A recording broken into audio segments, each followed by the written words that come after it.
guys. Thanks so much for joining me. I'm sorry I was a few minutes late. The mail just came for the pickup. They always come like right when you don't want them to come right. So I'm happy that they came.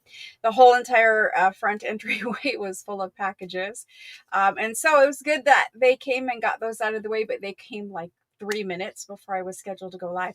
So I was running and getting the totes out as fast as I could and just put them out there so that they can take them. But anyway, um, just a quick little update. 80% of the previous cycle has shipped. If you haven't shipped yet, just be patient. But 80% shipped in 5 days or less, 5 business days or less. Okay, so we're moving on to live sale today. Thank you guys so much for joining me. We are going to have some fabulous French antique paper goods, books, ledgers. There's a lot of paper things tonight. And then for those of you that are new, because there's always new people, somebody asked the other day in the Facebook group who I was. And it's kind of weird because, like you think that you say it enough and you put it out there enough places. But for those of you that don't know, I'm Kate Marshall. The name of my channel is called Inked Paper Art.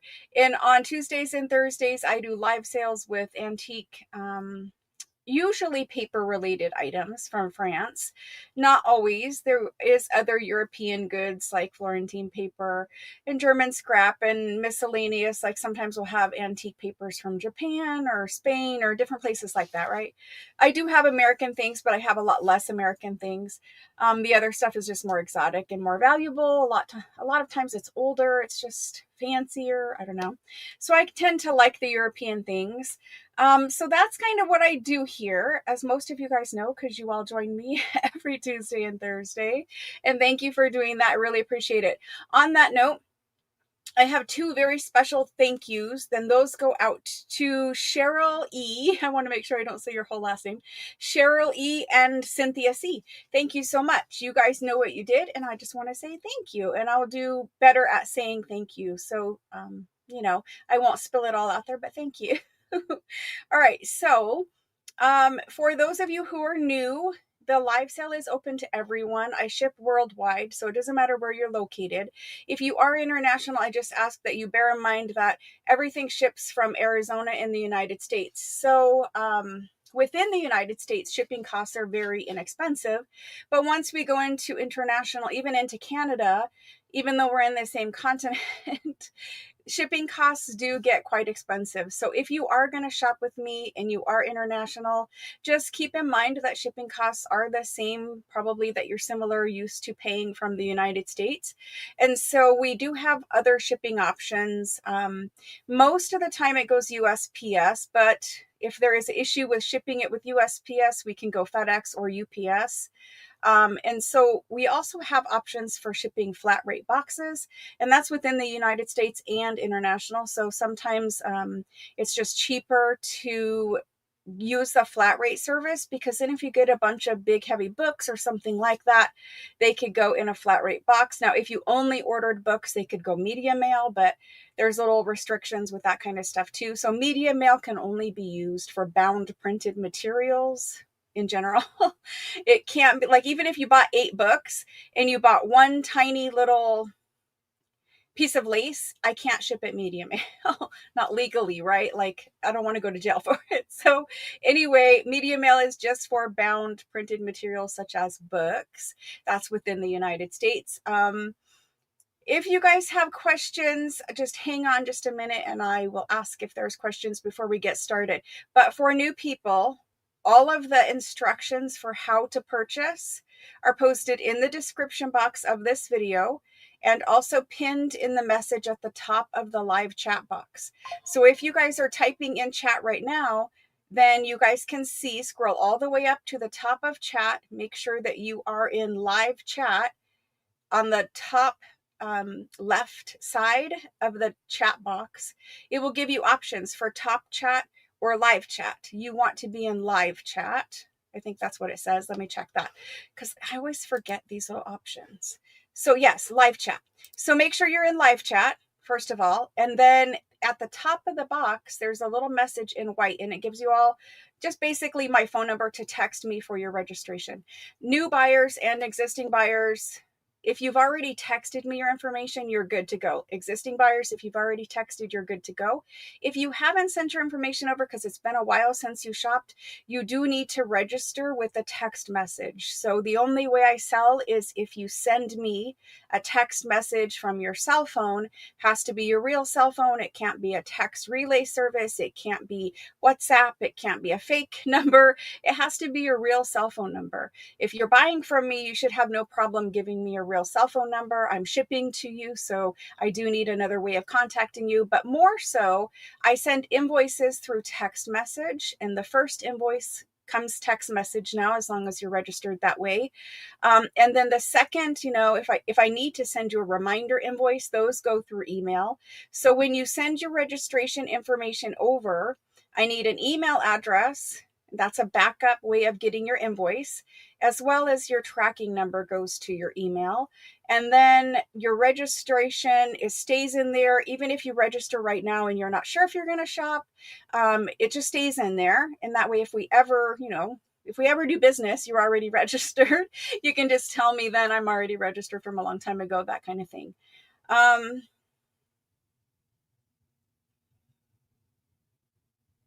In order to shop, you have to pre-register. So if you can't get it for one reason or another, then you'll just have to wait till you can, especially as a new buyer. New buyers, I never take registration, or I never take claims from new buyers unless you have sent your information over and I can verify it right now.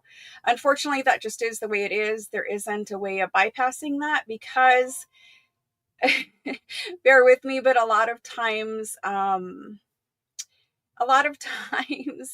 things get crossed as a new buyer. Maybe, I don't have great like you might not send me it in email, whatever. I can't find it in email.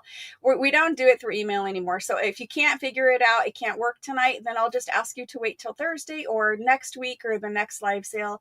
Like I said, I'm here every Tuesday and Thursday. So if you can't pre-register, then you're free to watch, you're free to chat along. But if you can't do the registration part, you can't claim.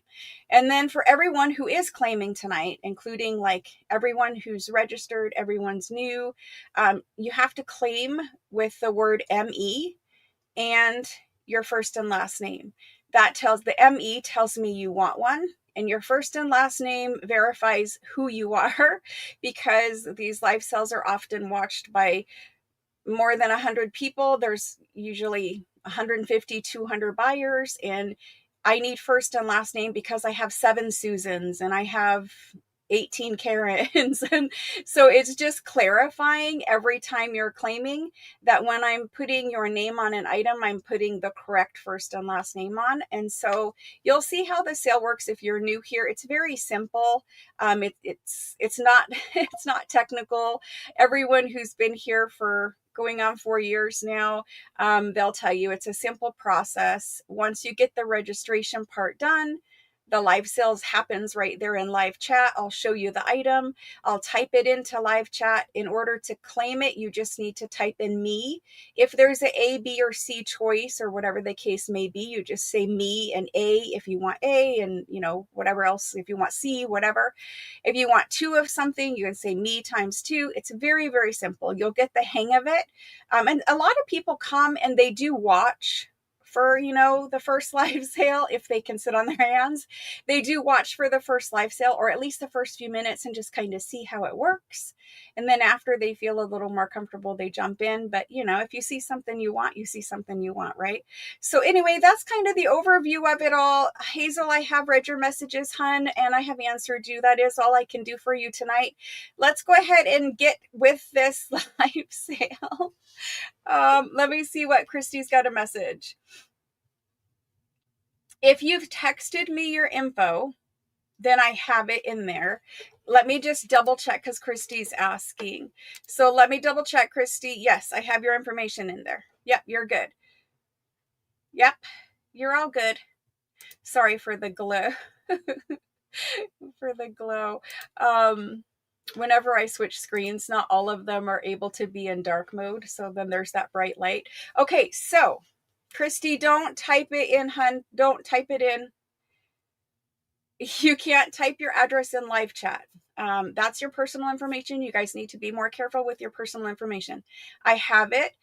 And I want to say this very clearly. Texting is the only way you can send your information. And what I want from you is your first and last name, your shipping address. That's to address your package. Then I want your email address so I can send you tracking information. And then you're registering from your cell phone number. It automatically gives me your cell phone number. And that's just where I send your invoices to. That's all it's used for. I don't have any other type of purpose for it. It's literally so I can address your packages and ship your stuff to you and invoice you for your things. Okay. Hazel is Catherine. Okay.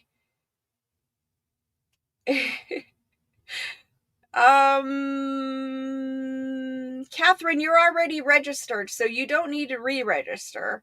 When you're claiming tonight, just make sure you're typing in Catherine, R or Catherine in your last name, and I'll make sure that I get it correct.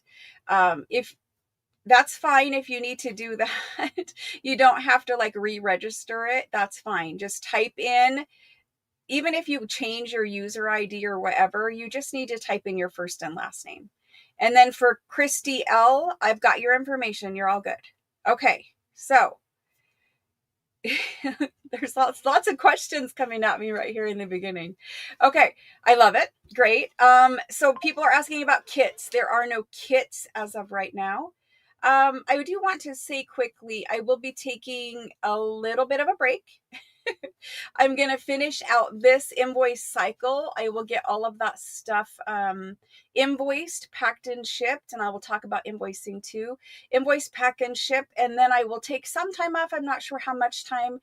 I won't be doing a kit until after I come back, just because there's something here that is requiring my attention, so I need to take care of that before I can bombard my schedule more with kits and journals and all that kind of stuff.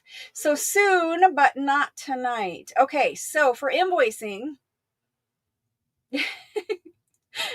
I appreciate the stressing and making sure you guys can shop. Please know that I check my messages right before I go live almost every time. And if there is something urgent, like you could text me from your mom's cell phone and say, hey, this is Catherine. That would have worked to tell me that, so that you don't have to say it publicly too. That might be a better option for certain messages, but just know that every time before I go live, I check my messages. I don't answer every single one, but I'm scanning through them to see if there's something urgent that needs addressed before I start a live sale, because sometimes there is. Okay, so invoicing, usually I invoice at the end of every week. This weekend, so I sold last week and I should have invoiced Friday or Saturday. However, I was busy with my daughter Friday and appointments. Then Saturday, I started shipping. Then Sunday, I had to go to my dad's because his sister is in town and they're having like a family barbecue. And then I started packing on Sunday night again. And then Monday I packed. So I have not had a chance to do invoicing from last week, and it doesn't make sense at this point to do a separate invoice for it. So I'm going to do combined invoicing for last week and this week, at this weekend, basically. So if you're looking for an invoice from last week, don't look for it. It'll come at the end of this week, and it'll be for 2 weeks combined. The usual process is an invoice at the end of every week. And then after 2 invoice cycles, whether you shopped or you didn't shop, but after 2 invoice cycles, then I'll start shipping packages. When you pay your second invoice, if you shopped both weeks, then your name is going to get put on a list. And when I get to your name on the list, your package will get shipped. For the last cycle that worked like this, 80% of packages were shipped within the first 5 business days. So it doesn't take usually very long, but sometimes, like right now, some of you have very, very large ledgers. There is no box in this house that can fit those ledgers at the moment. I have ordered boxes. I'm waiting for them. So if you ordered a large ledger, if you have a very large order that has dozens of items, sometimes those are hung up because it's just, I got to sort through every single thing, make sure everything is accurate, that kind of stuff. So if you are seeming like, oh, it's been a week, don't freak out. It's okay. Sometimes it takes 10 days. Sometimes it might take longer than that. If you pay your invoice late, sometimes you have to wait till the next ship cycle for me to ship that package. And I say that because while 99% of you pay within the first few days, there are sometimes things come up, and some people pay weeks and weeks late. If you pay a few weeks late, a week late, 10 days late, that might kick your package into shipping the next cycle. So just keep in mind that when you pay late, the later you pay, the later you ship in general, but sometimes it moves it to the next ship cycle as well. I do the best I can, but I only have time. My days are very scheduled, as you guys can imagine, but I only have time to ship certain days of the week and during certain hours. And I do as much as I can during that time. But if it can't fit in, then it gets bumped to the next time, right? So that's where we're at with it. In the future, things will run a little smoother. Hopefully in the very near future, which is part of the reason why I want to take some time off to iron out some of that stuff. We have completely redone most of our home to fit in additional workspaces so that we can get help and all that kind of stuff before we get going for holiday season. So in the very near future, I do expect things to be better and faster and smoother. Ideally, I'm not saying it works like this today, but ideally, you will get an invoice at the end of the week and your package will ship right then. So almost immediate, right? Hopefully, eventually we can get it to where if you want shipped within like 24 hours, we can get it that way. I would like to invoice at the end of every live sale. And then for people who want immediate shipping, it could just go right out. And then for people who wanted to ship every 2 weeks, we would ship it after two weeks of stuff, 2 weeks of sales. For people who wanted to wait till their flat rate box was full, they could stay in a special sorting bin to where those people are only going to be shipped when there is enough stuff to fill a flat rate box. So in the future, I do hope to have several different shipping options. And I think that will make everyone happy because it will tailor to there are people who want their stuff like if they bought tonight, they want it tomorrow, right? So hopefully in the near future we can cater to all of the schedules. But what does that require? That requires more than one person. And so as we move towards holiday season, I know right now there's no way I can do it holiday season just with one person. As it is right now, I work 13 out of 14 days in about 14 hours a day. And you guys see, unfortunately, you guys do see that sometimes I do get a little burned out. Sometimes, like, it's been weeks since I could film a 365 video, which is killing me. I can barely finish junk journals or have time to make junk journals, which for me, the whole purpose of this is to make junk journals. If I can't make junk journals, I don't want to do it. I'll just be 100% honest with you. If it keeps going the way it is and I have zero time to craft, I'm not in this just to sell stuff. That's never been what this is about, and I refuse to do it that way. I will only continue to do this as long as it makes me happy, as long as I still get to craft, as long as it makes you guys happy. I don't want to do it where it's just me selling stuff and it's just business, money, money. That's not what I'm about. I will literally throw it all in the trash if I don't get to make junk journals. I hope that you guys understand that. Like, I totally started doing this just to share the European, French antique papers, whatever, that I had access to with the rest of the people who don't have access to it. Because quite honestly, they are hard to find. If you don't have good source on the ground in France who is willing to literally shop for you and then package it and ship it all over here and deal with customs and deal with shipping fees and deal with all this kind of stuff, which hardly anybody does, right? Like, it's very hard to find somebody who's willing to do that for you. It's just one of those things where I wanted to share the stuff with the rest of people who wanted to make junk journals, because I saw lots of people wanted the stuff, but it was very, very hard to find. And so I've hopefully done my best to share with you guys the stuff that I'm able to get and to bring here. And so if I can't craft, then I can't make journals. I don't want to do it anymore. It will be fine. I will work it out and I will be able to craft. I will be able to make 365 videos, and I will still be able to come on and share stuff with you guys twice a week. So all that stuff will be worked out in the near future. I have faith. I have patience. I just got to work through the rough patch and then we'll be good. So at the end of this, well, I don't know, after I get everything done for you guys, and I'll let you guys know when, but after I get everything caught up and done for you guys, then I will take a little bit of time just so I can situate some things in my own life to make it a little bit easier on me. Okay, so with all of that being said, we are 21 minutes in. There's 91 people here. My grandbaby is great. Thank you for asking. He's three weeks old. Yes, 3 weeks old. 3 weeks in a day. So he's doing great. He's wonderful.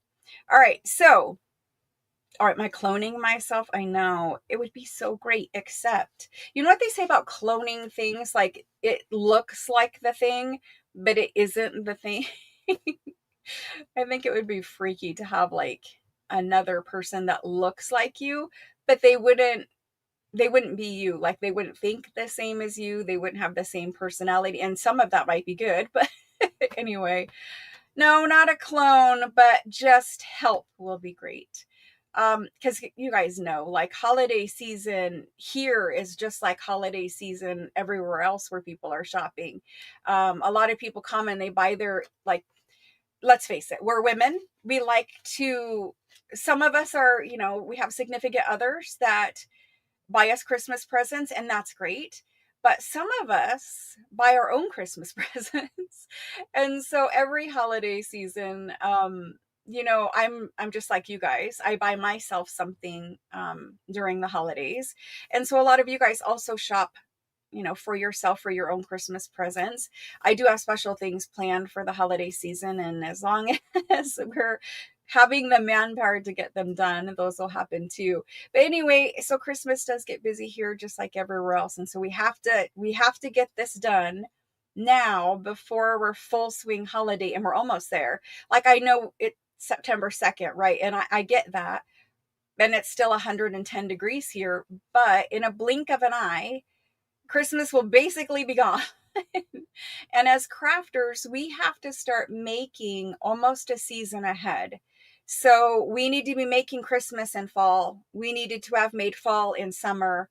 We needed to, because it takes us time to make the journals, right? It's not an instant thing. So if you wanted to give someone a journal for Christmas, you need to start making those journals for Christmas in fall, basically, to give yourself enough time to finish it and then get it shipped to them. Because remember, shipping during Christmas also takes a long time.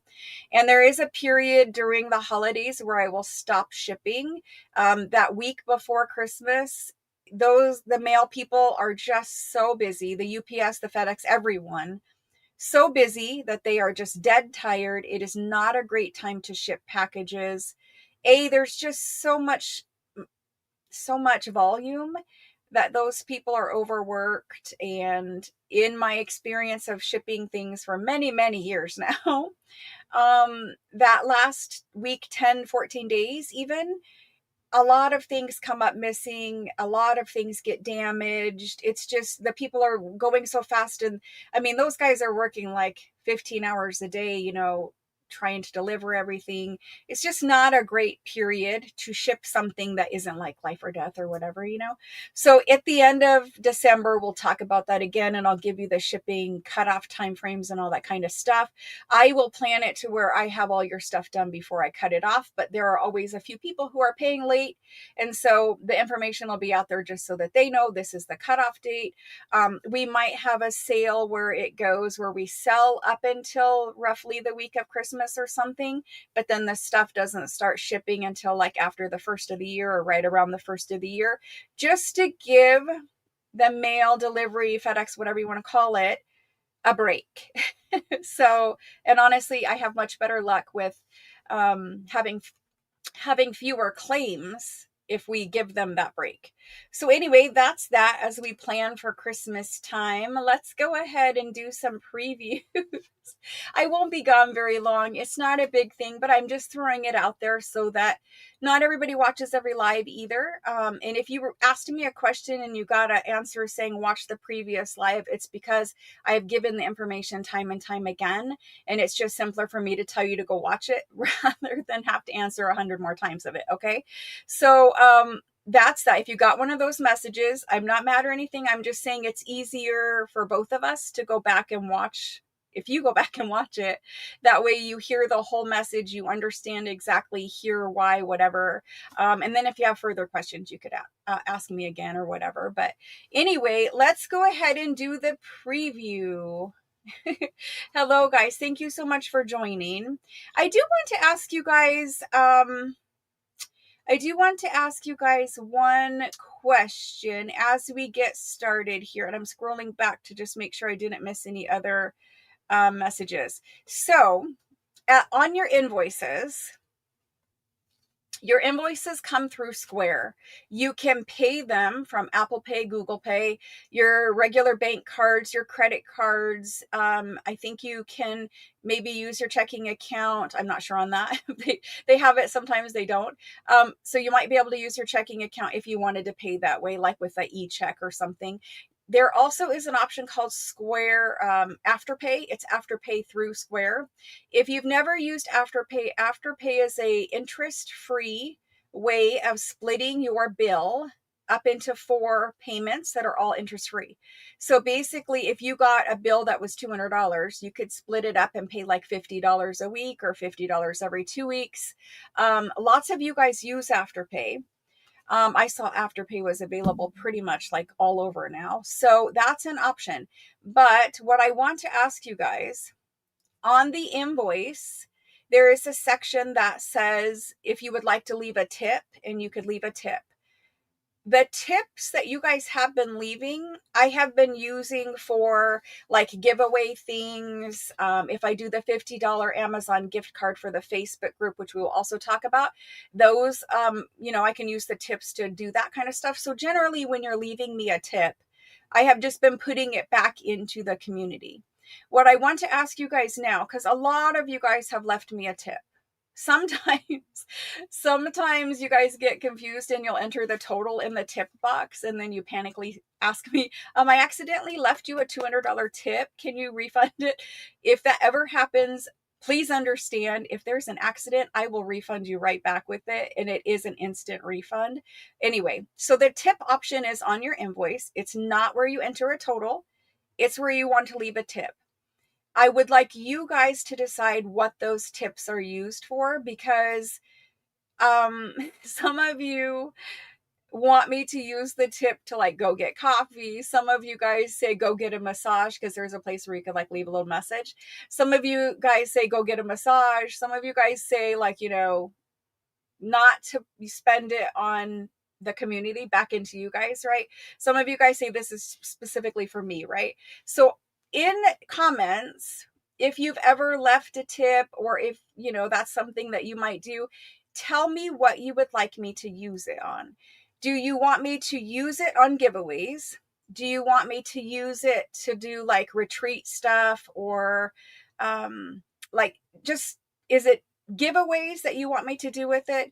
Do you want me to put it back into our crafty community, either with giveaways or retreat stuff or something. I don't know. Just tell me what you want me to do with it.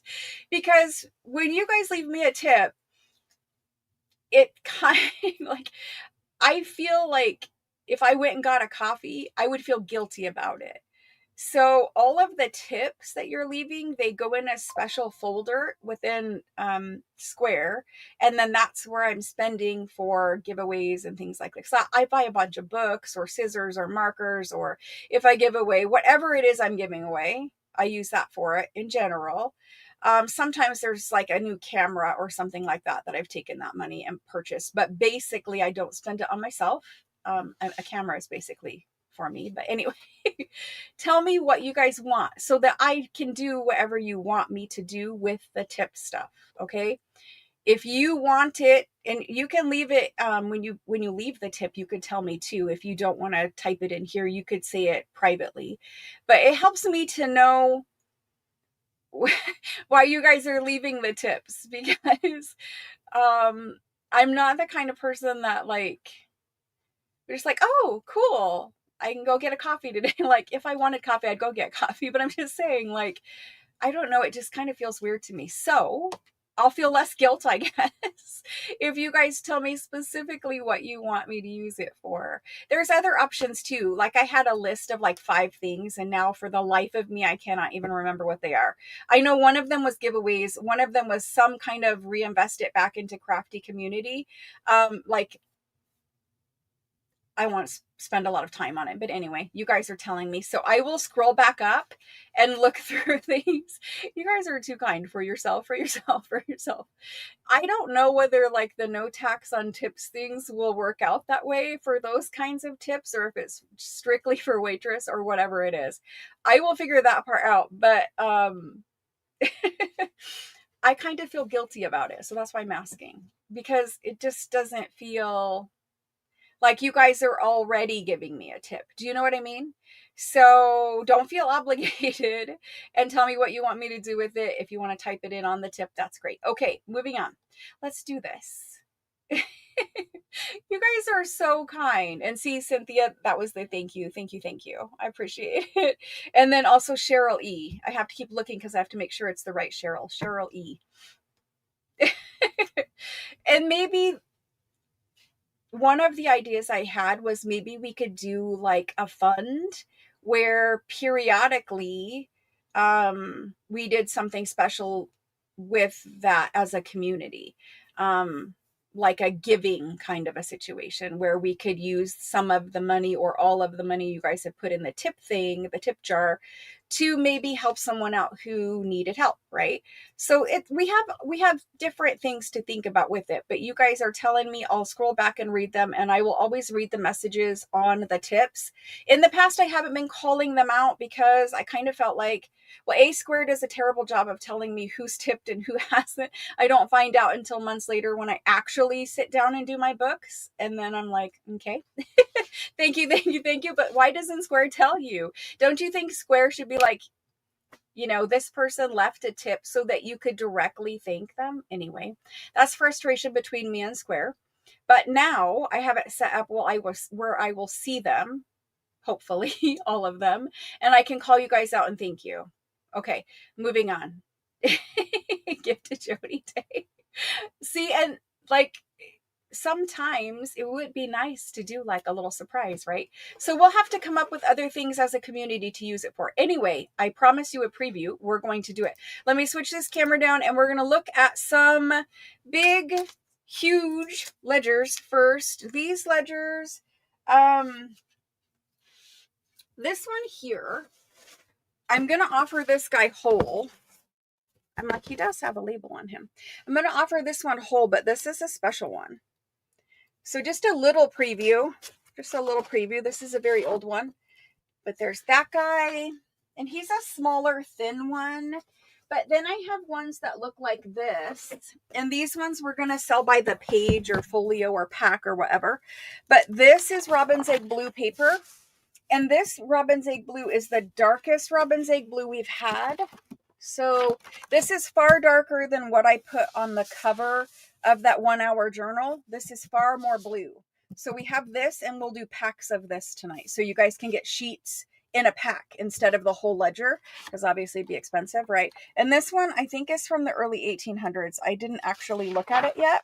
You guys are seeing it for the first time with me. I mean, I basically quickly looked, but anyway, I think it's early 1800s. So there's that in packs. There's this one in packs. We've had some from this place before. This is different. This is new one. And this is very old. 1700s rag paper, thick rag paper ledger. We'll do that guy in packs.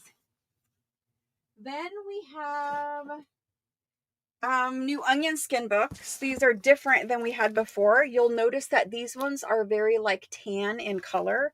So we had some with fancy writing from the 1800s, the last sale cycle, but these ones, notice how like they almost look tea-dyed. They're super see-through onion skin, so we'll do those in packs tonight. Then I have some cute little things up here. I found this little book. We're going to do books tonight, and I found this little guy. He doesn't have a spine, but look at his cute little pages. Like he has small pages with big text, and those are super cute. So anyway, just something random. Then there are some almanacs tonight. I found these two. We'll look inside of these later. I have some more of these guys. I only have 4 though, and these are the best condition. These ones were from my collection. These are the best condition ones we have had. I do have a ton of documents. However, I will be doing them in packs or bundles or whatever. So there's those. A lot of these are big, thick ones that we could do by themselves. There is some smaller publications, not everything $1 million, right? Smaller little publications that we'll do. There's a little bound French publications. I think everything tonight is French. I have just a couple of school books, not many. I have these lovely almanacs. These are some of my favorite kind of almanacs. Lovely. Lots of pages, lots of material to use in a journal. Then I have some little booklets of like stamps. So if you're looking for antique postage stamps, there are a couple little collections here. That's what those are. I've got some fancy books, and we might start there. We'll see. And then I also have these. These are printing samples. So you went, these are old, right? 1800s or I think these are early 1900s. You went to the print shop, and these were samples where you could choose what style you wanted them to print for you, for little cards, for business cards, for these are like invoices, and they open to the invoice on the back. So what are these? They're samples. What do you do with them?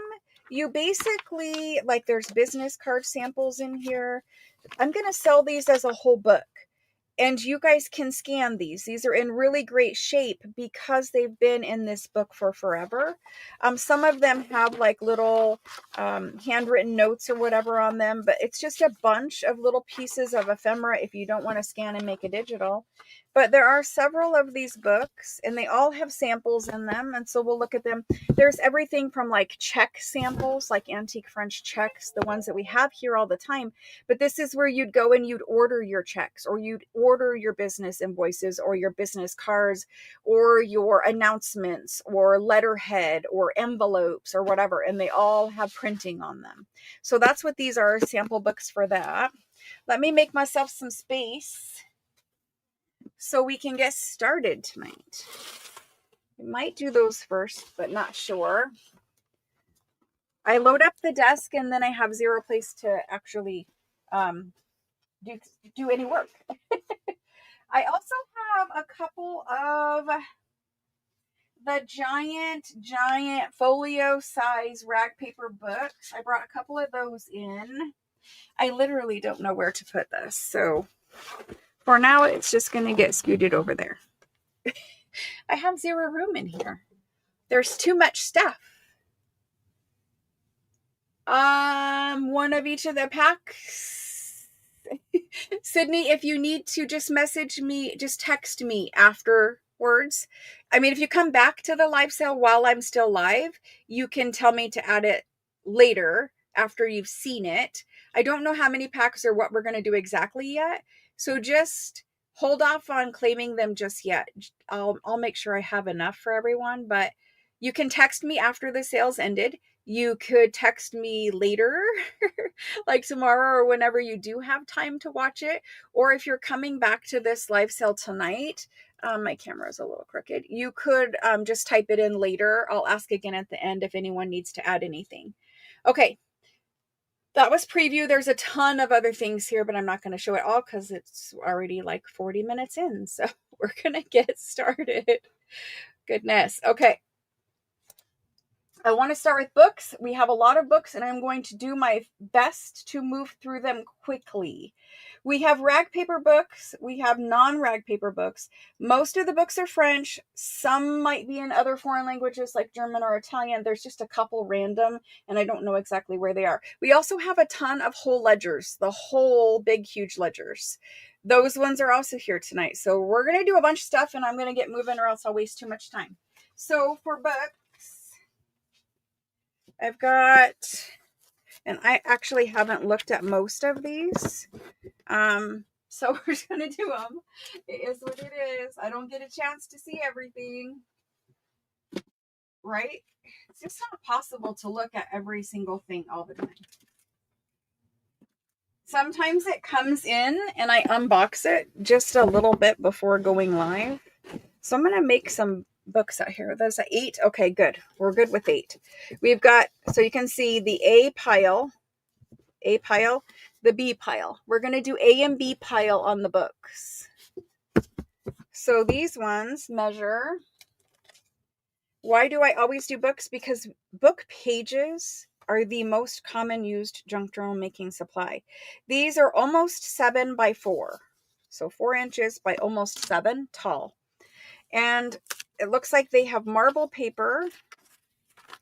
This one is Eva. It's printed in 1803. It's in French and it is rag paper. It is very, very nice rag paper. Okay. There's that. This guy over here, they measure about the same. That's why I grabbed them. So about 4 by 7.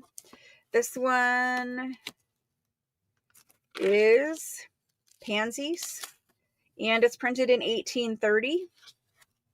It does have a little watermark through it. I don't think they all do, but this one on the B side, the first one, does have that.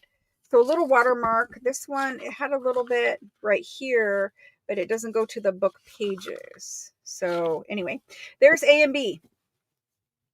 Before I do A and B pile, do you guys want them random or do you want to choose them? I will not take the time to do A and B if you all want them random and you don't care. But they're all basically similar books. Basically similar. Random or A and B? Random or A and B? Random. I see lots of randoms. Let me make sure we're all 1800s and we're all rag paper. All of those are 1800s and they're all rag paper. Yes. All 1800s, all rag paper. Okay, I see 1, 2, 3 requests for AB. 1, 2, 3, 4. Random is winning. Okay, we're going to do random. I will have some tonight that you will get to choose because they're like super individual. Like I don't have any more that are like this, right? I have one that's like this, but it's not the same, right? So we'll do some where you choose and some that are more random. Let's see if I have any other ones that fit this size range. I mean, I'm sure that I do, but let's just go with these for now. So these are what I would consider like, this is what they call a large book, but there are smaller and there are larger tonight, just to let you guys know ahead of time. These are 1800s. I do have 1700s. And I think that's where we're going to be tonight. 17 and 1800s. Okay. These are antique French. 1800s book. It is, we're going to do these guys for $45 tonight. They're $45. You can claim one just by saying me. In order to claim, hopefully you already registered. And there they go. I have 8 of these. And I need a pen. Some sort of pen. Okay. Angie D. Angie D is first in.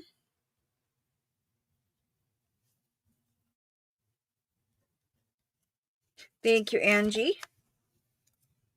After that, Sydney.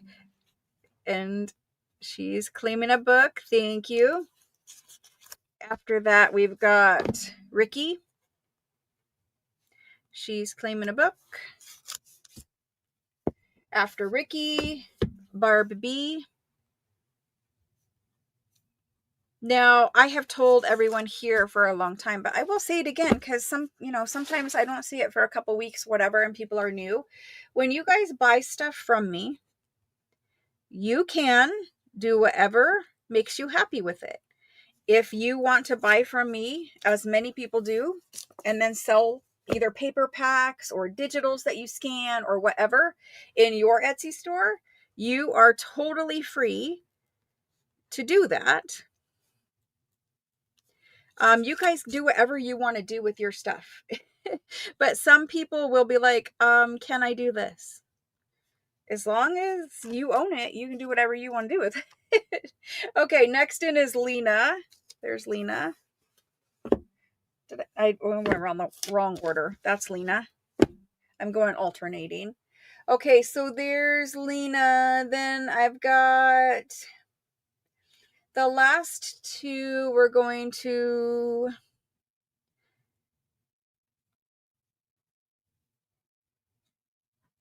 Debbie R. Debbie R. That's that one. And then we're going to Cynthia Peterson, I think.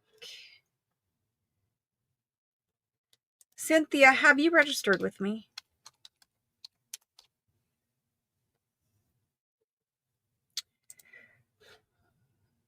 I know you bought from me before, but have you registered in the texting system? I know. I just need you to send over your information. Yeah, I don't have you registered in the texting system, so even though you bought from me before, 3 blind. I know you bought from me before, and I know I've invoiced you, I've shipped you, whatever. I still need you to follow those instructions in the description box and pinned at the top of chat. Okay, so Cynthia, Cindy, please do that as soon as you can so that I can make sure I get it to send your invoice. Your invoice is going to come through text now. Okay, those were those. Looks like, there's a couple there. Yes, it's just because now you have to text your information, and that's where I keep track of like all of our messages back and forth and all that kind of stuff. Anyway, thank you for doing that. I know it's a pain to have to do it more than once. I get it. But there's not really another way to keep all of our messages in one organized place. So we're going to do some larger books. And I'm just pulling a pile of them at the moment. Let's see what else we have. There's several of these looking ones. These are fatter, larger. I don't know what they are yet. We'll have to figure it out together. We have some that are really large, some that are more medium. This one can go over there. And this one can go here. And let's stop with that.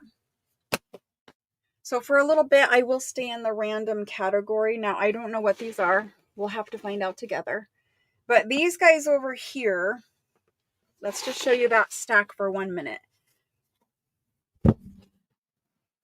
you can see that this one is quite a bit bigger than this one, but this is the next size.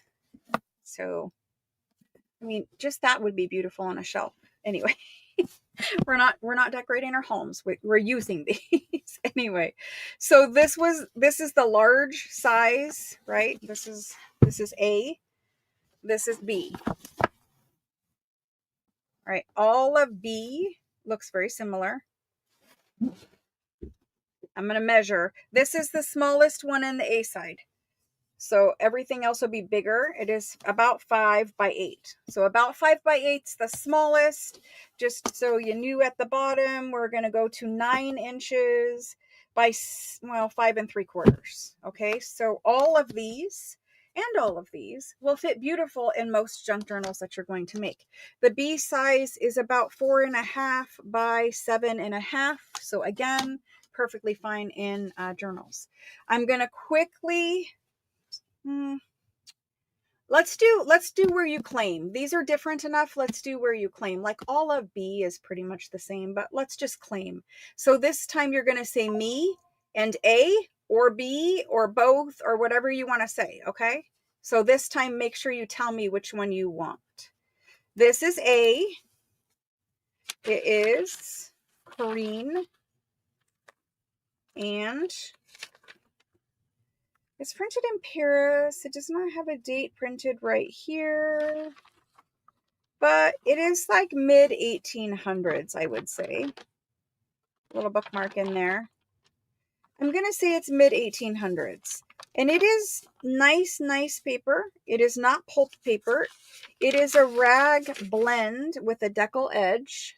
Okay, rag blend, decal edge. Nice paper, but not rag. Okay, that's that one. Then over here in the B side, open up, we have this title, printed in 1863. These are probably both around the same time frame. This one is very similar paper to the A, where it is part rag paper. It is not pulp paper. It is very nice paper. It's actually quite thick. And this is just a big, beautiful bunch of French book pages, and these are fat. Both of these ones are fat. See the decal edge on A? Okay, so there's A and B. Thank you, Cindy. Let's do these. Antique French book. We're just going to type them in. And because these are not rag paper, although they are fatter, whatever, we're just going to make them the same price. It's easier. We're going to do them for 40.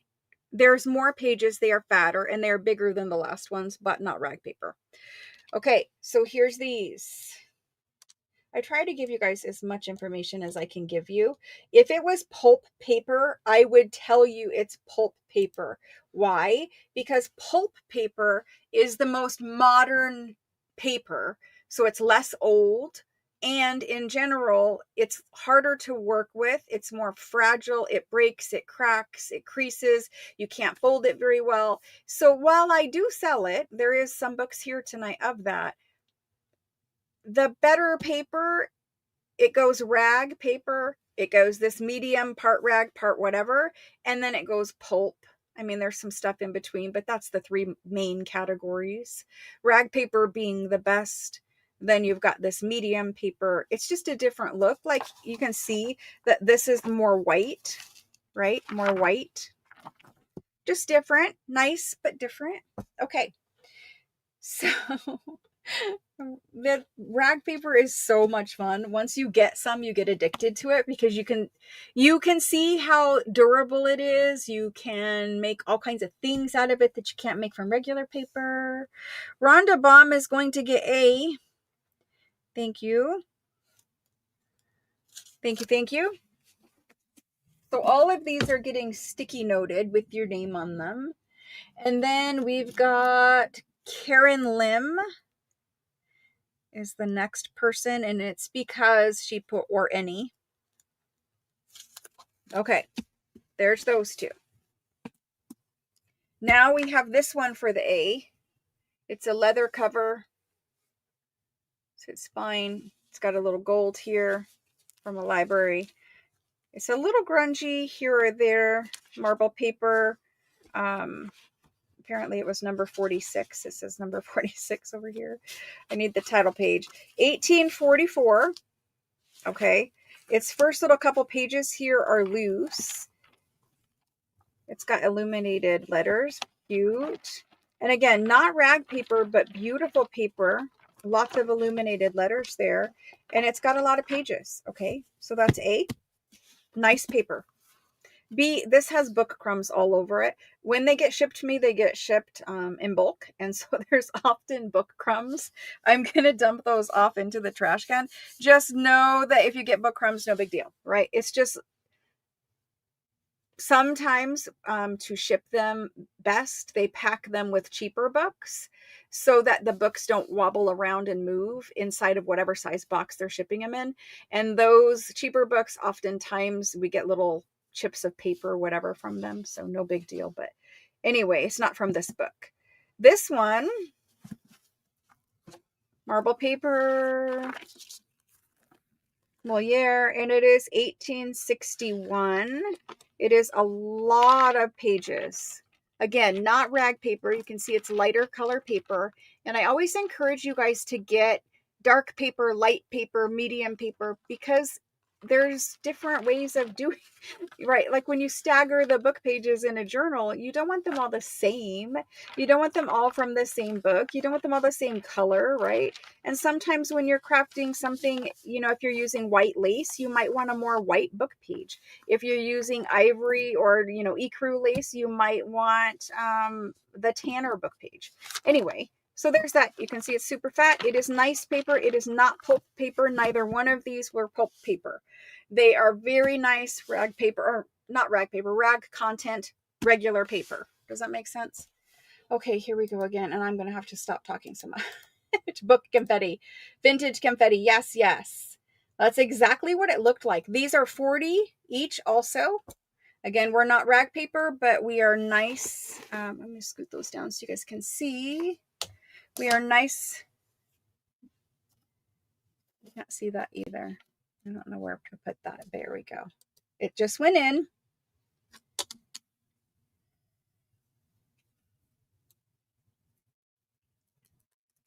Sydney, for the one that I gave you the one with the watermark. You asked for grungy. That's kind of the grungier one. Plus, that was just where your name fell in the claiming. If that's what you're asking about, the first round. Barb B says any. So she will get one of these. And then Cynthia says me, but she doesn't say which one. So I think you guys both want random. Cynthia, are you saying any? Okay. So then it would go first and second. So Barb was ahead of you. She's going to get A. And you're going to get B. Cynthia B. Okay. Moving on. These are very similar in this one, so I'll move faster for that. We've got some gold on the spine. It's actually upside down. There it is. It's got a nice marbled leather cover, marble paper on the inside, and little inscription dated 1835, it looks like. Religious base book. This is 1822. This one is rag paper. It is a cotton rag paper. It is whiter in color with some foxing. This is a larger book. So that one would be worth more. And then this guy right there, again, a different volume of Moliere. This one has marble paper right there. A little bit of watermarking here. It's 1861. Ooh, there is a little bit of spotting in this one. So there's nothing that's like mold or anything like that. But at some point, yes, there was some type of water damage on this guy. I'm going to discount this one because of that. Again, nothing is there. It's not going to be, you know, mold or anything like that. But it does have some interesting spotting. So maybe this is more what Sydney was after. But you can see also the pages, they're coming apart, but you can clearly tell this one has had some water damage. So there's that. Lots and lots of spotting throughout it. Mostly centered up there in the top part, but again, like nothing is going to be rubbing off or anything. There's no active mold or anything like that. It's spotting from water. Okay, there's that. This is volume 1 if it mattered. I'm going to price these separately because they're very different. So here's this. We're going to do let's do A at 50. It is a larger, nice book. There we go. And then let's do the B. This is a discount for someone if they want that one. And we'll do B at 25. Okay, still antique French books. I think we're 1860 here. I don't remember what we were here. There they are.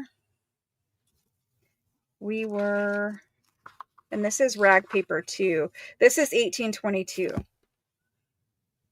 All right, so if you want a larger rag paper book, there might be some in this pile. Claudia CB is going to take that B book. Thank you. She's first in for that one and first in overall. Then we have Zelda. Hello, Zelda. Zelda's going to take the A book. Thank you. Thank you. Okay. There's those two. Next we have the larger book here. Green marble cover. Green spine. Little book plate here. Says medicine. Legal medicine? I have no idea. Theory and practice. Theory in practice. Printed in 1840 in Paris. It is a rag paper book. Lots of tiny little print in there. Rag paper book. Big one. Lots of different size font. Okay. There's that guy. This guy, a little bit different. Got the little laurel wreath. Coat of arms. The eagle at the top. This is the literature course in French of 1864, printed in Paris. This guy, he looks pretty clean. He's not rag paper, but he is nice paper. And there's that one. You can see he did have some water spots on him at one point. I don't know if I showed you the back, but there's the back. All right. Let's get these in. Let's do A. Let's do A. I'm going to keep A at 50 because it is rag paper and big. A's 50, B's 40. B has, they both actually have very nice covers. You could make a whole journal out of just this cover because it's about the right size. This could be a smaller journal. Christine J is just saying her. And Sydney is claiming the B. Thank you, Sydney. And thank you, Christine. Hopefully you're okay with A. If you don't want A, Christine, let me know now.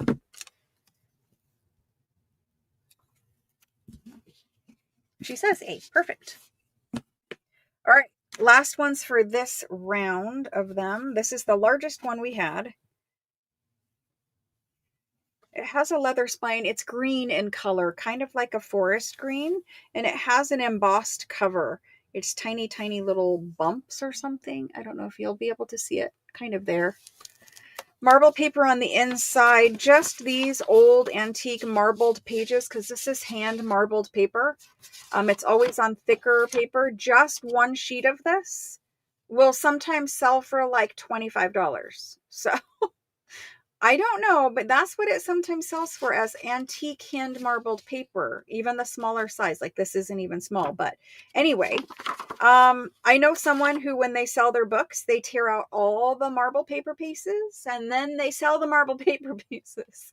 I will never tear out your marble paper pieces. That's part of the joy of getting an antique book, right? So anyway, let's go ahead and do, this one is printed in 1826. Beautiful page there. It is laid out. It's kind of like a play. So it's got act 1, act 2, whatever. Lovely, lovely little pictures at the tops though. Those are scannable by themselves. You can make little journal cards out of each one of these. They have little images. This one happens to be foxed, but the paper is not all the same in this book. So while there is a foxed section here, there is non-foxed. See the color difference? The color difference in paper. So there's different papers in here. Lots of those pictures. Lots and lots. Goodness, there's a lot of pages in here. Okay, so this is definitely rag paper. Definitely rag paper, and it is nice. Okay, well, there's that one, A. I really like it. This one is very similar to the one we had last time, so I won't spend a lot of time on it. We do have some little bit of paper missing here. It's printed in 1864. It has had water damage to it. We're okay. We don't have spotting yet. I mean, there's watermarks, but not spotting. So we're okay. There's a little tiny bit of spotting right here. Again, there's nothing going to rub off or anything like that, but just know that there is a little spotting right here. I'm hoping you guys can see it. So, okay, let's price this one a little less because it has seen some water. There's water spots here. So A and B, I'll get them typed in. We're going to do the B book. Let's do A at, I'm going to do A at 75. It's rag and it has those pictures. B, I'm going to do B at, I'll do B at 30. Okay. Because it does have a little grungy water, whatever going to it. So there those are. Cynthia C is first in, and she is going to claim that A. And then Karen L. And I need to call you Karen Lore because we have two Karen L's and I need to make sure that I know the difference at the end of the day, right?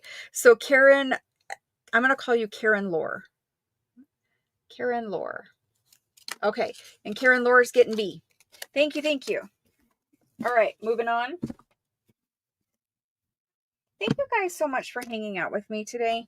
I really do appreciate it. I wasn't sure what we were going to do. But,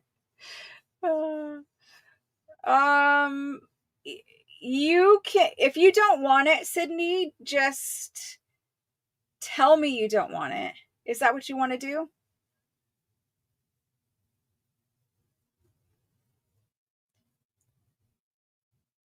Because you didn't get one this round, Sydney. You didn't get one at all this round. It was Cynthia and Karen Lore. All right, so let's move on to the next stack. I've got a bunch of marble cover books. What do they have inside of them? I do not know, but we'll find out together. They're all marble cover. Actually, before we move on too far, there is two more of these. What else do we have? I need larger marble cover books. Here's one. There's a ton of books in this bin. So let me just pull marble covers quick. And we'll do this one random so we can move pretty quick. This is marble. That's marble. Marble cover books are super fun. They make amazing journal covers. These are all leather. We'll do those next. Leather, leather. Okay. For now, let's see how we did here. I'm going to roll through the rest of these. I think, Sydney, maybe you're wanting one of these. So, Sydney, there are two here. This one is definitely more grungy than this one. I'm going to just do these two quick. This one was given away to a student, so you have that little certificate. It was given in 1866. This one, again, very similar to the other ones. No water damage, printed in 1864. Okay. The B one, so this is A. The B one, grungier, spottier, given away to a student, 1866. Printed in 1864. And it doesn't have water damage in the pages that I see. So that's those two. A or B. Paste. We're going to do these. I'm just going to do them at 40. The pages are good inside. And honestly, I don't see a problem with them. So we're just going to do them at 40. That's where we started out with them until they were a little too grungy for me.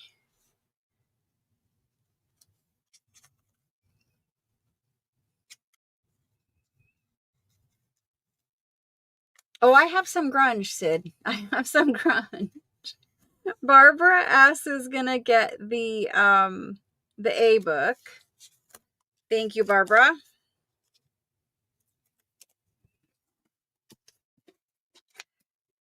And nope, this one. Zelda's coming in as an any. Zelda, thank you. There's book crumbs, but a spotty little cover. All right, back to my marble cover books, wherever I put them. I put them over here. There's more in this room too, but I'm going to show you these and see how far we get with them. So this is like spine view. And I'm going to flip them down one at a time so you can see them. Different color marble covers. So far, they've all been pretty good. These are newer, so those are going to have to be separate. And then there's this one that's like a paste paper as opposed to marble, but it'll go in here. And that one's also newer. So let me look at these papers quick so I can make, yep, there's that. There's that one. A and B pile based off of papers. Okay, we're good. A and B. A, non-pulp paper. It's not pulp paper. It's very nice paper. B is pulp paper.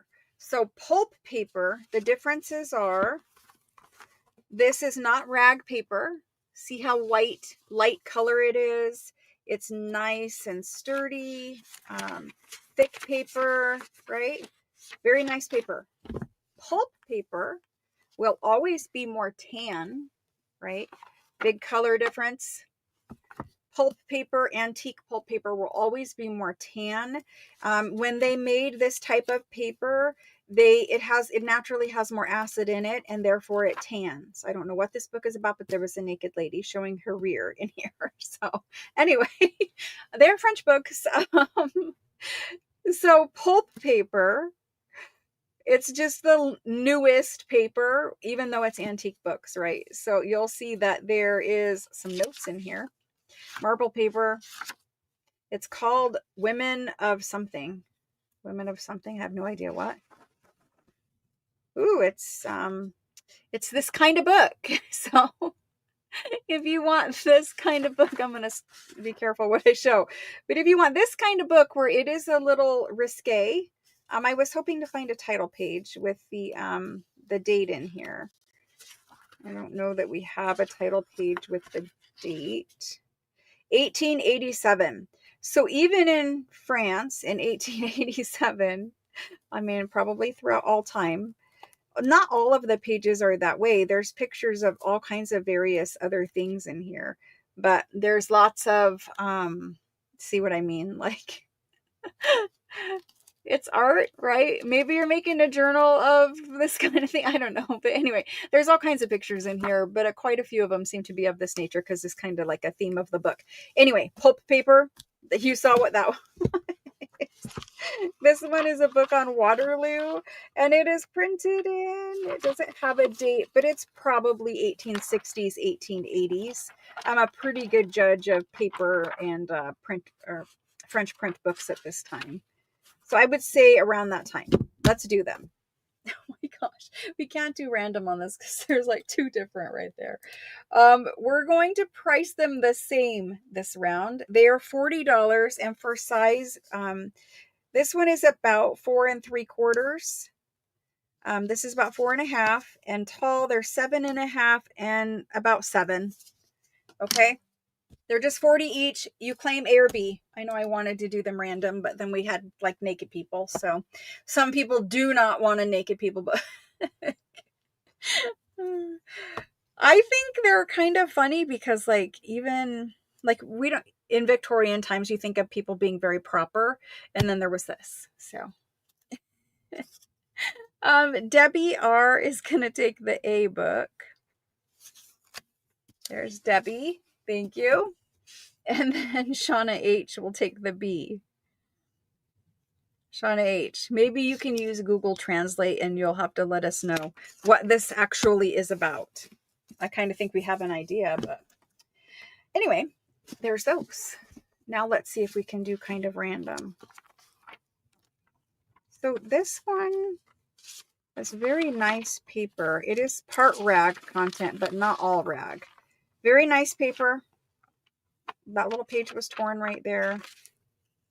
And it's a literature course, printed in Paris. Doesn't have a date. It's probably 1880s. Maybe even 1890, but around that time frame. Okay, so it is antique. Then this one has pulp paper in it. It is printed in 1906. 1906. It does have pulp paper. So again, nothing's fragile or breaking or crumbling, but it is pulp paper. Okay.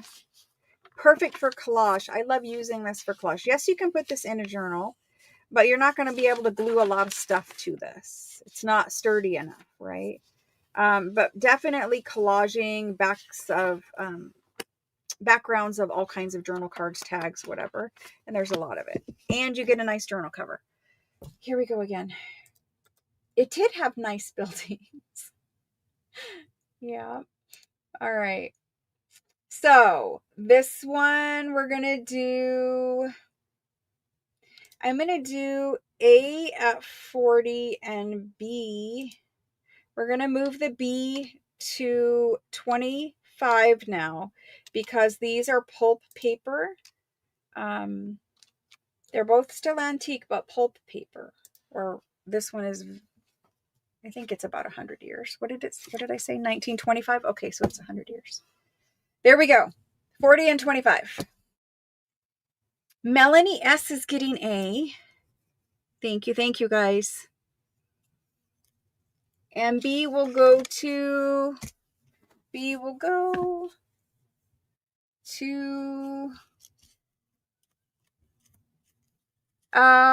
going to go to Mickey.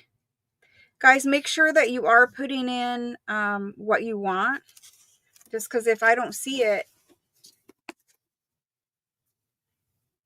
we're going to go to the first person who says it. Okay? So Mickey was the first person who said it. I'm going to type this in again. Here's the A book this time. Kind of a purple marble with a red spine. Brown marble inside.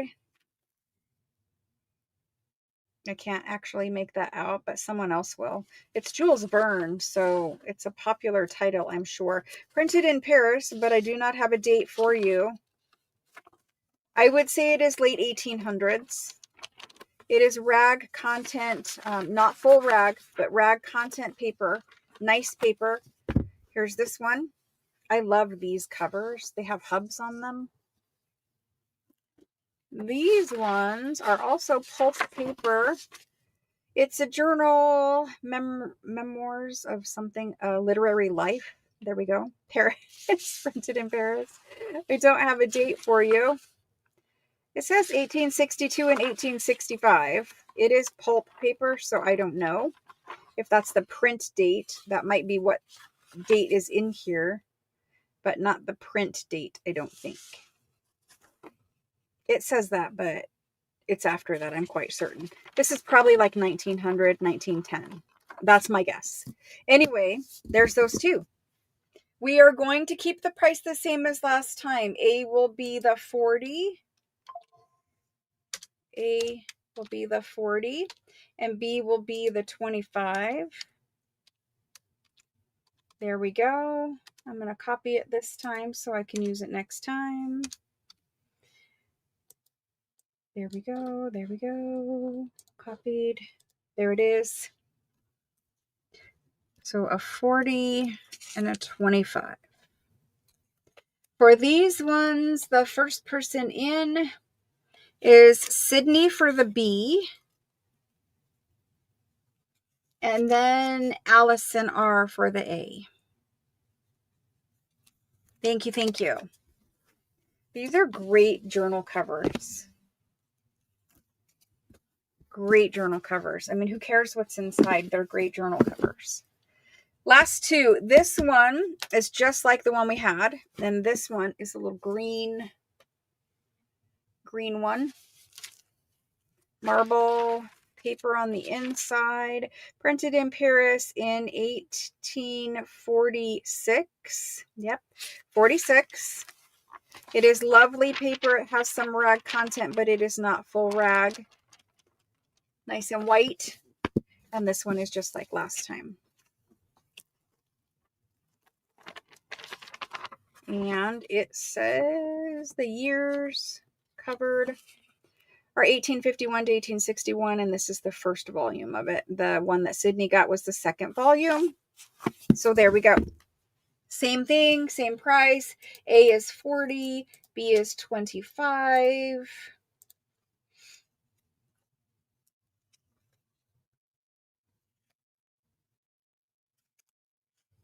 And we got Sandy M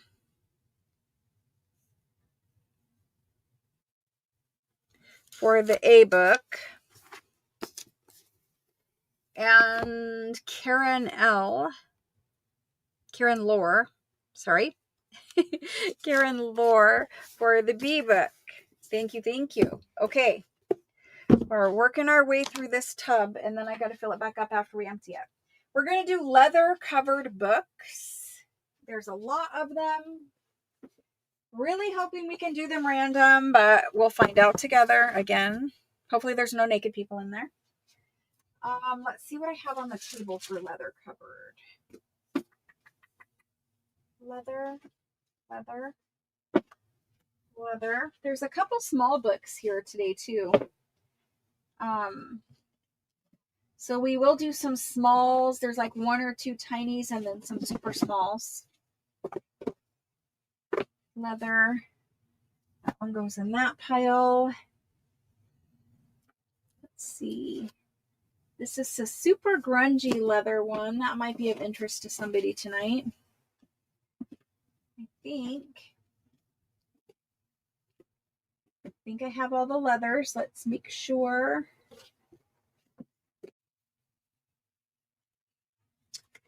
Let's see. I think these are 18s. I just need to see. These ones look like 17s. Yep. 17s. I'm sure this one is. And I'm sure this one is. Okay. So there's those. Let's see what else I can find in this tub. I've got small marbles. I've got small marbles. That sounds funny. Small marble books. Here's a couple more leather covers. This is a random one, as is that.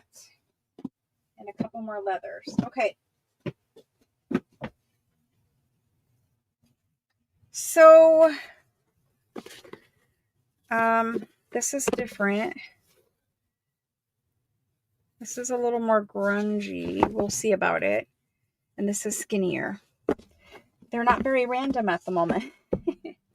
Okay. So I'm going to do these. Although I can tell you there is probably like 30 more of this kind and size. So let me just show you basically what we have. These are all full leather covers. So leather front, leather back, and leather spine. Some of the leather will be worn, like this is worn. To me, you know, each one has its own style, so I don't mind that some are damaged. Now, you could still use it for a journal cover. We know how to cover up little imperfections. Pretty sure this is upside down. This one's in plastic to protect it, but you can see the leather through it. Nice leather in there because it's been protected. But all different patterns of leather. This one's a little grungier. It's got a little water damage. We'll see what else it looks like inside. But I think these are going to be rag paper from, you know, early to mid 1800s. I'm going to quickly check for rag paper. Then I'm going to put these in and we're going to do these random. So this is 1819. That's rag paper. This one is 1802. That's rag paper. It actually is a little bit robin's egg blue as well. This one is 1835. That's rag paper. This one is 1805. Definitely rag paper. A little bit of water damage here or there, like water marking, not mold or anything like that. This one is 1805. A little bit of water marking. Also, see the water marking, it's just like a little tea dye here or there. I actually prefer that sometimes. So then we've got 1804 through 1812. I don't know why there's a through there. Who knows? But it is rag paper also. There was some handwritten little note in here, super old. The one in plastic, oh, that's why, because its cover is loose. Well, oh well.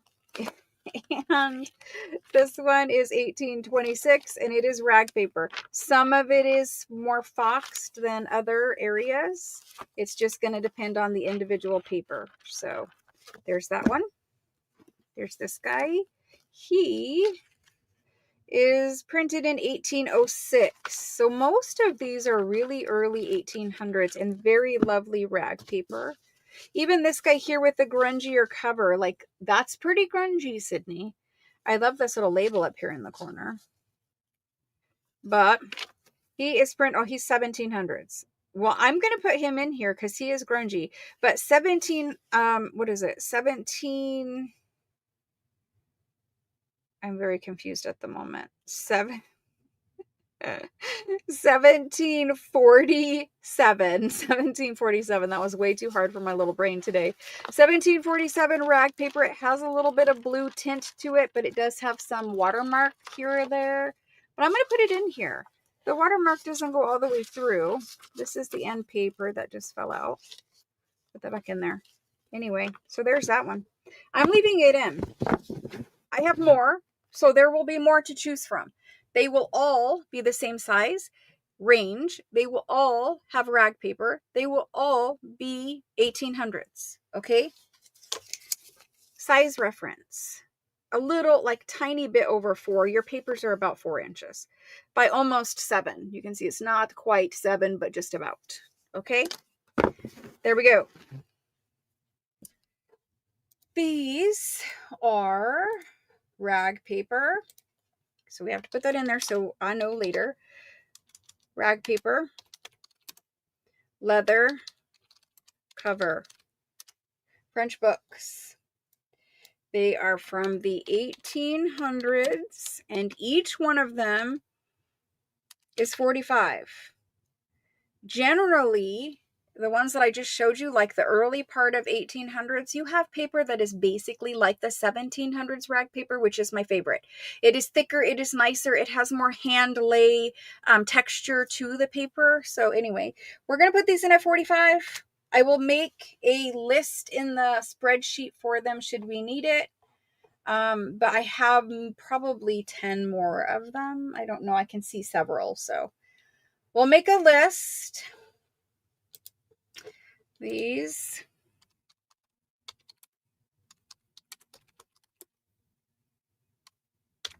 Four by 7 book. Okay. First person for this one. Melanie S. After Melanie, we've got Alice W. We've got Josephine. Now, Josephine, they're random, and you said or any, so I know you know that. Christine B. Deborah K. And I'm just going to throw this out there too. You guys can buy books from me, and many people do this. Many of you in chat do this. If you do, you don't need to say anything. Please don't say anything. But many of you buy books from me. You keep the cover, you keep that marbled paper in the beginning, and you keep whatever book pages you want, like the fancy ones with the marks and, you know, pictures or whatever there is in there that you like. Maybe you keep half the book. But then some of you here take the other half and put them into paper page packs. And if you didn't know, rag paper page packs are a thing. They sell very well in Etsy. They do take some time to disassemble the book, so keep that in mind too. But rag paper page packs, if you buy a bunch of books, you've got a bunch of different sizes, a bunch of different colors of rag paper, a bunch of different type and that kind of thing. So some of you buy the books and you take what you want and then you sell off the rest, and that's a good way too. That way you're recouping your money. And oftentimes if you're making things like that, you can recoup your money and make your book a lot less expensive for you anyway. I'm gonna throw that out there. Deborah K, you're next on the list. Then after that, we have Karen Lim. I am going to do that series on Etsy for you guys. Do you guys know how many things are on my to-do list, though? I seriously need some time. Karen Lim, Shauna H, Zelda M. And I think some people get upset with me because they think I'm just like not doing it. And I promise you, it's a time problem with me. It's not a desire, or I'm not caring about your request. It's literally a time thing. So we have Shauna H, Zelda, Evelyn, Diane, Bell. After Diane, we have Lena. And I need to spell your name perfectly. I always put an A in it. I don't know why. There we go. Lena. After Lena, Karen Lore. After Karen Lore, Karen Jork. Perfect, guys. Thank you. And there's probably 10 more books if anyone wants more, duplicate, whatever. Like, you'll never get the same book, right? Okay, so let me put these back there for the moment. They're going to fall over. All right, thank you, guys. After that, I've got a couple of these that I want to get done. These are very fancies. We often have fancy books, but these ones are on the most fancy side. There might be one or two more laying around here. Let me look quick before I put these out there and then I find like one.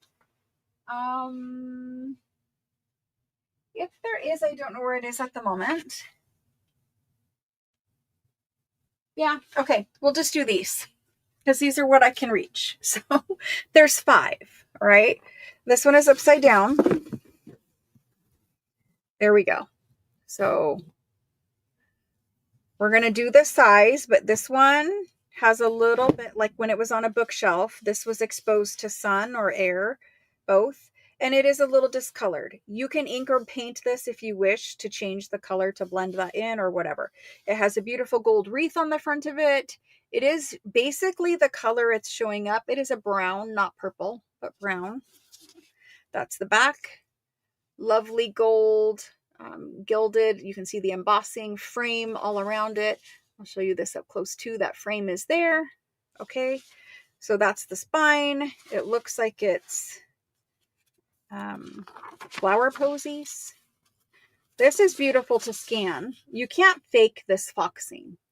You can try, but you can't really fake it to make it look like that.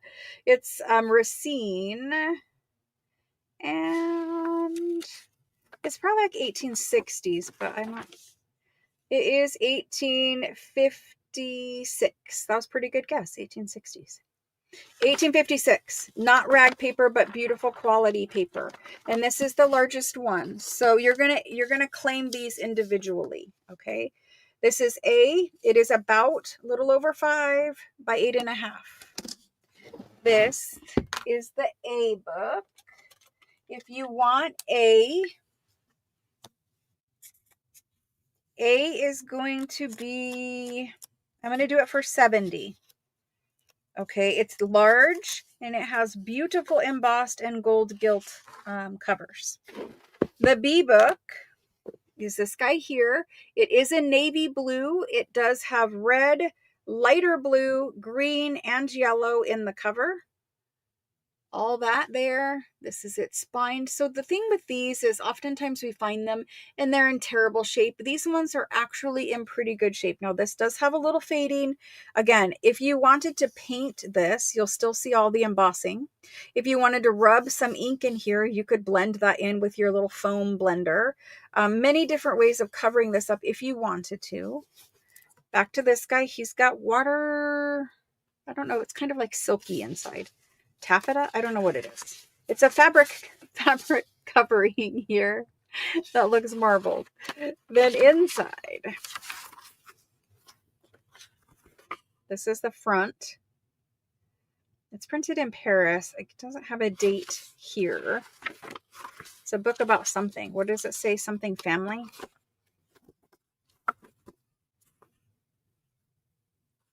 The Christian family, maybe? I'm not sure. I have to guess. It's got gold gilding on the page edge. There are some other plates in here. I'll flip right by them. They're nice plates, but not rag paper. You can see there are some more plates throughout there. That's that guy. B. B, even though he is smaller, I'm going to do also for 70. Beautiful. Then we've got C. C has these two sisters reading a book. It is embossed. It's brown. Two little girls. That's the spine. There's the back. Again, embossed frame around it. Got a little name here. It was probably given away as a prize. This is the beginning. Now someone has written back here with a pen that bled through to this side, but it is beautiful. This is dated 1914, but the book was printed in 1852, and I believe this has plates in it. Nice plates, probably about those two little girls on the front, I would imagine. I don't know. What is this plate?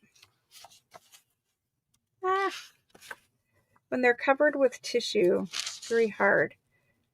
She's got a baby and there's another woman there. I don't know. Very cute. This is rag paper. So this one is rag. And there's that. And for rag, I'm going to do it for 65.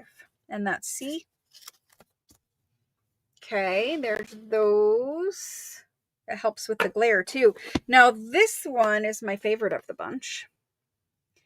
Look at this deep embossing on the cover. I wish we had an embossing folder of this.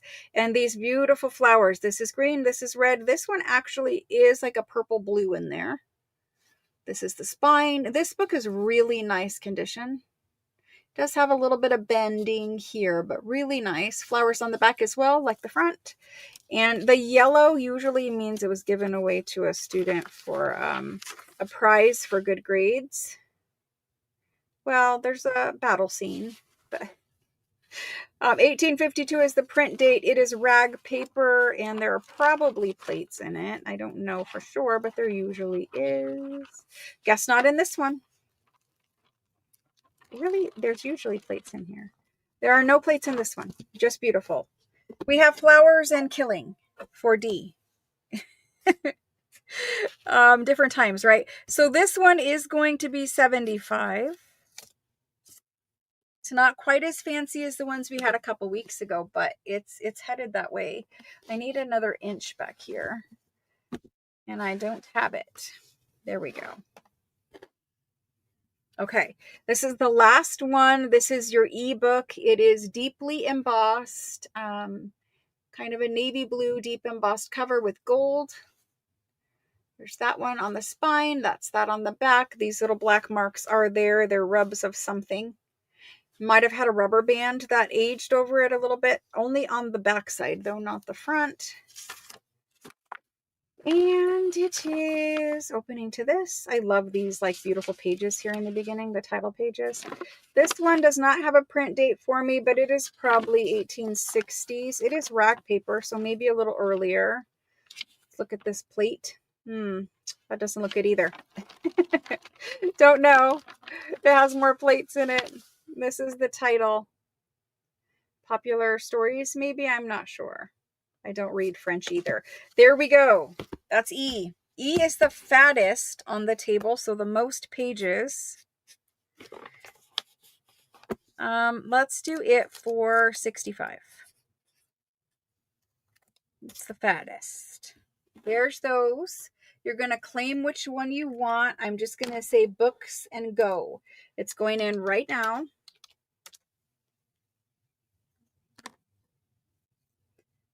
Sorry for the long-winded whatever about books. Books do take some time. I try to do them random, but each one is kind of unique and different. So I also see why people like to choose. Okay, Marcella T is first in and she's claiming the B. Marcella T. Now, Marcella T, do not lick the green color. Okay, do not lick the green color. Right here, don't lick it. If you rub your finger over it, wash your finger. This green may or may not be made of arsenic. So it's this time period.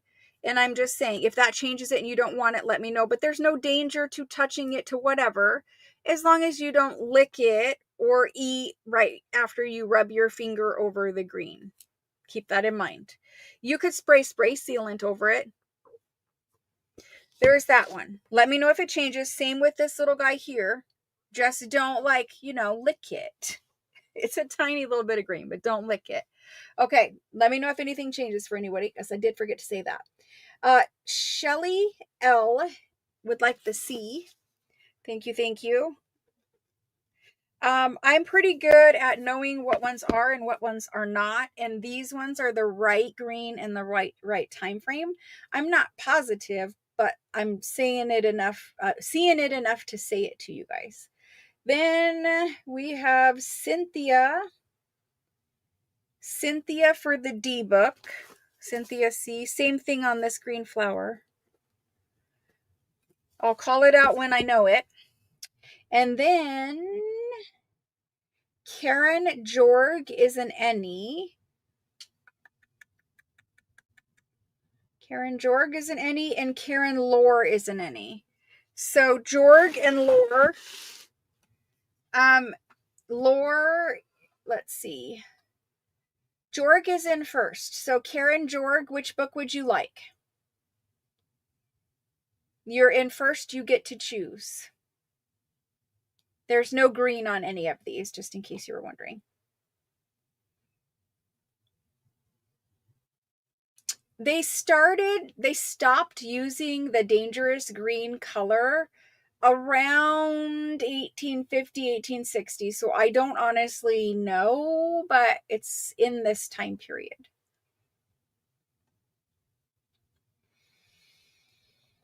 I don't see anybody saying anything, so I'm going to label them. I usually do first on this side, so I'm going to go ahead and put Karen Jorg on this one and Karen Lore on this one.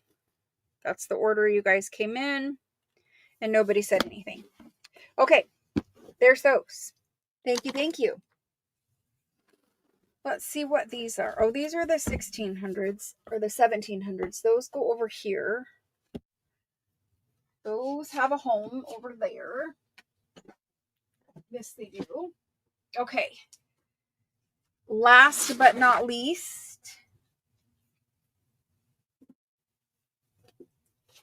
I have some small. I'm going to do these. I have some smalls. And it's kind of a big. It should have went in a different lot. This one can go in there. These two can go in there. Are these the same size?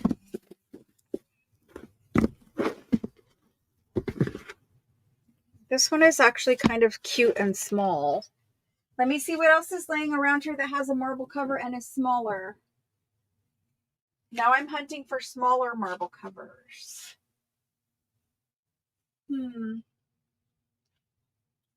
Okay, well, we're going to do those. We're getting to the bottom of the bin. Karen Torg wanted A. That's the one you got. Perfect. Okay, let's take a look at these quick. This one is upside down. So is this guy. This one, it looks like it is. Okay, there we go. We're going to go A, B, C, D, E, F, G. If you want G, which probably everyone will, it's there. Okay. The A book.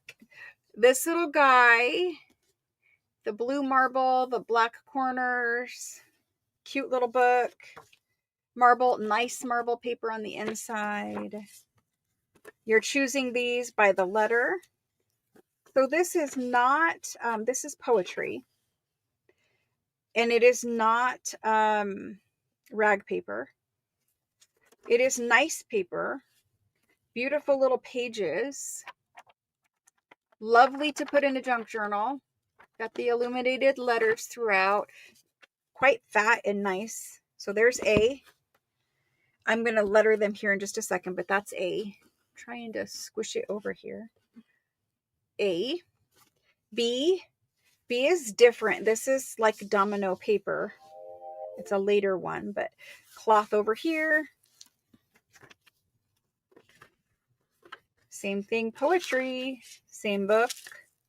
Same book. And again, not rag paper. The same illuminated letters. Completely randomly got the exact same book. There's B. Very different covers. I really like both of them.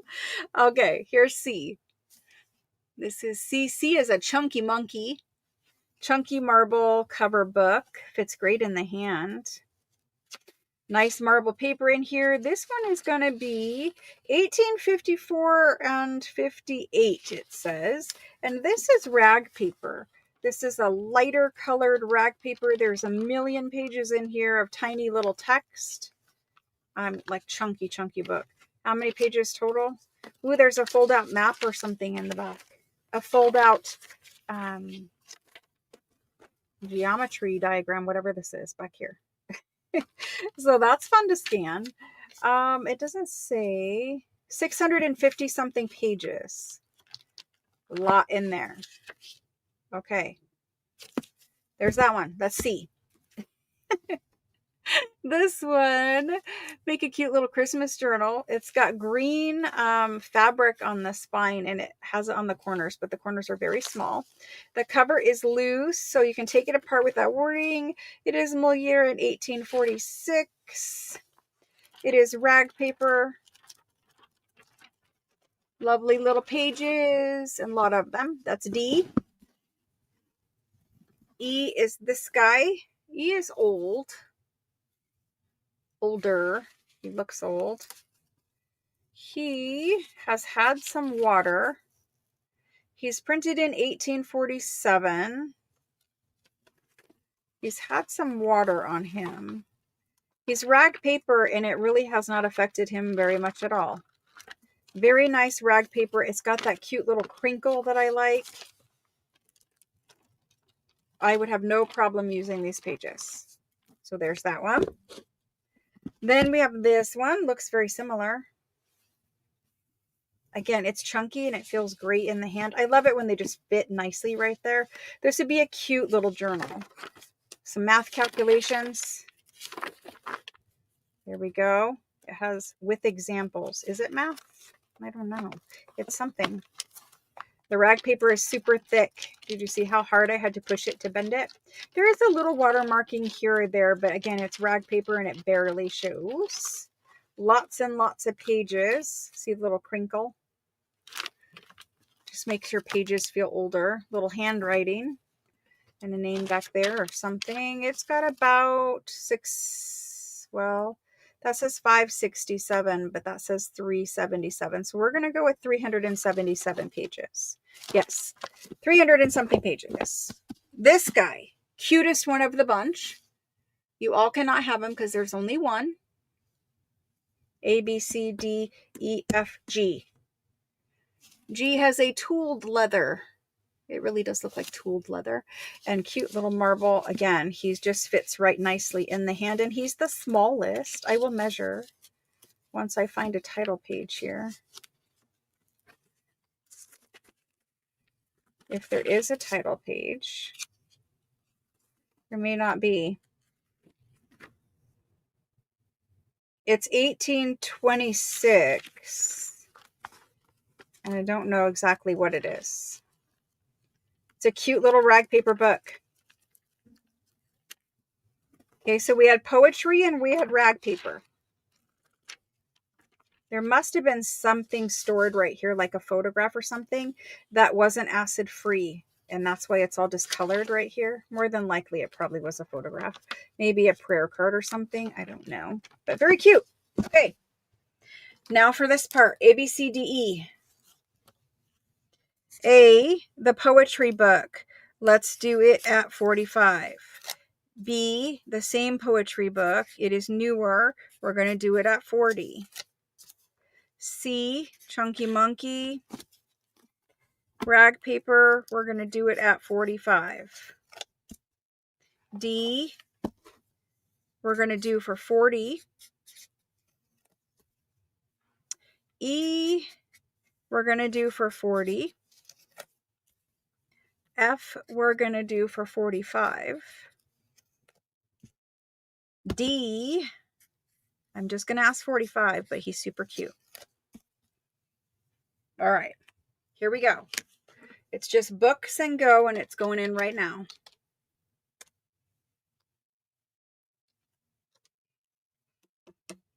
I probably have just a couple more rounds. I've got some small ones, though. I'll try to make it quicker. I don't know how. I just need to stop showing everybody. It goes faster that way. Okay. There's my books go. There's a lot of you for these. Okay. Lynn R. You are in first, and she is the first to claim it. I knew it would go fast. Lynn R. Thank you. After Lynn, we have G goes to Brandy. G. Wait, why do I have D on this? Oh my gosh.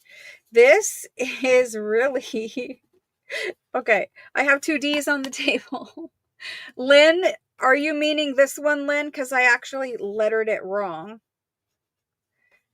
I'm sure she does. Well, I'm going to scroll down to the bottom. Lynn R, do you want the one in my hand? I messed that up royally. I said G even. Okay. Quickly. Lynn R, do you want this one in my hand? And Brandy, yes, you put in G. Yes, I figured you did. Okay. So Brandy, that one's gone, but you have other letters that you will also accept, and they are C or D. So she will get C. Sorry about that, guys.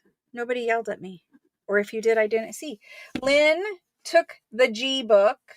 Brandy got the C book. Now we are to Tammy.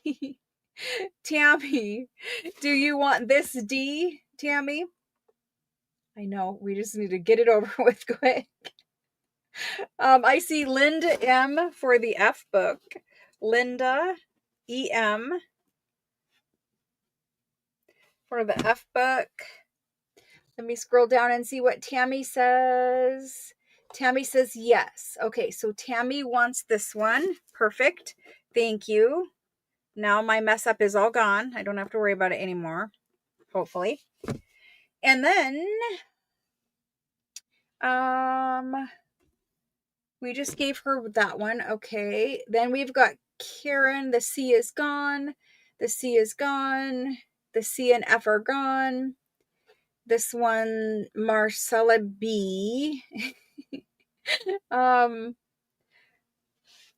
Marcella B, your last name is B.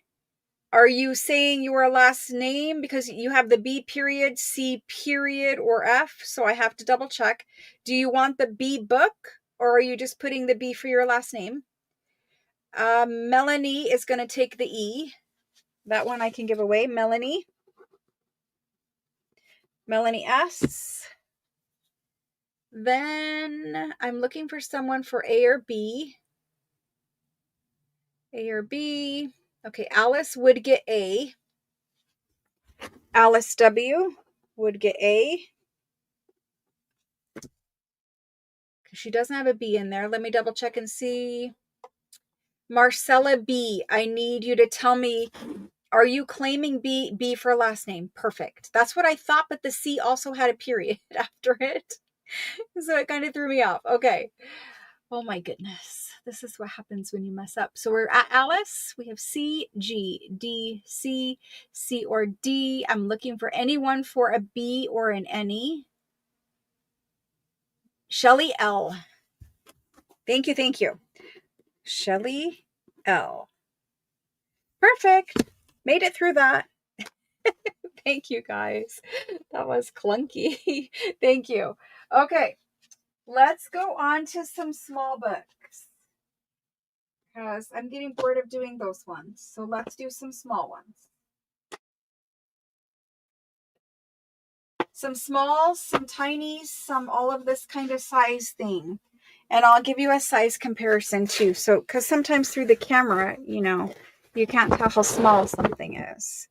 These are all upside down. Looks like this one is 2. This one, who knows? That one goes there. Okay, so those are small. I think there's a couple more here. These are small. They can go. These are small. What else is small on this table? It's a little too big to go in this round. This is small. Ooh, I have some other cute small ones. This one is small. I have some dictionaries back here. This one is small, but he's a different shape. I probably have enough here. You probably have enough. Okay. Street. I don't know if this one is. Okay. These two are skinnies. We have 3 of the skinnies. We have one tiny little guy. Like, for instance, this tiny little guy compared to this guy. Like, he's so tiny. I know you guys can't tell, but anyway, these are the size range of books tonight. Okay, the tiny little guy, wherever he goes. I don't know where he goes. Let's move through these quickly. Quickly. I'm going to put this down here with these. That makes sense. This guy can go up here. This guy can go up here. This guy is fat and goes down here. We're about there.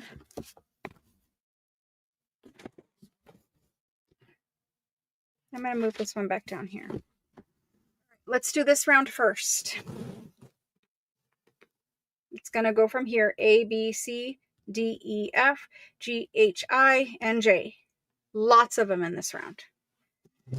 If you want to claim, I moved it already. If you want to claim 1, 2, and 3 together to keep all 3 of these together, the first person that comes in can claim all 3 together.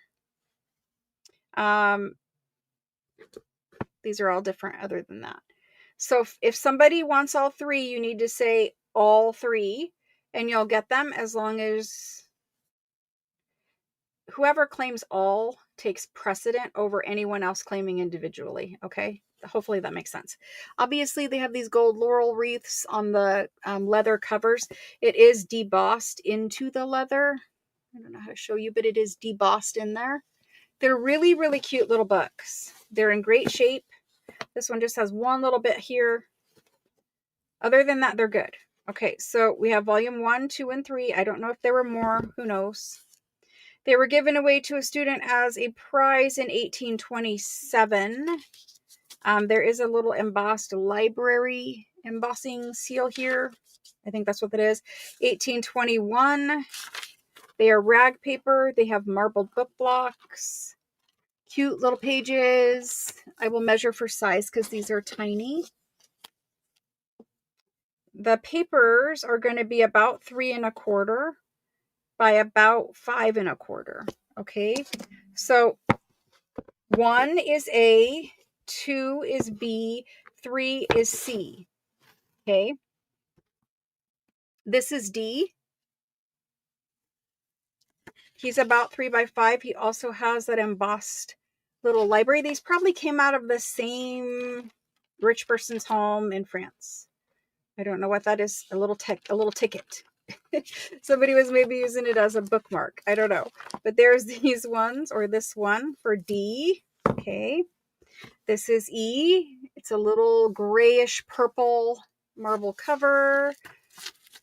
So far, they've all been rag paper. This is 1816. Beautiful. This one here, little leather cover one. Look at that. It's got bees around a beehive, and it's fables. Okay. This one is 1813. It's early. It has that same embossed library mark. Look at that little cutout church in there. I don't know what it's doing in there, but it is in there. Very cute little book. Okay. A, B, C, D, E, F. G is this one. G. Little pasted in inscription here of 1826. It is a Christian book printed in Paris, dated 1803 to 1809 maybe. Cute little rag paper pages. There we go. Then we were at G, so F, A, B, C, D, E, F, G, H. Sorry. H, I cannot do this tonight. Oh my gosh. There we go. Beautiful little book in good condition. You got a book plate in there. And Legory. Printed in 1833. It is rag paper. It is a Christian book. Ooh. There is a little wreath in here. It's made from flowers. Very cute. There we go. This one. A, B, C, D, E, F, G, H, I. Oh my gosh, I want to do this again at the end with a marker. But anyway, this one is kind of a brown marble. This one is about Jerusalem, or Deliver Us from Jerusalem. I'm not really sure. But 1819 is the print date. This is lovely rag paper. Very, very nice rag paper. There are plates in here. Cute. Cute little book. Okay, last one in this round. It's this chunky guy. He's a little bit different. Like he's fatter, whiter. Okay. Marble paper. A little watermark. I don't know how far it goes. That plate. Very nice. Printed in 1802. It looks like it has fugitive poems, but not sure. Very cute. I love the page size for that one. All right, I'm going to do them officially this time. I'm sure somebody is going to claim all of those together. There's my sticky notes. They're so cute, and they're basically like index card size because they're about 3 by 5. So super cute. And if you're doing that little waterfall look where you have all your little book pages staggered, in the front and end or middle of journal, or really anywhere in a journal. They're just super cute.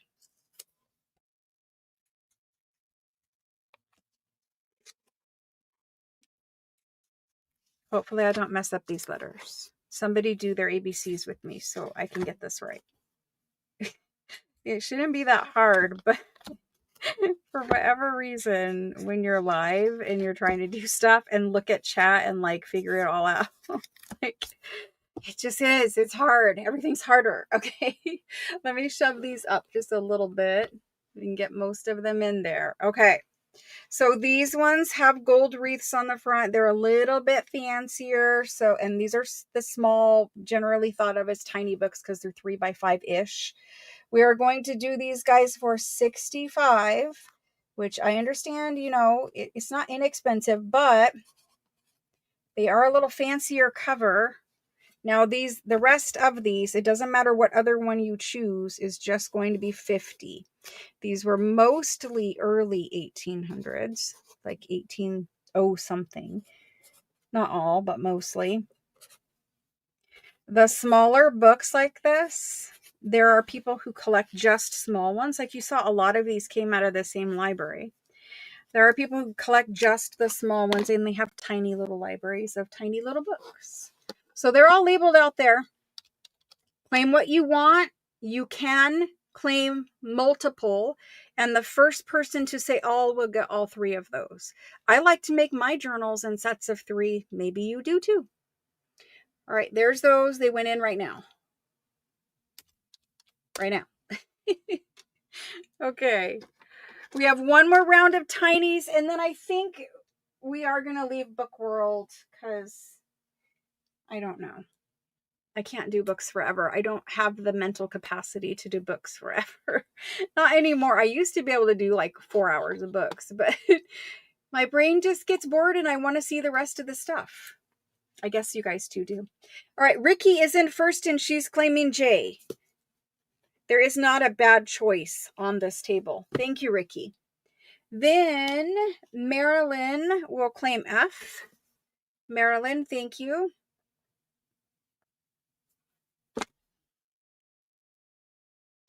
After Marilyn, Deborah K for the G book.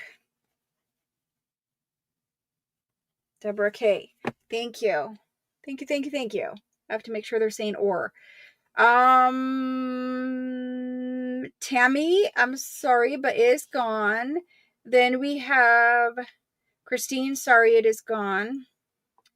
Alice is an any, so Alice wants 1. Misty, that's gone too. Jane, it's, wait, Misty says or H. Misty's going to get H. Thank you.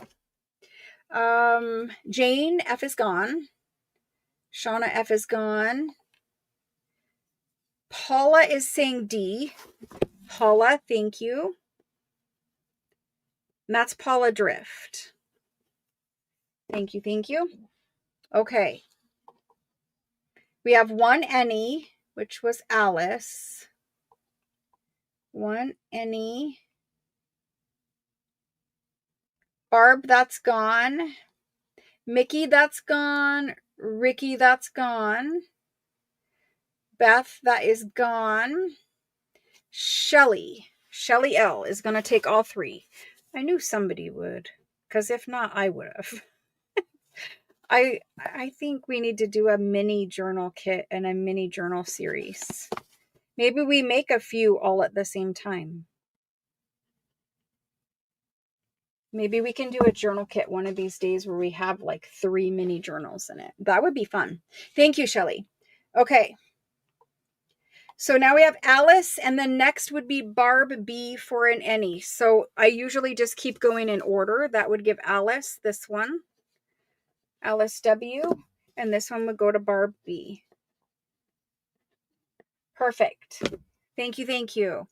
Let's get rid of the rest of these tiny ones off the desk. Then I'm going to have to put away a bunch of books because they're all over and we need this space for big ledgers and other big papers. So the next ones That's what I'm going to do. Obviously, they'll be different priced because we have some thin ones. One of them I think is a school book. Like this one is a school book. This guy here, though, I'm just saying, I think he's 1700s. Like he looks 1700s. We'll find out when I get to him, but he's pretty amazing. Anyway, this is your A book. A is a little worn, a little grungy. His corners are all like bent and rounded. I kind of love him, but you know, whatever. This guy came from the same little book library. He is grungy though. Look at him. He's got like a whole section here that is gone, pulled out of the book. It's printed in 1835. It is fables and it is rag paper. It does have cute little illustrations. It looks like some damage. Does every page have a picture? Because that's kind of cute. A lot of these little pictures, but there is a lot of tearing up here in this little section. Lots of little pictures, though. It looks like just about every page will have a picture. So this is your A book. Again, I don't see them until you see them most of the time. All these papers back here in the back are very clean and nice for the most part. So that's your A book. Very interesting with all the little pictures. All right, this is B.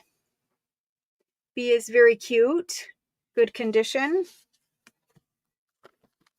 This, oh my gosh, this is a little dictionary, guys. It's printed in 1805. It's a tiny rag paper dictionary. Look at how cute this is. Look at it. It's so cute. It's got the letters up here at the top because it's not a normal dictionary. It's of whatever this is, of stories. I don't know, but your guess is as good as mine. It also is like robin's egg blue paper throughout. It's robin's egg blue rag paper, and it is a little dictionary of some sort. Do I have, like, I don't want to show you a tan, but I'll show you a cream colored paper next to it. I don't know if you guys can see the blue, but it is a robin's egg blue one. Very cute, and there's a lot of pages. Back here in the back, it looks more like what we're used to. I guess throughout. Super cute, guys. Okay, well, there's B. This is C. C has a gold border. C is chunky too. Marble paper. Opening up to this. It's printed in 1821. It is rag paper. Super nice. Lots and lots of pages. There's C. Then we start with the skinnies. This is D. The skinny little purple one. It's got some writing inside. Looks like a child. Put their name in here. It's French grammar. So it was a school book. Ooh, lots of pencil writing. Lots of pencil writing. Not everywhere on the pages, but I did see some. It's even talking about math. So, oh, there. It has arithmetic in it too. Okay. A little children's school book with some writing. Okay, there we go. Then there's this one. This one is so interesting. It's got like silver splatters, which are intentional on this lime green with a brown spine. This is a thin one. The fruit, I don't know. I don't know what that is. Printed in Paris. It does not have a date that I can see there. This is not rag paper. This is pulp paper. Anytime you see this super brown paper, you can assume it's pulpy. Just a thin little French book. Looks like poetry. I don't really know. Somebody can translate that. It says of May, so I don't know. The fruit of May? I don't know. In the night of May? Who knows? That Then there's this red one. It is a thin one. Okay. I just pulled my thighs. We've got a little staining here. This is printed in 1844. The life of this person.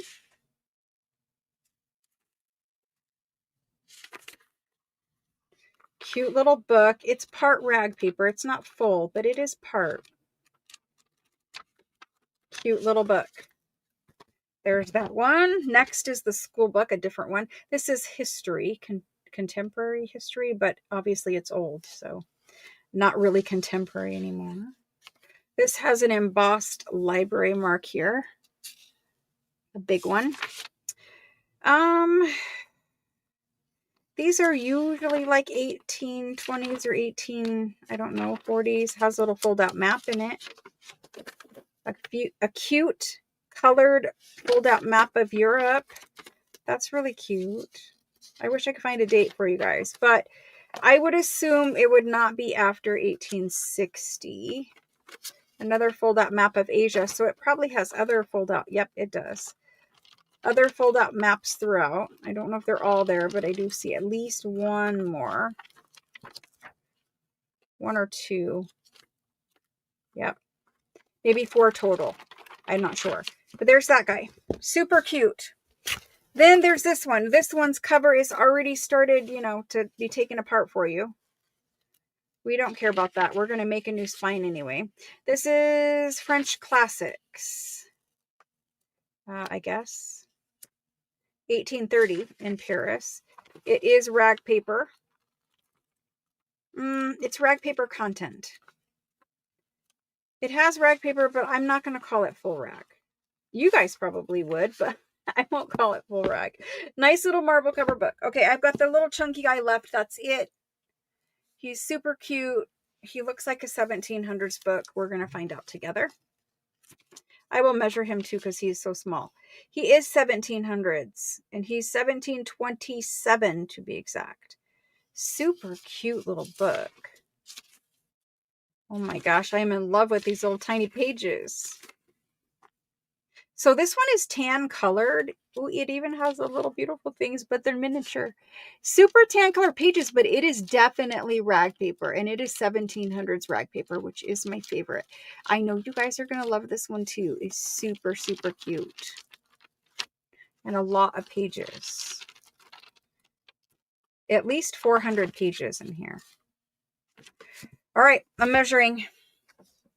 The largest one on the table, one of these two, is about 3 1/4 by 5 1/2. 3 1/4 by 5 1/2. This one is about 6 by about 3 1/2. The tiny guy here is 2 3/4 by 4 1/2. 2 3/4 by 4 1/2. Let's ABC them, get them priced, and let's get these books done. My little mind wants to wander to other beautiful things we have tonight.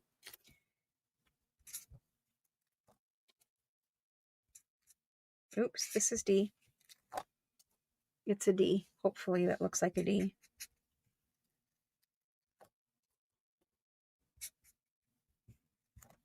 I don't know why we can't just write letters, but we can. All right.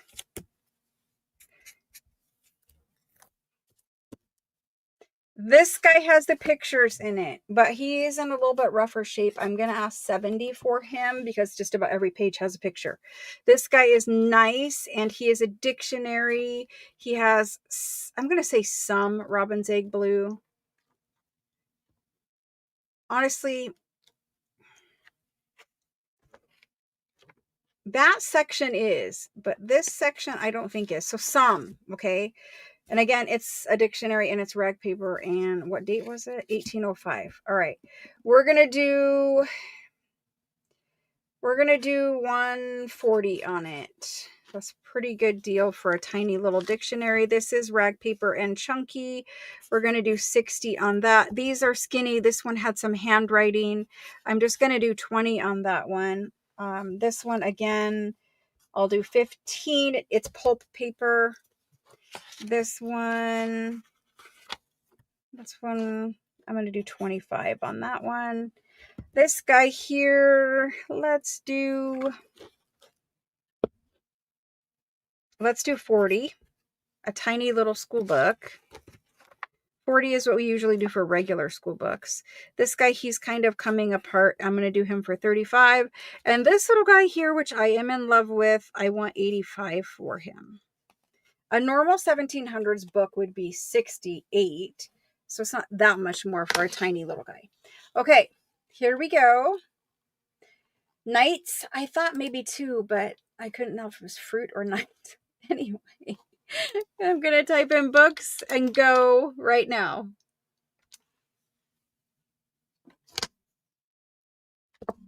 Thank you for translating. I wish that I would have taken French when I was in school instead of taking Spanish, but I live in Arizona, so Spanish made more sense for me. Okay, Allison R is in first, and right away she claimed this guy. Thank you, Allison. You're going to like him. He's very cute. After that, Alice is claiming C.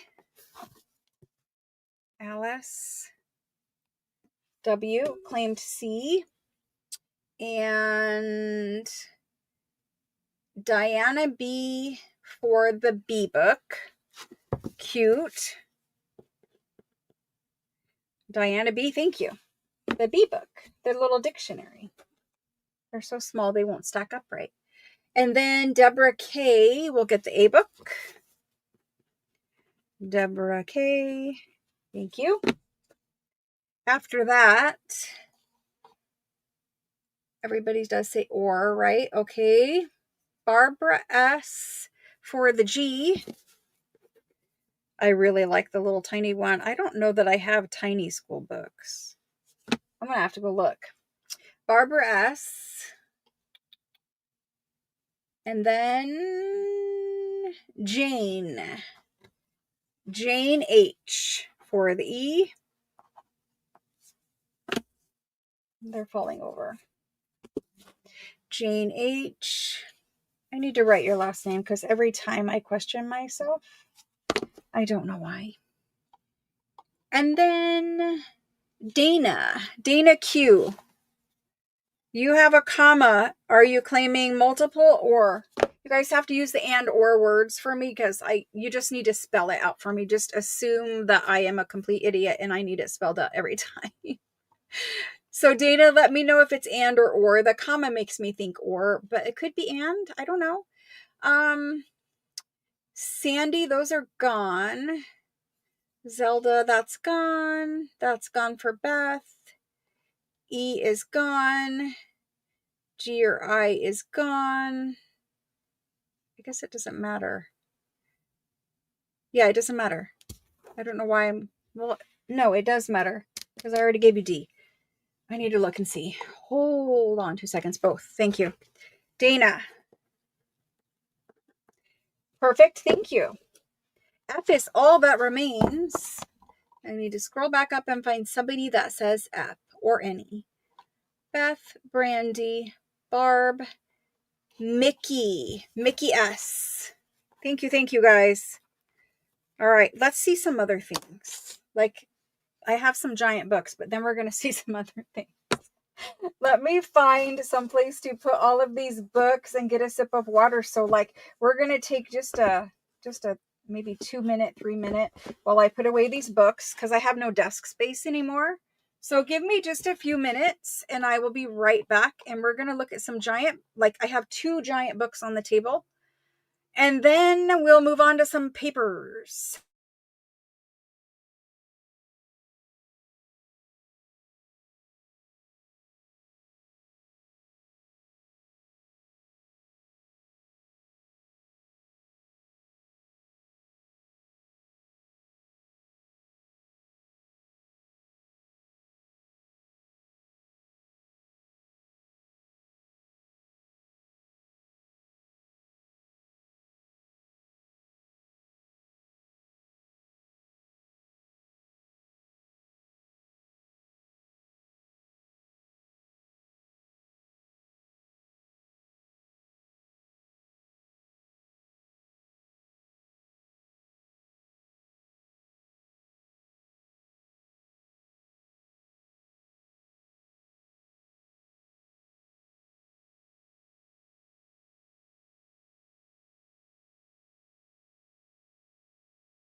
All right, so that was like 5 minutes. Sorry. Now for water. And then giant books. There's only 2, and then we're going to move on to papers. Okay. So, for giant books, I have 1, 2, I have a total of 8 giant books. They're not all the same. But I'm going to show you 2 tonight. If you guys want more, I can send you pictures in text or something, or if you don't care what one you get, there's 6 that are very similar, and then 2 that are kind of like this one. That doesn't make sense, but they're giant dictionaries. Giant dictionaries. I had, I think, 12, something like that, of these to start with. These are folio size. Folio size means about 9 3/4 by 15 1/2. Yep, 15 3/4. 9 1/4 by 15 3/4. If I said that, 9 3/4. Oh my gosh.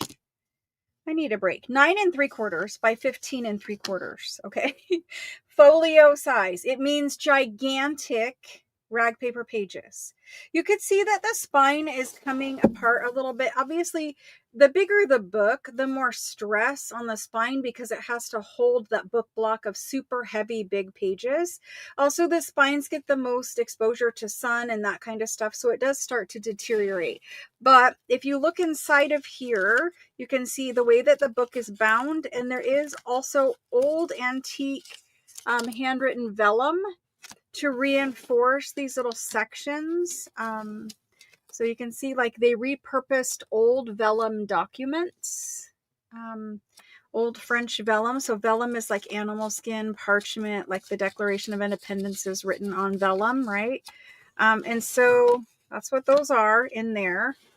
Just cute, just interesting. They're a dictionary, and they are different letters. If it matters to you, you know, there are specific letters in each volume.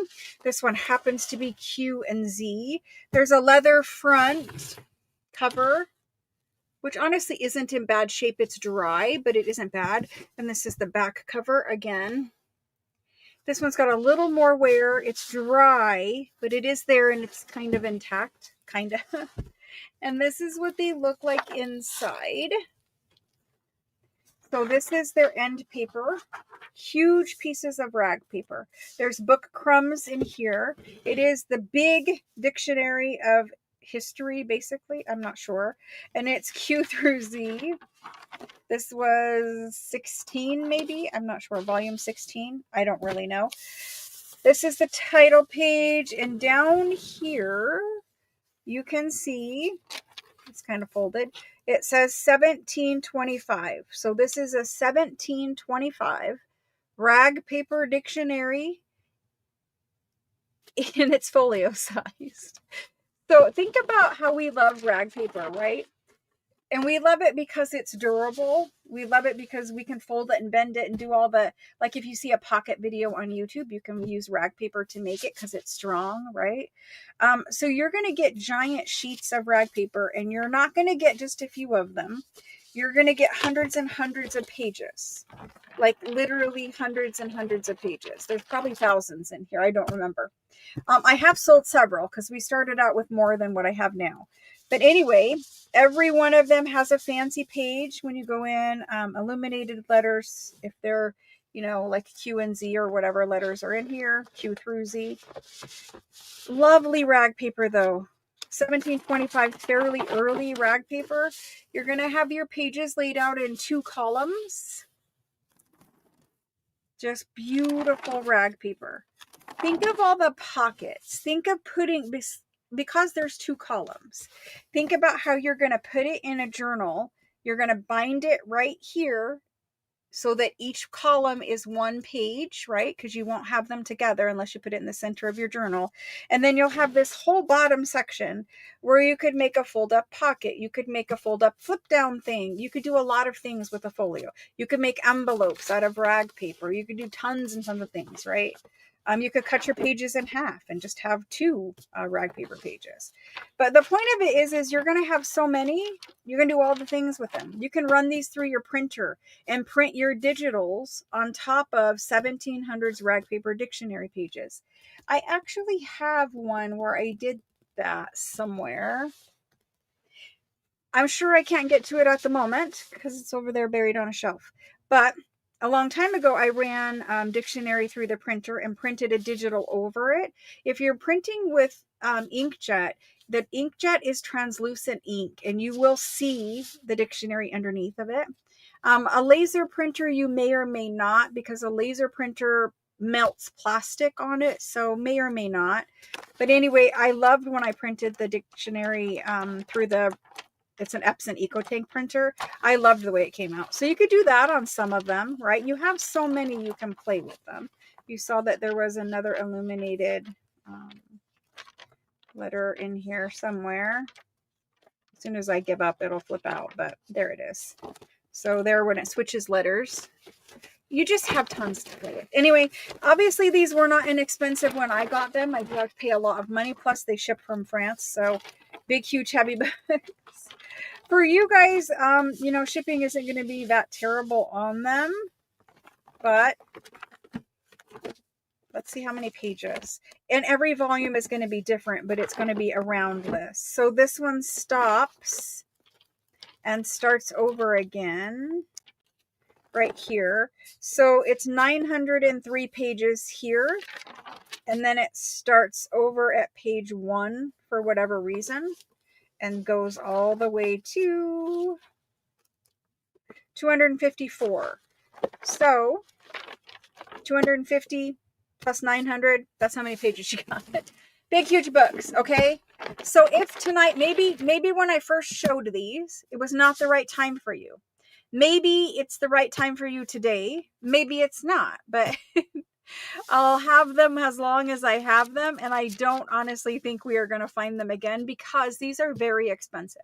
I had a piece of paper from an antique magazine where it showed that these books, these exact dictionaries, the full set of 16 of them, sold for like $10,000 or 10,000 euros. And that was at an auction. You know how like antique art collectors, whatever, there's publications and it shows you like what recently sold at auction. Well, a set of 16 of these sold for $10,000 at auction. So I'm just saying, they're expensive for us to find. All right, there's that. It looked like we had a little table in here too. You never know what you're going to find on the pages. I know I saw a table in here.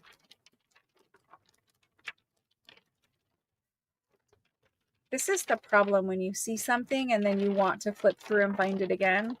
I don't know where it was, but I know I saw a table in there. Let's go ahead and do it. All right, so giant books. I'm going to sell this exact one. If this one sells and you guys want to see more, then I will show one. There's only one more I can reach tonight, but if you want the other ones, they'll be similar to this. All right, folio size. Rag paper, 1700s dictionary, and it is in French. These are 900 each. I can only sell 8 because that's all I have. The first person is grabbing this exact one right here, and if somebody else wants to see the other one, we'll do it. This one is in really nice shape. The thing about rag paper is it doesn't get brittle on you. It is not going to get crumbly. You can fold this and then fold it again and then unfold it and fold it again, and your paper isn't going to tear because it is rag paper. I really should keep one, so we really only have 6 others. Looks like maybe this one was staying with me, but maybe you see this video tonight. Maybe you think about it down the road, maybe, you know, payday or whatever, the end of the month, beginning of the month, something like that. You guys can always message me too and buy that way, because I do sell a lot of things private sale that way. But you guys got to ask for it, right? So there's that. We're going to move on. It's not the right home for someone today. That's okay. I want to take one apart at least and do paper packs, because not everybody can afford to do the 900, right? So I'm going to take at least one apart and do paper packs. All right, moving on. We're going to do ledger page packs out of this guy right here. So this guy's, I'm not selling the whole ledger. I'm just selling page packs. So this is what this one opens up to. And it really is a shame to take pages out of it. I kind of forgot that this fancy thing was in here. This is the fancy thing. It's all hand done. Hand colored. He drew these little birds. So it's pretty fabulous, but I think we're going to do pages out of it. Should I sell it? Should I show it to you and offer it whole? You guys tell me. If somebody wants me to offer it whole, I'll offer it whole. If nobody wants it whole, then we're going to do page packs. Because it is a massive one. It's very, very old rag paper. It's written all the way through and it has tons of pages. So it has 586 numbered pages. They are all gigantic rag paper full pages. You saw a blotter sheet in there, but I'll show you up close too. But super, super beautiful. This is what it looks like. Super, super beautiful. Hand numbered pages. This is each entry. They've hand done these little dividing bars throughout. This is all from the 1700s. The book starts, it's dated here, is it not? It's dated somewhere up here. This is the one that I paid 1,800 euro for, just to give you an idea. I paid 1,800 euro plus exchange rate from euro to dollar and shipping. It starts in 1774. Okay, so 1774. This is a French ledger from 1774. Beautiful pen work though. I mean, look right here. Look, beautiful pen work. And this paper is like 65-pound cardstock. It's very, very thick. Like, look here. Look at the page numbers here. I mean, it is truly beautiful. Goodness. So if you buy this whole, you're going to scan, you're going to sell pages, you're going to do all the things, right? Because there's so much of it. Anyway, so I am going to offer it whole and then I'll offer it as page packs because I think I forgot it had that fancy page in it. Look at these ones though. There's so many little entries and nothing's stopping you from cutting this into individual little pieces of ephemera so you can stretch the page and make it go further. But here's more pages that look like this with lots of entries. It is a stunning book. This is probably, I don't know if it's the most expensive, but it is right around the most expensive ledger that I've ever bought. And I normally do not buy them for these price points, but I saw that front page and I also know it's from 1700s and it is on my favorite rag paper. There is some ephemera tucked in. Robin's Egg blue little 2-page document. So there is some ephemera in there. I know there was something in the back too, but gosh, guys. Look, the entries are beautiful. I mean, I love all the math over here and how he's done the little decorative lines. They're not even just little lines. They're like little lines and dots. This is someone who spent quite a bit of time making their ledger as that front page. So just a blotter back here. Just a sheet that they would keep in between the pages to keep the ink from bleeding through. And it is nice without any bleeds, really. So it's beautiful. Anyway, here it is. Is anyone interested in this guy as a whole ledger? Now, you know what I pay for it, and I'm completely just throwing it out there, being honest. So, is anyone interested in it as a whole ledger? Or are we going to take this guy apart? This is that front page. This is all hand done. I don't know if this is like a self-portrait. I have no idea. But it is really hand colored in red and black. You've got these beautiful vases with all these cute little flowers. I'm going to hold it up. It is beautiful. The little guy is a little creepy maybe, but anyway, this is it. And all of this right here, like if you wanted a pink bar or whatever, those are little tiny individual pen ink dots. So this person was quite talented. But anyway, okay, so I don't see anybody interested in the whole thing. So I think we're going to do page packs, which it is going to hurt a little bit to take it apart, but I don't see any way. I paid 1,800 euro. I don't see any other way to do it. It can't sit here forever. Obviously, I do have to recoup the money somehow. So I think we're just going to take them apart. I don't know how else to do it. So if we take them apart, we're going to do packs of pages. Let's do it like, how many we have in here? Like 500 and something, right? I said 580 or something. 586.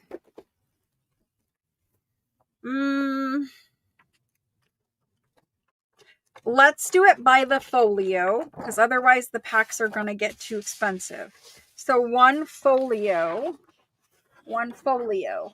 equals 2 pages that are together here in the center, because the way that ledgers are bound is it's one sheet of paper from side to side. This is all one sheet, and it's bound in the same way that we bind a journal, where it's a solid, spine in there.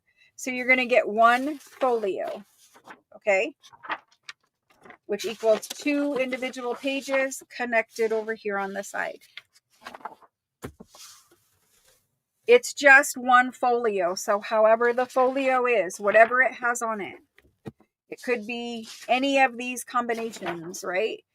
It could be, they're usually in signatures of like 5 to 7 pages. So it could be any of these folios. But just 2 pages, because otherwise it's going to get too expensive. So let's do it.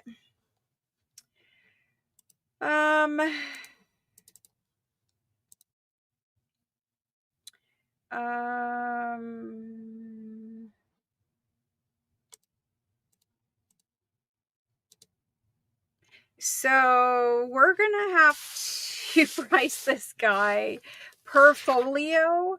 We're gonna have to do, I want to be like, it's so hard.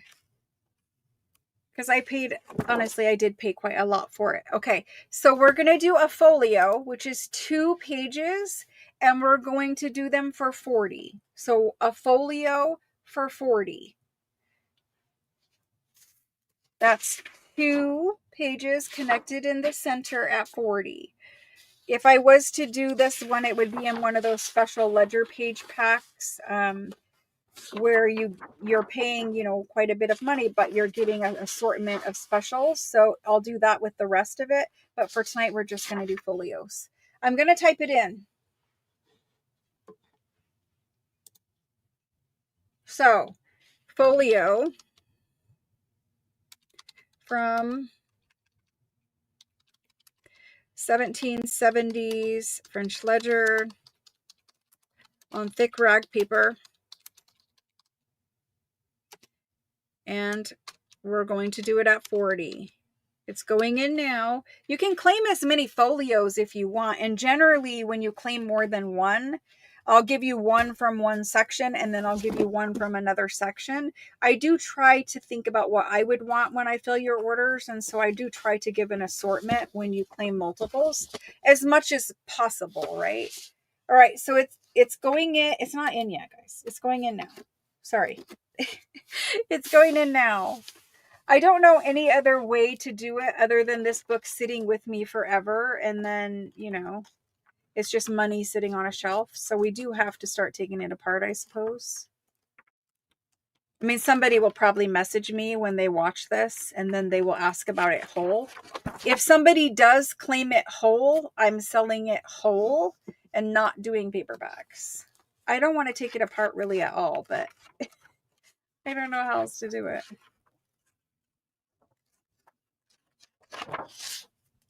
It'd be super cute.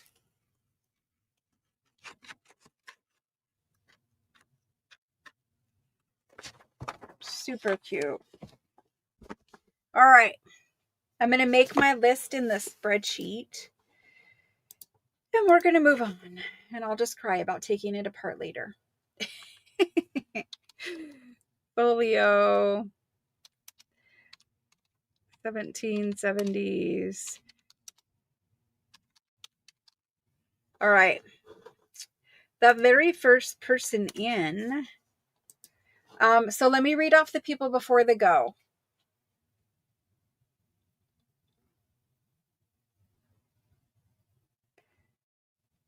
Diana M. Diana M.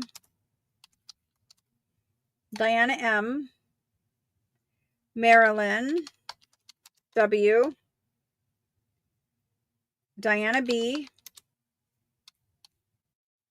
Diana B wants 3 packs. Okay. Lois. Deborah RM.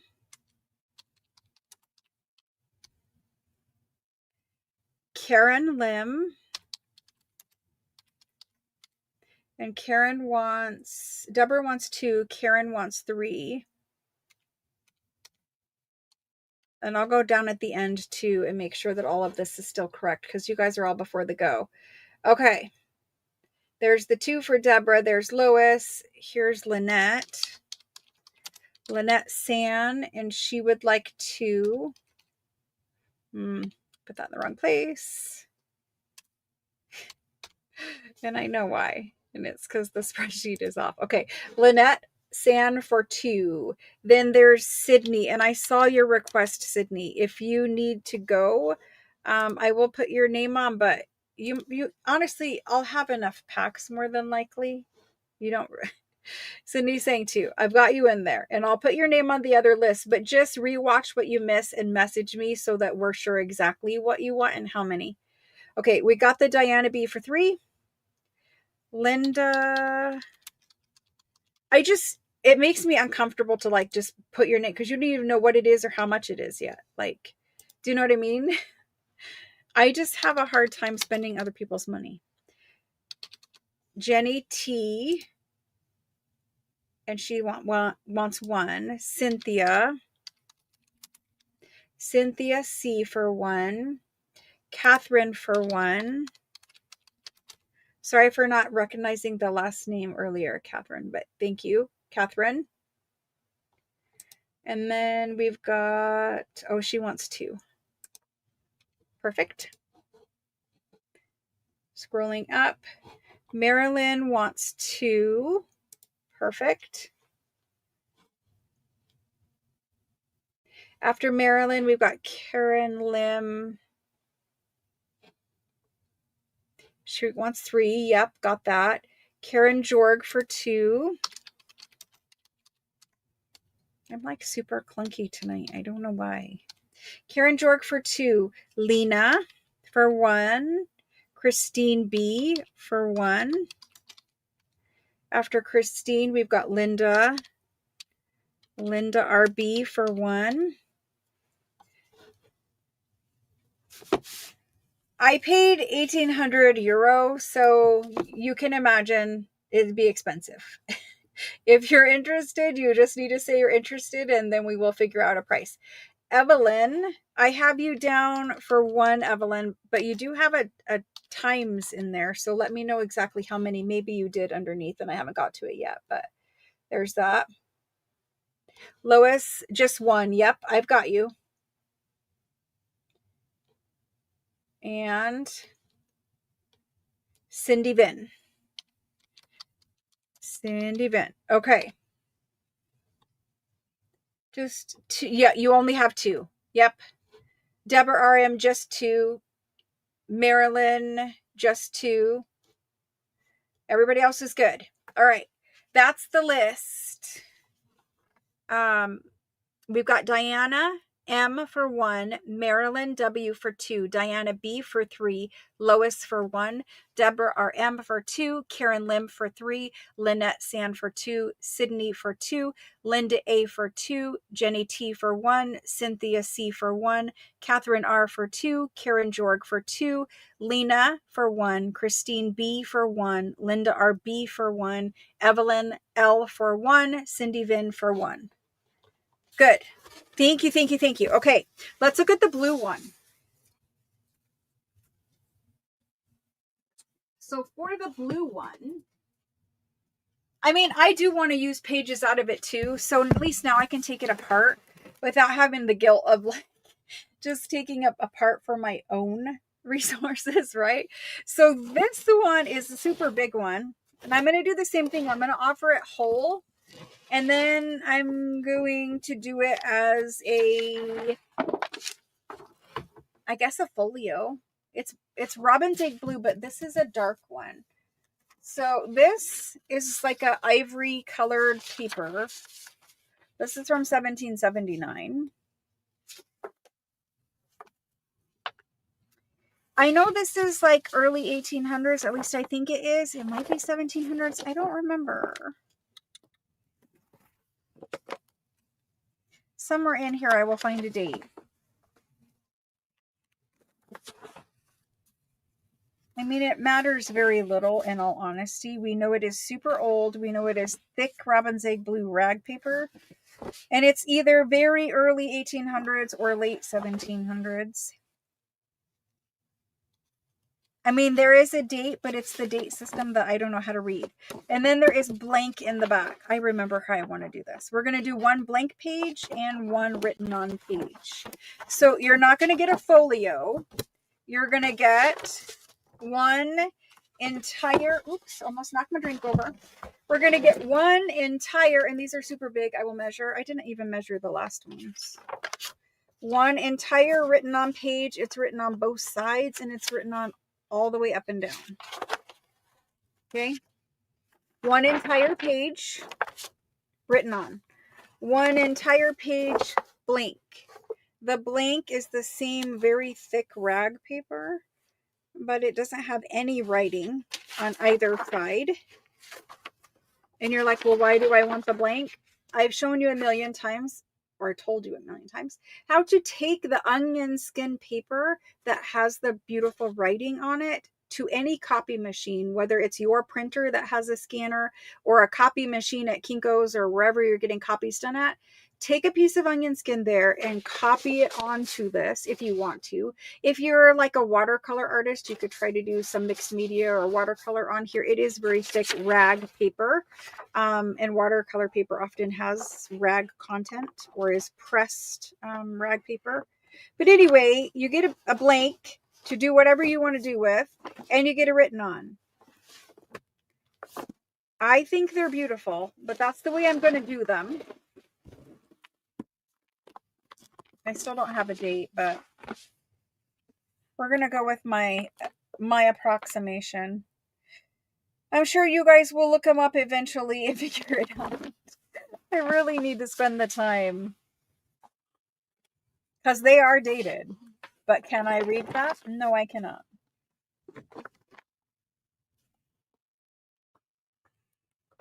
Yeah.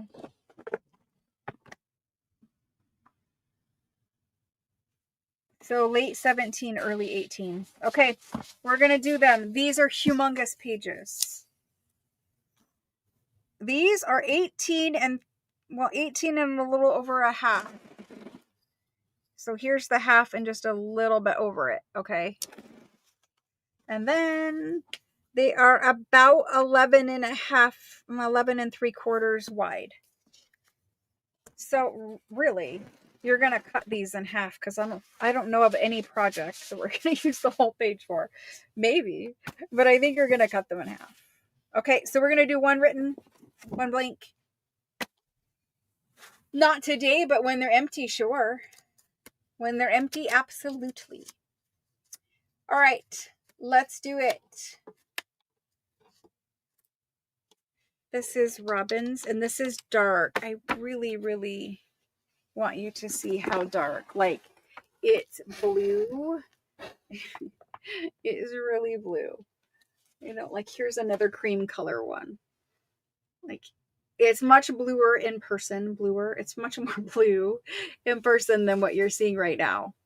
You see, even like my hand changing the color, it the camera is just they can't do it justice. So a lot of times I'll sell robin's egg blue and it's light robin's egg blue. This is dark robin's egg blue.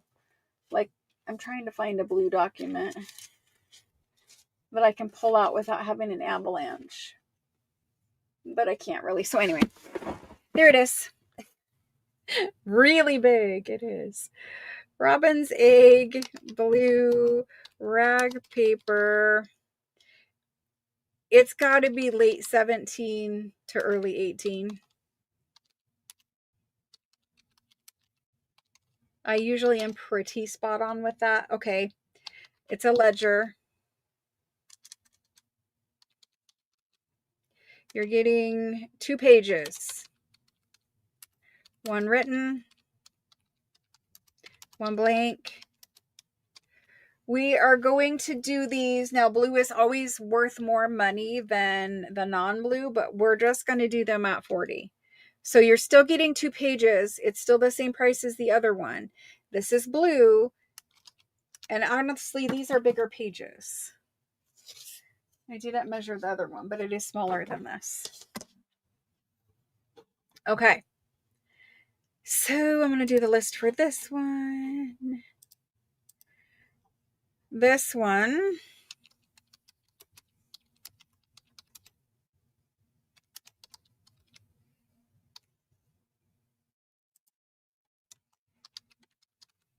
Okay.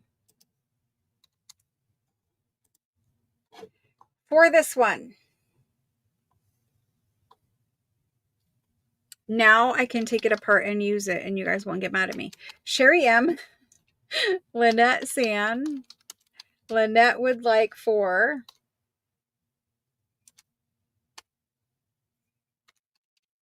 And then Marilyn would like 2.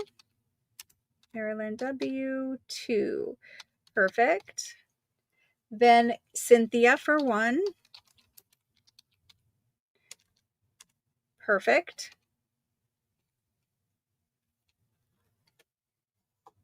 Shelly L.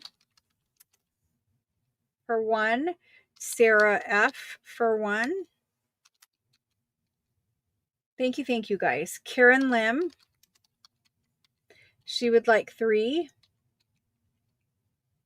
After Karen is Lois for 1. Deborah K.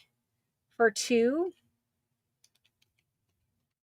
After Deborah, Catherine for 2. After Catherine, Linda A. Linda A for 1. Christine B for 1.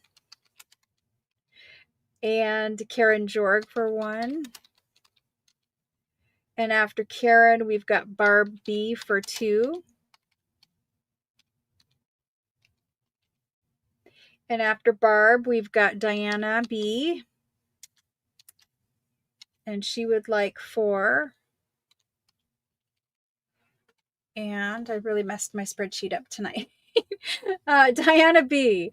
Then we have Marcella T. Thank you. Marcella would like 2. Okay. Jody M for 2.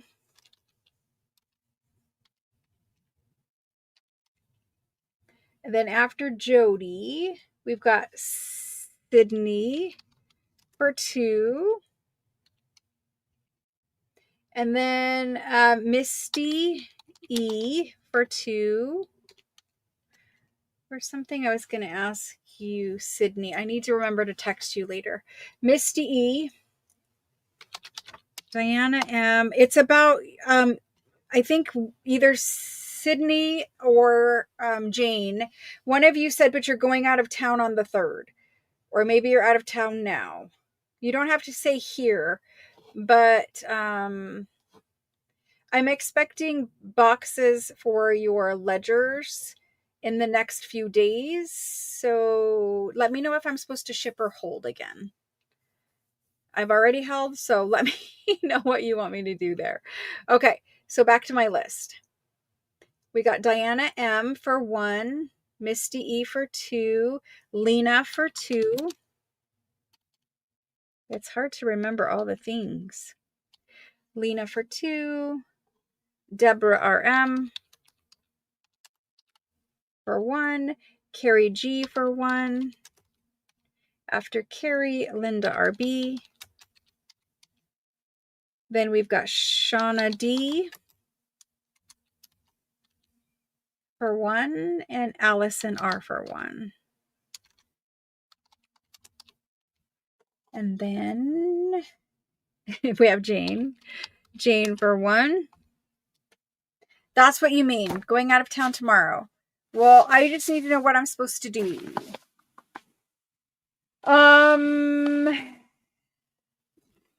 Maybe I just ship everything to Sydney or I don't know. You guys don't have to talk about it right here because it's public, but we need to figure it out. Okie doke. There was the 2 ones that I'm going to take apart. Now I'm going to show you the ones I'm not going to take apart. I'm not going to take, thank you all for those. I'm not going to take these ones apart. So this one has a lovely label. It is a paste paper cover. So they kind of like decorate it with this paste paper technique. Front and back. That alone is cute. It's super big cover of this. This ledger measures, it's from the same collection as the last 2. So it's 11.5 basically by 17, a little over 11.5 by 17. It's from the same collection as the last 2 that I had. It opens up. It has regular rag paper, end paper, and somebody like that last one that you all loved, the little design in the front. Not really like, let me show you like this. Like that. This is the front page of this ledger. And it's letter B. Super nice. Okay. Then this is all hand done, right? Just slide down. It's like a double entry. One title that goes across both pages. Lovely handwriting. The date is 1808. Very thick rag paper pages like the last ones. 1808.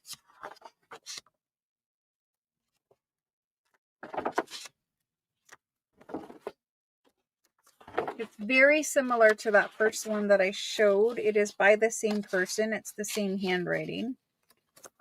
Super thick. The pages do have a tinge of blue to them and this gray stripe. These are definitely tinged blue.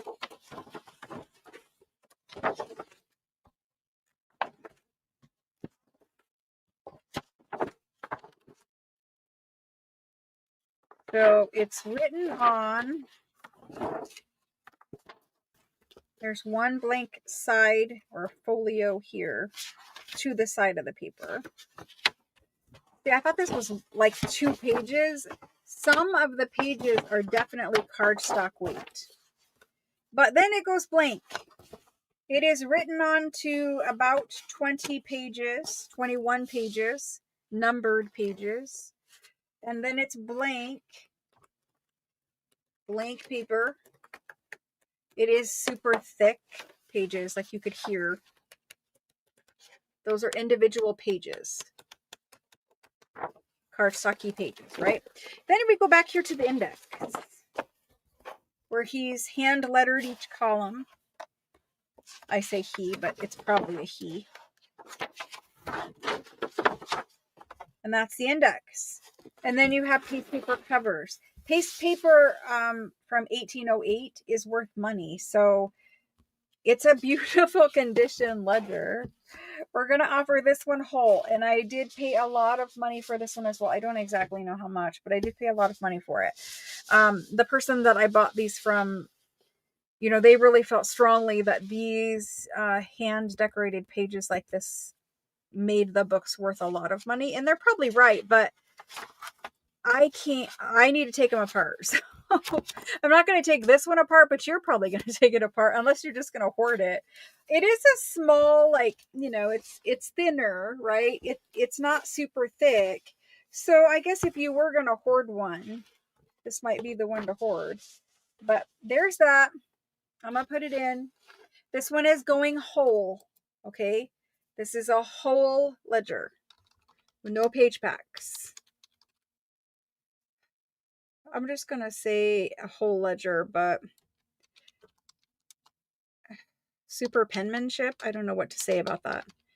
It's calligraphy or pen work. I'm not sure what is the term for that. The fancy stuff in the front. What is that called? Ornamental penmanship? I'm not sure. Anyway, whole ledger, French, super penmanship. Let's go ahead and get this one in, and let's do it for, I have no idea. Let's do it for 14. For 1400. I am sure that I was charged at least probably 800-900 euro. But then I have exchange rate, which is 25%, and shipping, which is probably another 25% plus tariff, depending. So anyway, there's that. Buying stuff from Europe isn't always cheap, right? But sometimes I just have to have them. And I don't buy anything that I'm not okay with hoarding. So if this doesn't sell tonight, I will just keep it. I do have the other one that we're going to take pages out of. So, and this one is, where's my cream colored paper that I had? Where did I put the cream colored paper? Here is a cream colored paper. I don't know if it's the same one, but it is a little robin's egg blue tinge. Because this is cream. This is definitely robin's egg blue. Like if you hold it up, can you guys see? It's definitely blue. So this, you're getting a whole blue one from 1808. And this is the front page. I don't know. What would you even do with that though, other than frame it? Like, what would you even do? You're going to have to frame it. I mean, I guess you could scan it and then frame it. Did you guys tell me what it was called?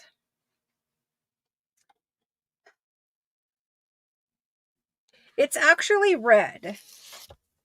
I mean, I say it's red.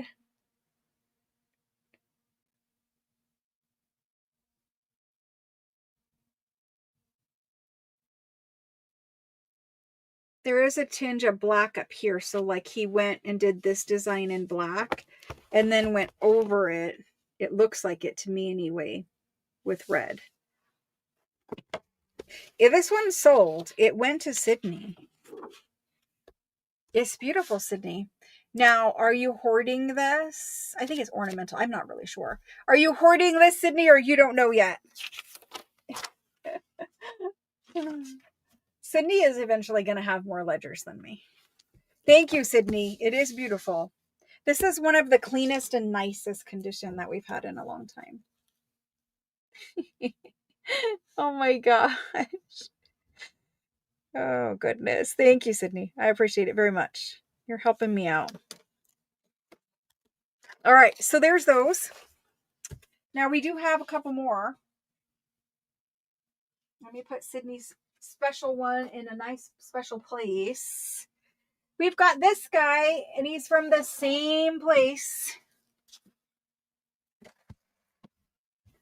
This one. It has like ink or paint or something splattered all over. Again, he's going to be sold whole, so you're buying it just as it is. This is definitely ink or paint. Like it's not, you can't feel it. It's nothing there. It's the large ledger, large book A, commercial something. Commercial? I don't know. Commence? I have no idea. Anyway, It's got some stains down here. It is a vellum animal skin cover. Okay, so this is all vellum animal skin. The spine is vellum animal skin. You can see right here, it's got something taken off or peeled off. It might have had a label or something written right here. It maybe not, but it's right where it would go. So I'm kind of inclined to think maybe they cut it off or something. I don't know. But anyway, this guy is gigantic also. This one is 17 and just a little bit over 17 inches tall by 11.5 inches wide. It also has a fancy page right there. It's got GA Grand whatever book of this, and I don't know what all of this means. That might be a date. I'm not sure. Obviously, it's the French Republic, but is it historical? Who knows? You guys know I don't look my things up before I sell them. So all I go off of is what I think they're worth after I pay for it and what I see other things go for in general at French flea markets. But I don't look things up to see if, like, you know, there's some historical relevance or whatever. This one is dated, I think it says 1792, but it's 1796. 1796. Okay. So you can see it's the same person, right? Same place, same person. If you guys remember a long time ago, like, I don't know, a month or two ago, I told you about these ledgers, and I told you that the prices for them were getting out of hand. And they definitely are. Although these are old and they're all that thick, lovely rag paper.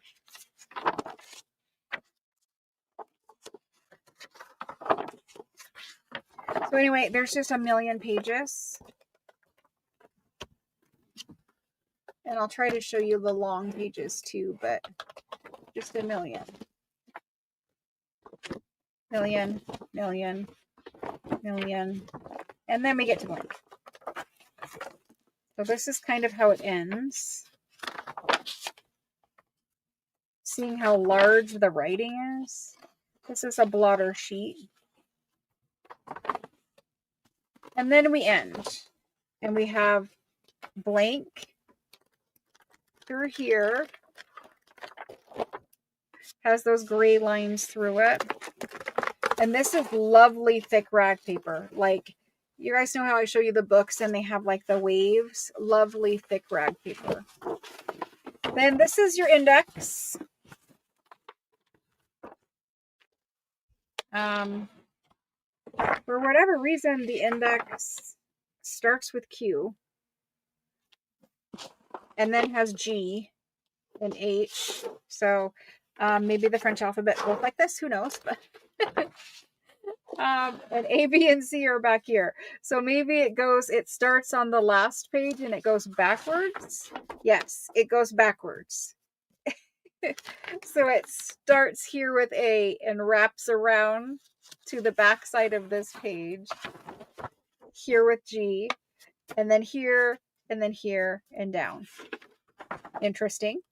All right, so there we go. Obviously, this is not inexpensive. It is super big. I get it. I do. I mean, you know, but here's the thing. If I didn't buy these, if I didn't buy them when I saw them, who knows when I would see them again? Like, I would never see the same one again because somebody would have bought them. But if I didn't buy it, we might miss out on it forever because who knows when we're going to find another similar age, whatever, rag paper, whatever. And for this one, I'm sure the person who I bought them from, I'm sure it was kind of like a bulk deal for them. And then so like there's a middleman, right, in between me. So I'm sure that they had to kind of buy them all in order to get the deal. But anyway, we just had to have them. Who knows when we're going to see it again. So I don't know how many pages. I'm trying to look. How many are actually written on? I thought it said 99. 99 are written on. And then from there, it's not numbered. It's not numbered, but more are written on than are not written on. I mean, maybe it's about half. So it's probably 200 overall pages, but 99 are written on. And here's that same cream colored paper. You can see it's a tinge blue. It's a tinge blue because here's cream. Here's cream. A tinge blue. That's not as blue as the other ones for sure, but it is a tinge. So now we're going to do this one. Nobody fall out of their chair, please. No falling out of chairs. This one, this is your cover. It is a vellum cover. Obviously, you can repurpose it into an art book or something like that, but you know, it's 1796, so it's old. It is vellum, but it is old. Okay, let's do it. This one, we're just going to call it 1796.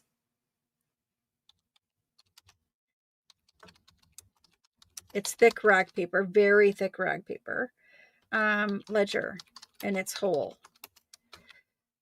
We're going to do, I have no idea, but we're going to do it for, let me look up my invoice quick. It will take me a minute. Let me look up my invoice. Okay.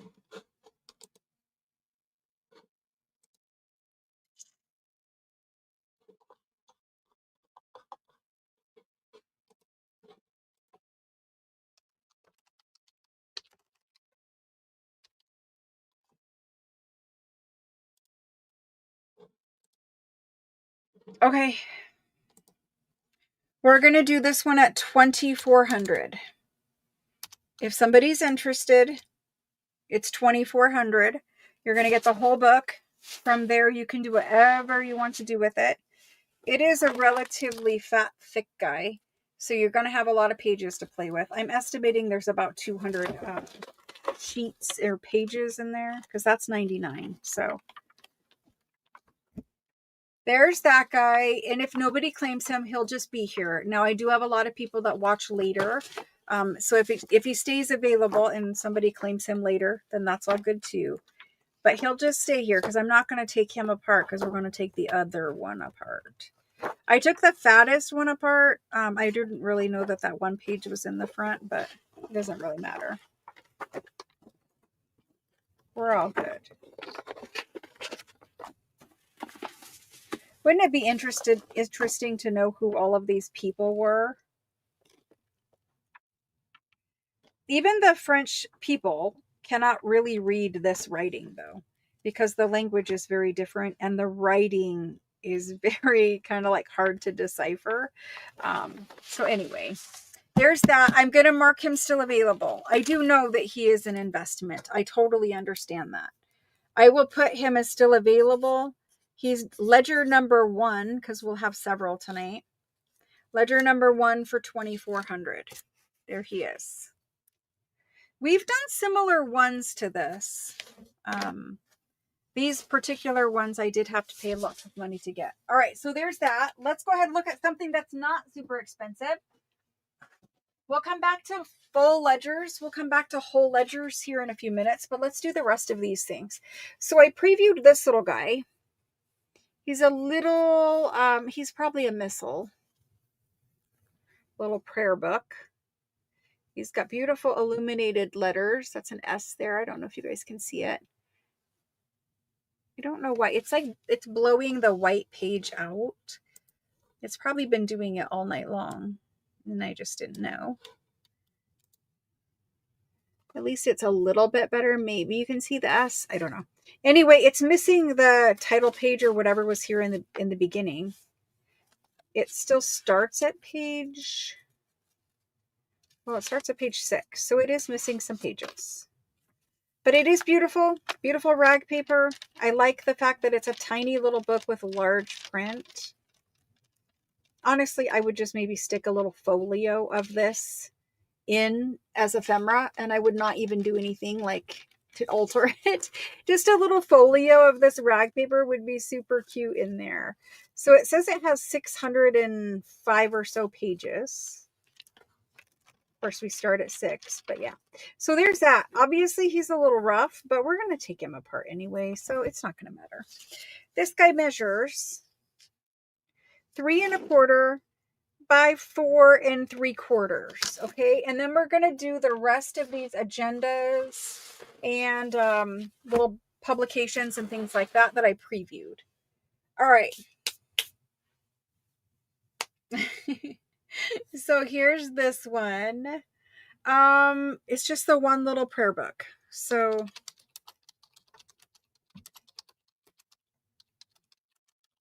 all right, here we go. This guy will be, I'm going to do him for 50.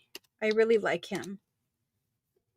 He'll be 50 if somebody wants to have him. You're going to take him apart. So we can make our own fabric spine. So that's not really a problem. And then you can repurpose that cover.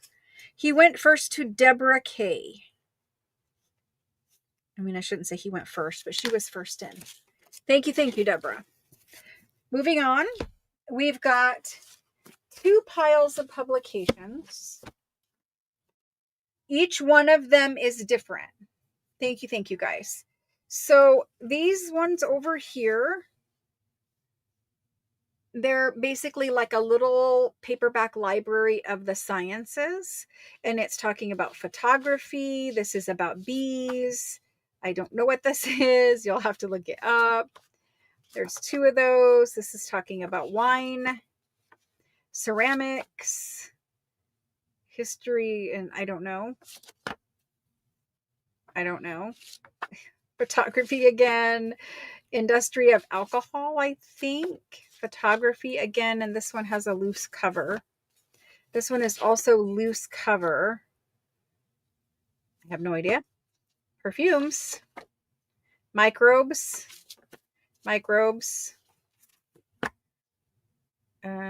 something of revolution, photography, something.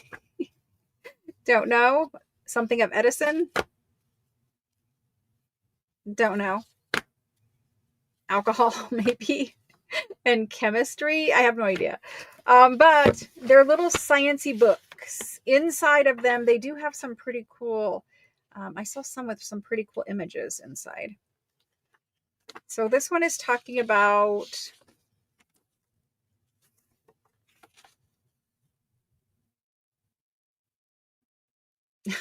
Honestly, you don't know. I can't make it out. Usually I can make out something. Like I see chemistry and I see different like measurements and that kind of stuff. But there are no images in this one. Some of them I saw some pretty cool images in. But anyway, we're going to do these random, so you're not going to know what one you get.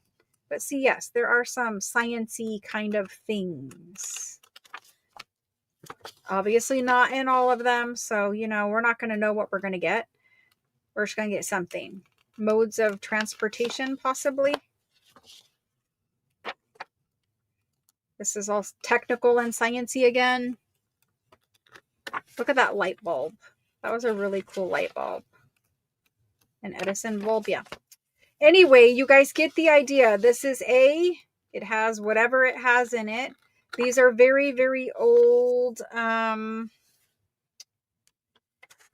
old publications. I'm going to say they're like 1800s, early 1900s.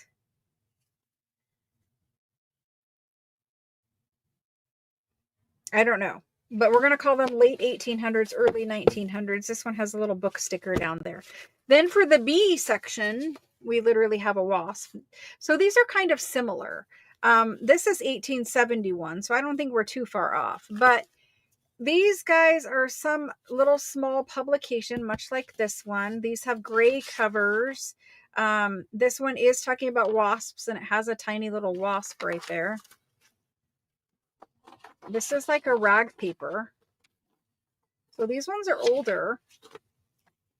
Doesn't look like it's bound. It's like loose. So we would put these pages right in our journal. See the little wasps though?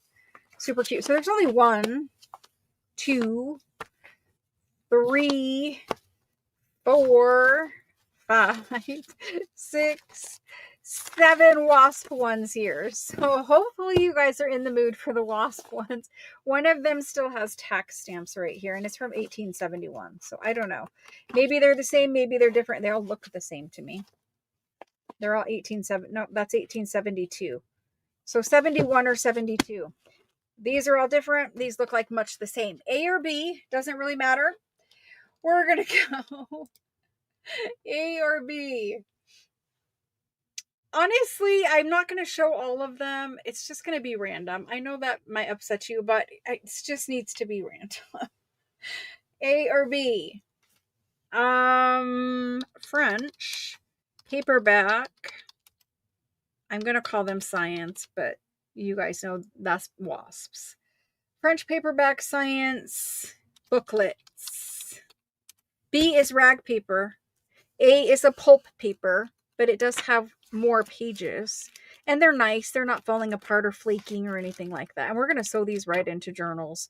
You might copy them. You might scan some of those images out of them. Maybe if you're into like making your own digital stamps or something like that, I think some of those would be cool. We didn't even look and see what, like the bee one, we didn't even look in there. The photography. Let's look at the bees. Does it have pictures of bees? It does. And birds and plants and wings. So anyway, I knew some had images. Okay. ARB, I need to quit talking. We're going to do these at $20 each. They are antique. They're interesting. They have things in them that I would like to scan. I have not yet because I'm behaving myself, but if you guys leave them, maybe I will scan them. We have Tammy D.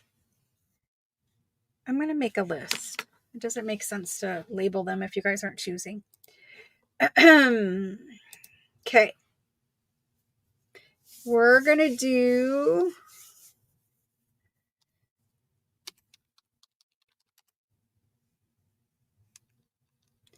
wasps. Wasp booklet. That makes sense to me anyway.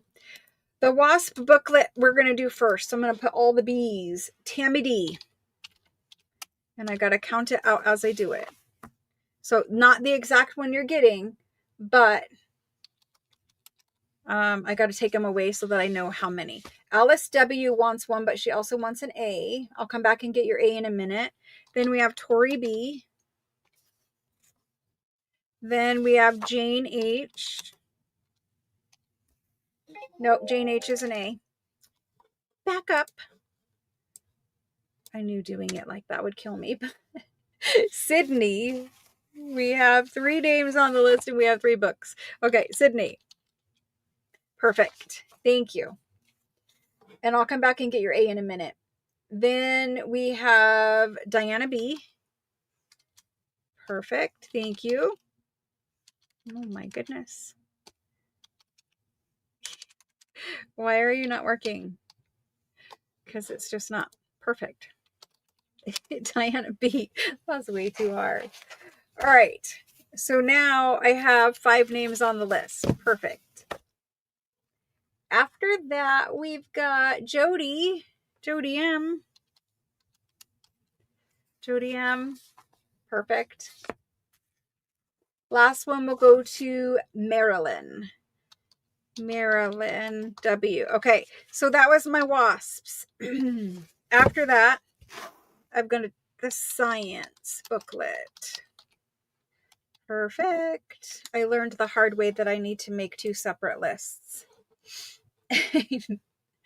All right. So for the A's, we have Alice W. Jane H. Sydney.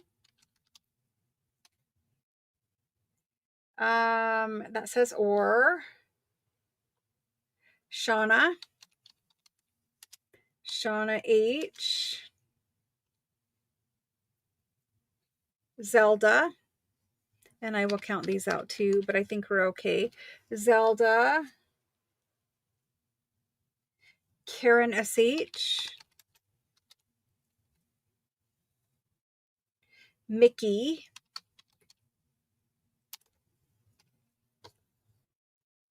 then I've got Deborah RM, Lena, Lynn R. Let me count these quick. Alice, Jane, Sydney, Shauna, Zelda, Karen, Mickey, Deborah, Lena, Lynn. So we still have plenty. I just don't have a B for you when we get to your name on the list, Deborah. It's all I have left are A's. Shauna, you can have 2 A's, absolutely. So there's 2 A's for Shauna. Then we've got Bonnie D. Bonnie D, perfect. I think Cynthia would like one. Cynthia C. Diana B would like one of these.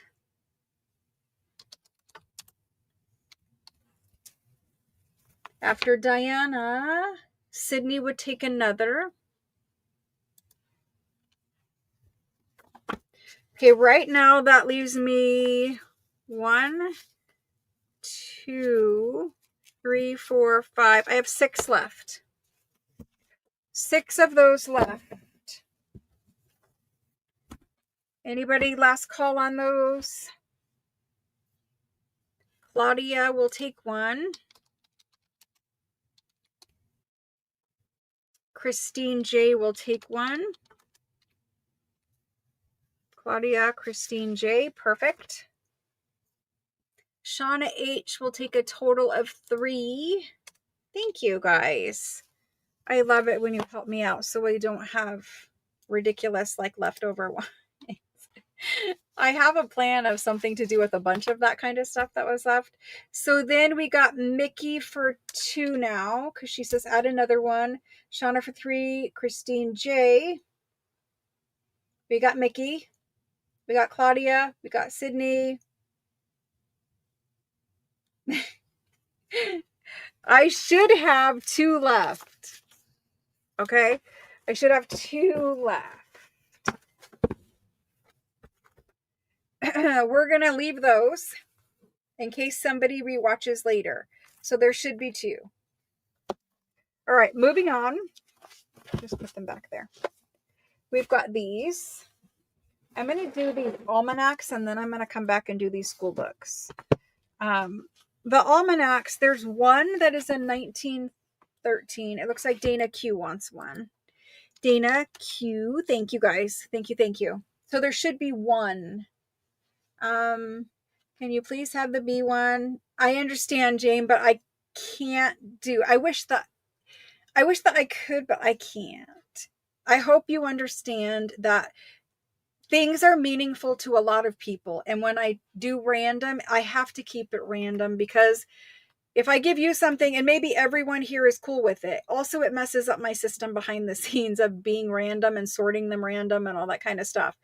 I wish that I could, but I cannot. I hope you understand. If you don't want it, let me know so that I can pass it to someone else. But when we do it random, I really do try so hard to keep it strictly random. Okay.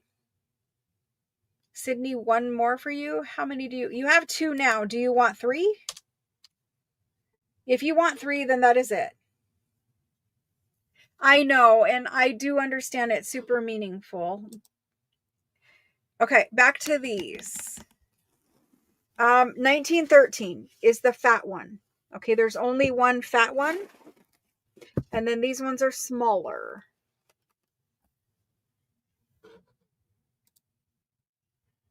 Okay, I think I can see myself now. Yeah, okay, perfect. So these all have these beautiful covers. These are the months.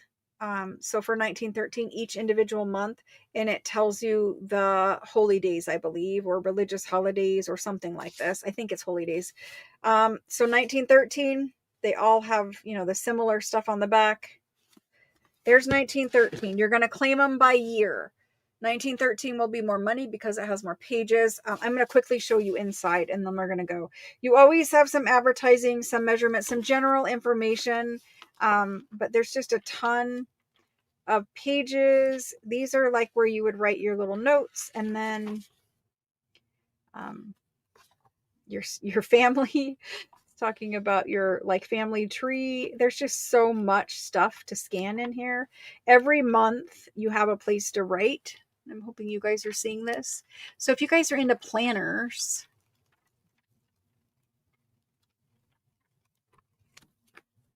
and there's advertising, the big thick, it's like a writing board, honestly. It's super thick. And then all of this information. Maps, everything. Okay, super fat. 1913. Then I have 1916. I'm going to go in date order. 1916. This is a thin one. And again, similar stuff inside. Your kings and queens, it looks like. Think of these as like farmer almanac, but not necessarily farmer. They were just general almanacs as far as I know. So I think this might have been during the First World War or right after. I'm not exactly sure. So all of this information, lots of military stuff. That's 1916. Here's 1917. 1917 has a little bit of damage right there. I'll go this way with it this time. Yeah, it's definitely talking about like gas masks, war stuff. I mean, that was relevant at the time. So what's missing in these ones? It looks like this has all the pages of information, but not the pages where you would keep your own little journal entries. Okay. 1918.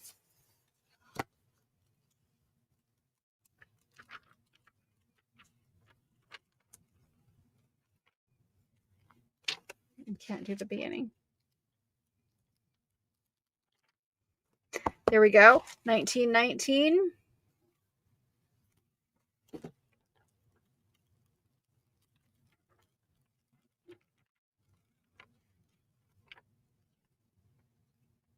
If you're into the military, if you're into history, any of that kind of stuff, hopefully you guys can kind of see them. All right. There is only one fat one with all the other like pages in it. Okay. We're going to do these French almanacs.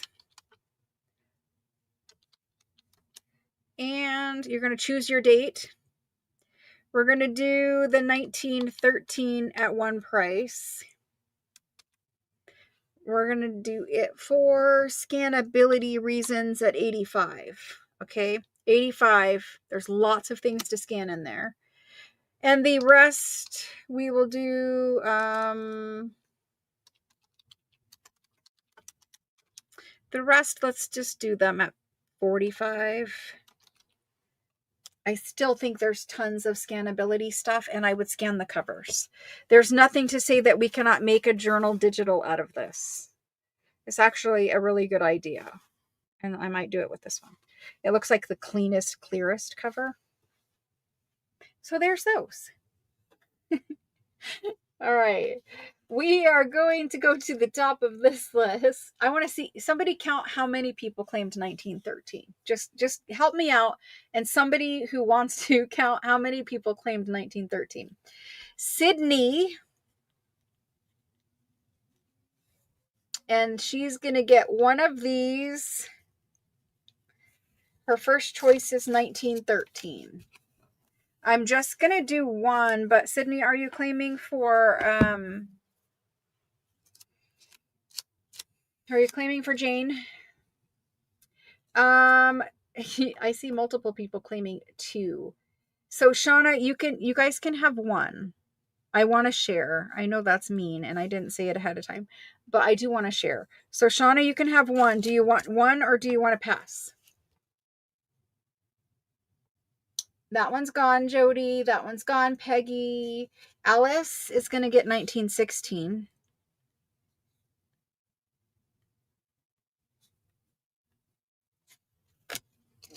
Thank you, thank you.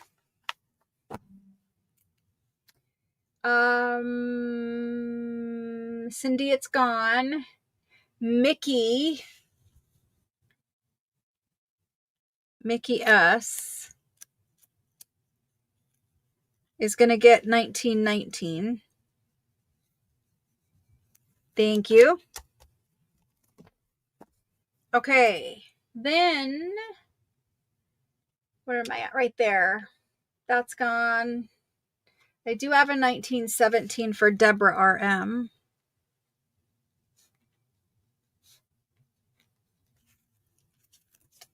Thank you. Then 1918 is left, and it's going to go to Marcella B. Yes, Marcella B.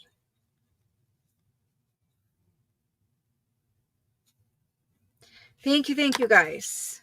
Wait, no, Shauna wasn't any. Dang it. Yeah, Shauna was an any, so it went to Shauna. Sorry, Marcella. I messed it up. Sorry. When we find these, we buy them, but we don't find these ones with the blue covers all that often. All right, so that was that little pile. I do apologize. Thank you. I'm sorry. When I find more, you remind me that I owe you one. Okay? So these, one is fatter. We've kind of got like skinnies, middle, and fat. This is A. It's the history of France. These are usually like late 1800s to early like 1920 or something. I don't know. We'll figure it out. Maybe. Or maybe we won't. We're just going to call it... I think these look like the late 1800s. Maybe we'll just call it 1900 and leave it alone. But anyway, it's the history of France. It's a fat one. It's got some images in it. Ooh, a pressed flower. Some cut out little triangle things. I don't know what they are, but they're in there. Another pressed flower. They look like pressed pansies. That's those. A. B. An algebra. And it's got a name on it. I cannot make it out, but anyway. What is this one dated? It's not either. I mean, it probably is somewhere, but you guys will find it at home. Anyway, 1886. So, you know, you can assume it's similar. 1886. This one is algebra. The math ones usually go for more money. People just like the pages better in journals and whatnot. So this is B. It's usually the natural history and the math. B. C. C is this one. And it is dated.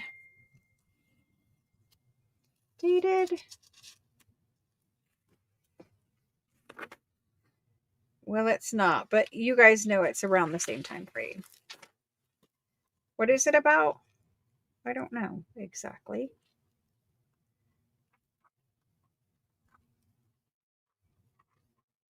It's got problems, questions, and answers. Analyzing French composition. I don't know. There's that one. Here's the last one. This is D. Whatever redaction is. I don't know. Elocution. Okay, we know that word. It's got some writing. It was a child's school book. Does it have a date? It does not even have like a title page or a date in here. They're cute little books, and I do love including these pages in journals. So in America, we have what is known as readers. These are very similar, except for these are based, divided by subject, and some of ours are too. But anyway, we're going to do, here's that paper I was looking for. Fell on the floor a long time ago. We're going to do these. A, B, C, D. You can claim whichever one you want.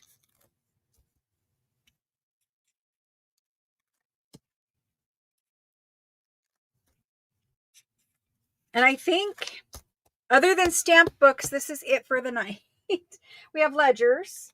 And I have onion skin ledgers. I have whole onion skin books yet to do. Okay. The fattest one, history. I'm going to do it for 45. The math ones are always more. I do need 50 for that one. These covers are the best covers, like when you collect the French little school books. This is the right time frame. The old ones, 1880s, that kind of time frame. And then these are the right kind of covers. These are the ones that are more collectible. They have other ones that are later and less nice covers. These two here, let's just do them at 40. This guy had some writing, though. I'll do him at 35. Why? Just to make my life difficult later. But all right, here we go. French school books. None of these are rag paper. I think I said that, but if I did not, there they are. None of them are rag paper. They're late 1800s, which means normally you do not find rag paper in France.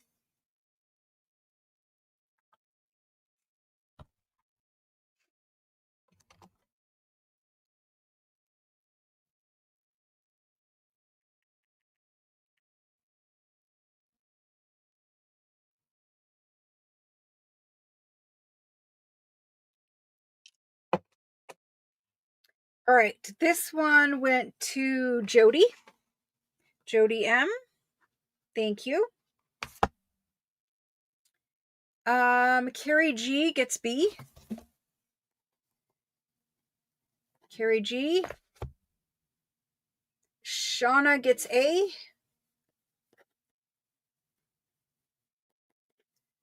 And then Cindy Vin gets C. We have had a lot of school books lately, but I will tell you, it was probably a good year at least in between of having a bunch. So don't expect them all the time, because honestly, we don't have them all the time. There's something that's getting really hard for us to get. For stamp books, I only have 4.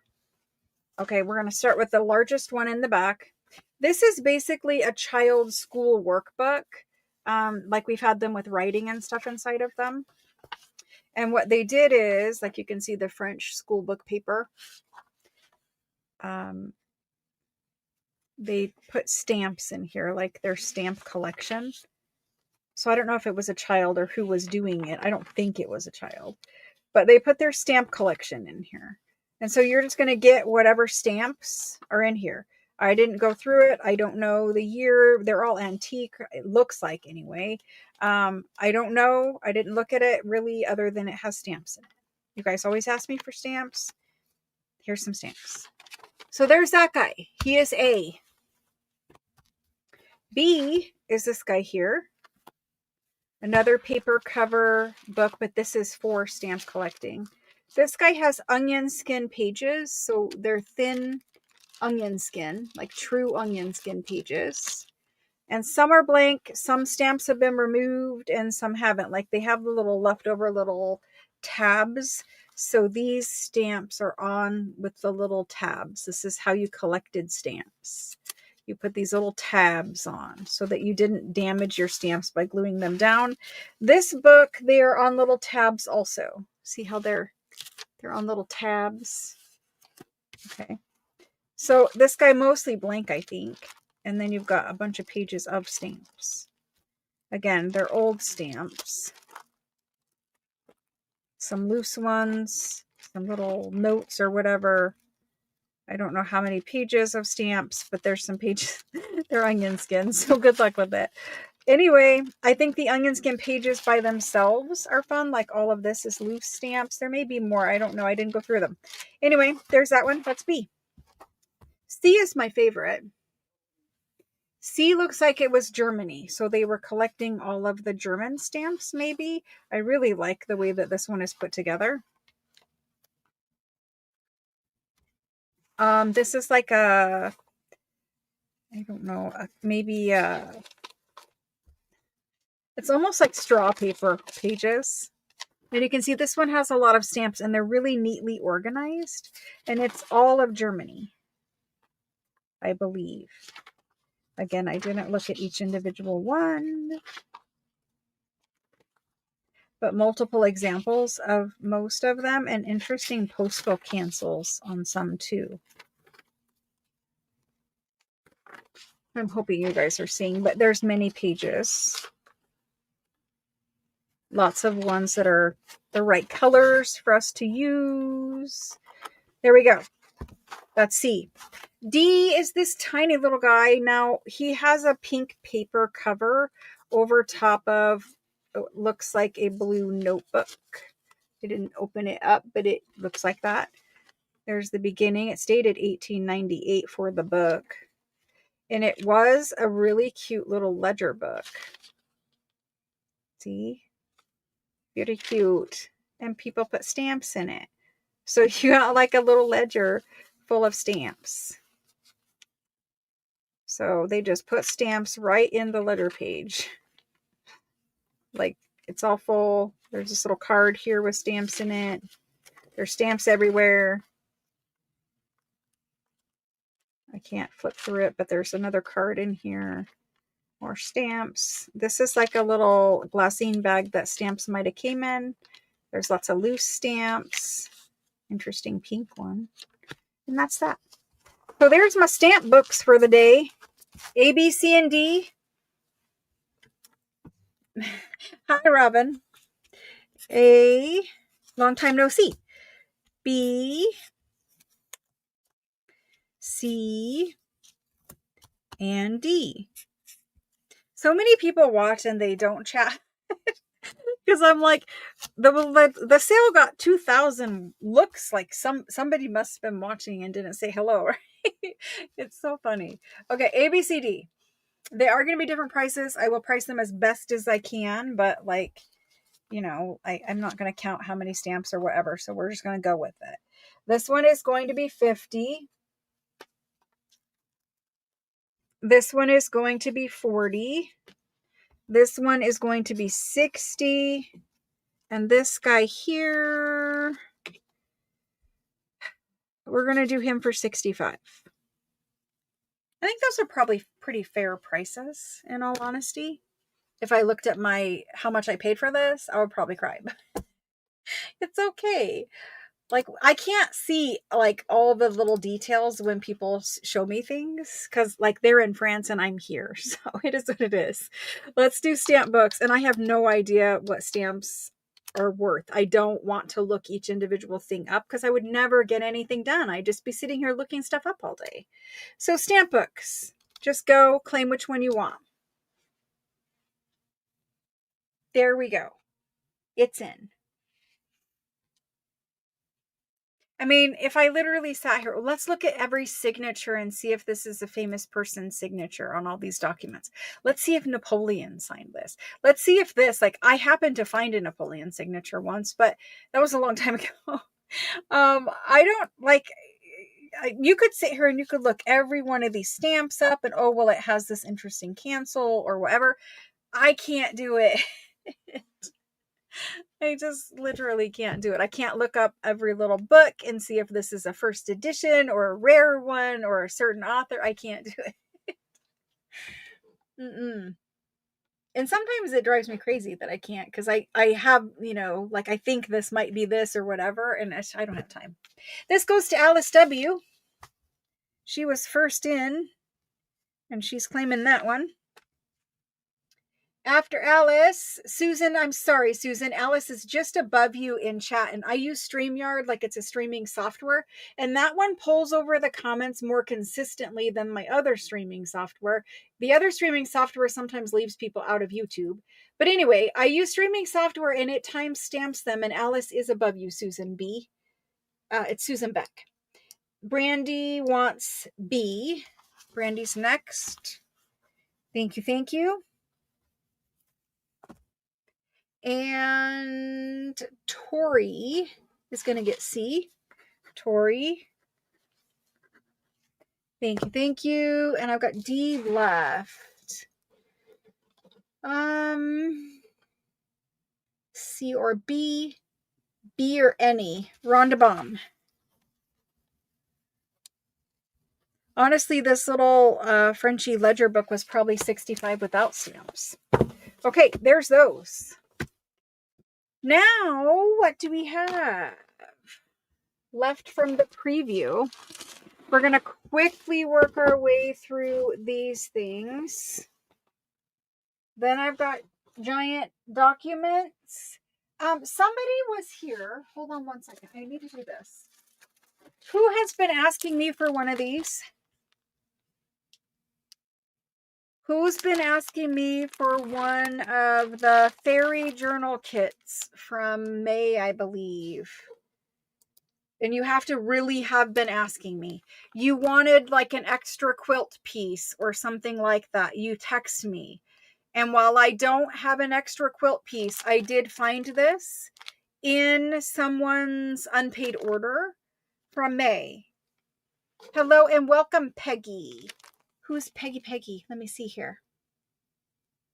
Peggy. Oh, Peggy S. I'm going to call you Peggy. Actually, I'm going to call you Peggy SP because I have another Peggy S. So hello, Peggy, and welcome. You stumbled upon a French antique paper / book live sale thing. I do this every Tuesday and Thursday, and there's always different stuff. Sometimes it's fabricy, lacy. Sometimes it's journal kits. Sometimes it's American stuff. Sometimes it's Asian stuff. We don't know, but it's stuff. So who said this? Anybody? I don't see anybody saying it was them. Okay, so I'm going to look at my messages and figure this out. No, it's definitely claimed. It's somebody definitely wants this. They've been asking me for it, and I found one in an unpaid order. Anyway, let's do these last little almanac books. There's two. This is $18.99. This is $19.07. This one really is pink. It's showing up peachy, but it really is pink. I don't know how to make it look pink, but it really is pink. And this one is like an olive color, in all honesty. A light olive, maybe a sage. It doesn't have a back cover, apparently. This one is the A1. This is what it looks like.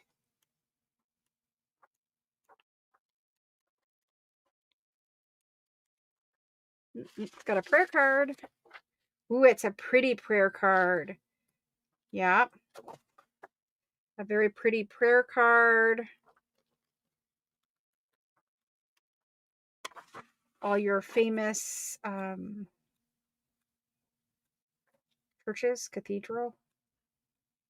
Anyway, this is your A, the prayer card. The prayer card. These are so lovely. This one is from 1859.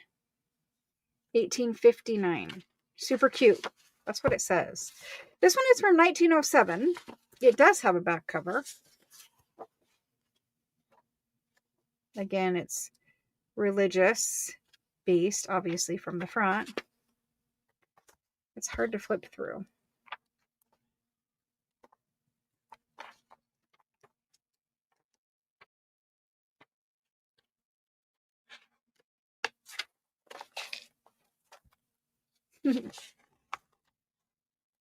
Cute. I didn't see a prayer card in this one. It's really beautiful. Yeah, it's beautiful.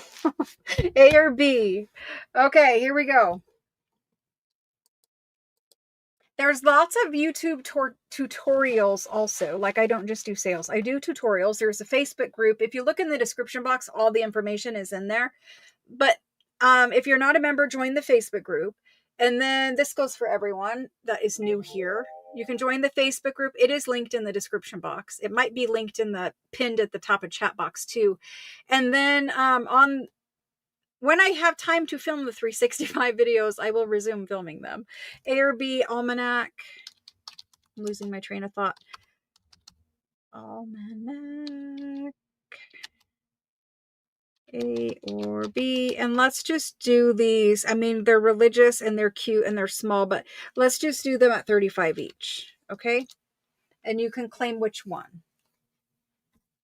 This one should have been Marcus's prayer card, but anyway, Melanie S. Thank you. Melanie S. got the A one. And then Christine B. got the B one. It's funny because I don't know if Melanie does, but I know Christine, I believe, does some prayer journals, right? I'm getting to know who makes prayer journals and who doesn't. At least I think I am.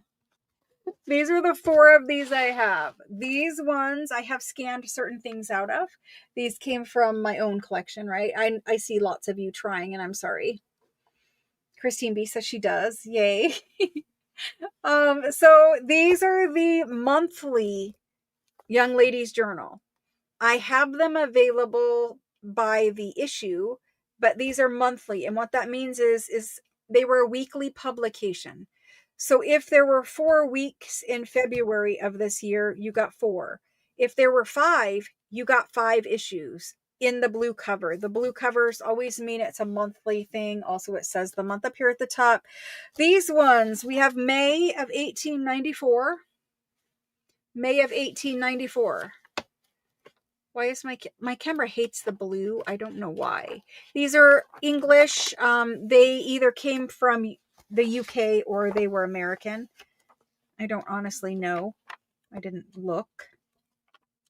I will show you in detail, but I'm just kind of doing a flip through. This is January 1894. This is April of 1894. It really does. It turns it super yellow from the blue. I'm not sure. I will fix that momentarily. This is February from 1894. So we have 4 months of 1894. These are large publications. I will show you in detail. About 9 by about 12 3/4. So I'm going to sell these 4 as monthly. And then I'm going to sell them in 2 packs of the issue. So not to be confused, the monthly one has a minimum of 4 issues in it. They have blue covers that have advertising. Let me fix my camera for 1 sec. Blue covers that have advertising.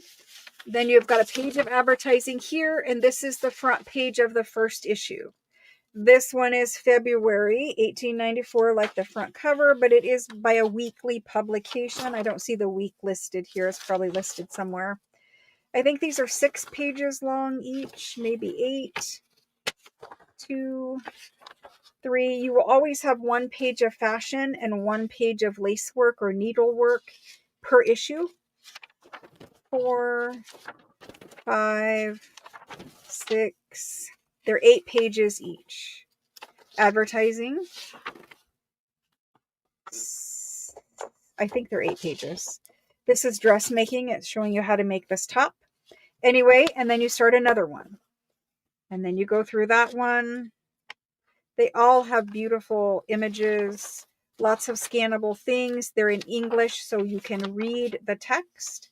There's fashion and lacework. We go through the text. Then we have ads again. The ads are totally scannable. You usually have music on the back. Not always, as you just saw. 1, 2, 3, 4. The ladies, the lacework.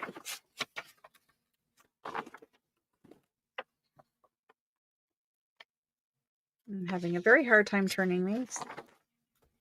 Here's the front cover next. And these are steel engraved. Like, these are very, very beautiful. My camera is being very weird right now. But anyway, you get the idea. There's 4 or 5 issues per book. When I sell them by the issue, that means, and it's not by the issue, it's 2-pack issues. But when I sell them that way, it's the 8-page or 6-page issue. So however many, like this is 1 issue. So after I sell these blue ones, I'll sell them in 2 packs. Because there's only 4. These ones are really getting extremely hard to find. I did get some from Europe. I'm not sure if these are them or not, but let's go ahead and do this. Okay. These are the blue Ladies Journal. I'm just going to call them Ladies Journal. Monthly issue. These are the very best condition of any of these that we've ever had. They are not cracked or broken over here. Their covers are all very, very nice. You got to remember these are over 130 years old, 131 years old. The backs I didn't really show you, but they're equally nice. Cadbury's Cocoa. They're very nice. Okay, they're the cleanest ones we've had. These ones were mine. All right. I'm still going to do them at 125. We've always done them at 125 unless they were damaged. In that case, they were 75 or something similar. But there's those.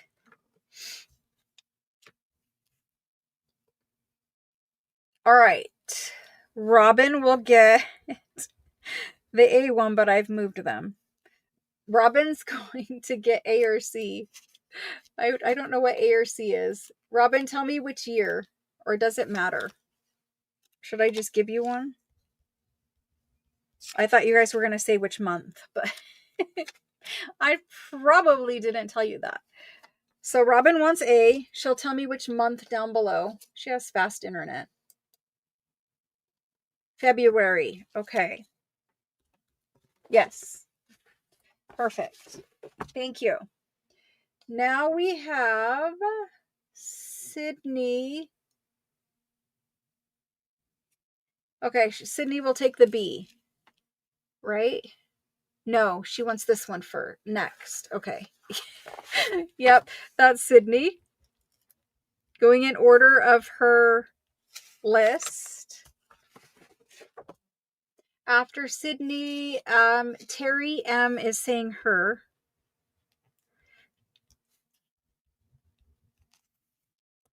And Rhonda Baum is saying any.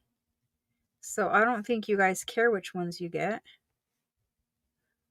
Because you didn't type one. So if it's all right with you guys, I will go in order. And I did limit it to one per person. I do understand several of you have a list in there. Okay, so that's those 4. If and when I ever have more, then I will surely let you guys know. Moving on from there, we're going to do them the issues. I forgot. Let me go grab the actual book of the issues because I want you guys to see that and I don't remember the year. Oh, you accidentally pressed it? Okay, that's all right. I understand that happens. Plus, we all have to get our me's typed in and just sit there and hover. I understand how it works. So if she's not taking that one, then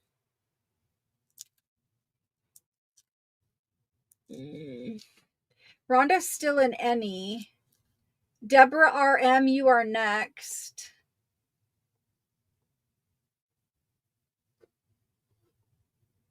Okay, Deborah RM, you are next. You are just saying, wait, did I already do you? No, that was Rhonda Baum. Yeah, Deborah's next, and she just says her, so hopefully she just wants any, because that's who's next. Are you good with that, Deborah? Deborah RM? Yep. Okay, perfect. Thank you. I think you mean that. I think you mean that you're okay with any. Me? Okay. I don't know. You'll let me know. Let me grab the book. Yes, perfect. Let me grab the book.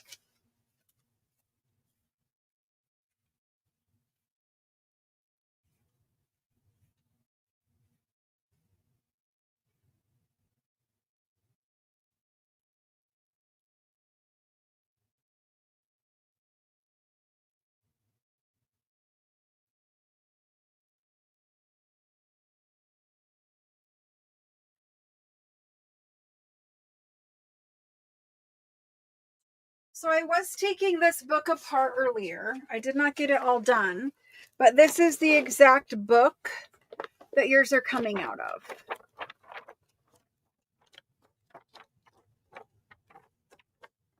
So if we look at these, they are from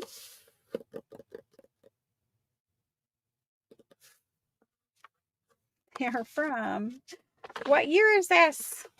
I don't know. They're 1800s, but what year? The only reason why I got the book is to tell you the year.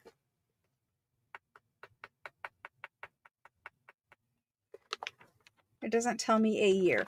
Anyway, yours are going to come from here. They're going to be sold in 2-packs. You're going to get 2 issues. The lace work in these ones, I think, are slightly better. I mean, that's totally scannable and lovely. And then in this one, you've got some electropathic belt. Who knows what that's about? Quack medical devices from the 1800s. It's a collectible thing. But you're getting 2, okay? And most likely they are going to be 2 back to back. I could try to mix them up, but I can't guarantee that. The ads in these are really beautiful. Like here's another one. Mostly this is what we care about. That's why I'm trying to show it to you. But anyway, we're doing 2 of these, okay? Hopefully that makes sense. You can message me. I don't remember doing it, so you can message me. Vibrating for fat loss, probably. All right, so I'm going to do these as 2. I know why, Robin. Just message me so that I remember to respond to you. These are 2 Ladies Journal weekly magazines. I think there's 6 or 8 pages. I did not count again. But anyway, for a 2-pack, we usually do these at 25 each. They are kind of hard to find. So 25 each issue. But I'm going to do a 2-pack tonight at 40. So it's actually a cheaper price than buying them separately. And the reason why is because you guys keep asking me for more and more and more fashion books. And I do have a bunch of them that I'm going to try to get ready for Thursday. If not Thursday, then it will be the next sale when I come back. Okay, for these, I need to make a list. And I should have made another list, but I didn't. So I have some homework. All right. 2-pack. Ladies. Okay. There we go. The first person in is Deborah RM. I've also thought getting a 2-pack, sometimes you get one that doesn't have like the kind of fashion or whatever you're looking for. I don't know if I can find one, but sometimes you have one that doesn't really have a lot of whatever in it. Like there's no full bodies in this other than the kid. So getting a 2-pack at least helps get more odds of getting, I guess, one that you want. I don't know. But I think I'm going to start doing them as 2-packs. I think it increases you getting one that you're happy with. Deborah RM, nobody said they weren't happy, but I'm just saying it makes sense. Rhonda Baum. Tammy D. Deborah RM, Tammy D, Rhonda Baum. Then we've got Karen Jorg. I need to spell your name right. Then Karen Lim.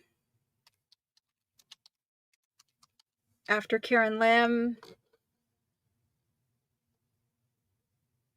Kendall. You guys can claim multiple packs too. I have plenty. Jody M. Catherine for 2 packs. No. This is going to drive me crazy later. Perfect. All right, Catherine for 2. Then Lena.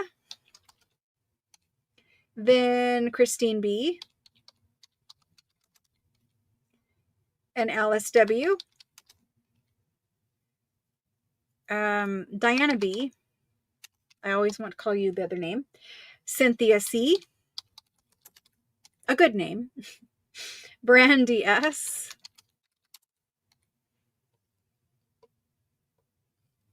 Shauna H for 2.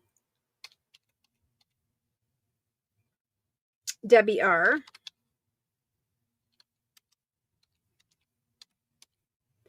After Debbie R, Cindy Vin, and Jody M for a total of 2.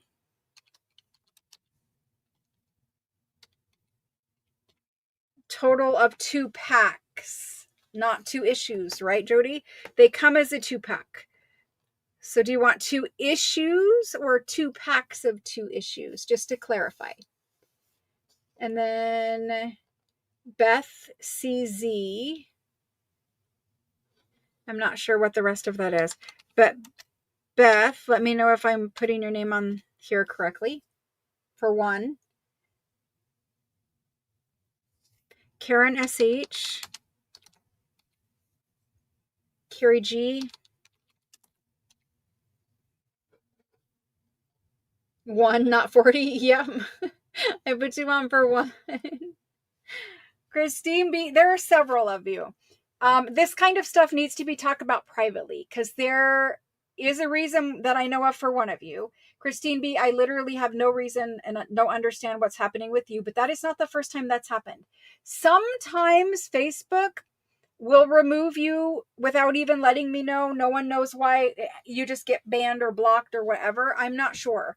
But Christine, I did look in the blocked, like, ban section, and you are not in there.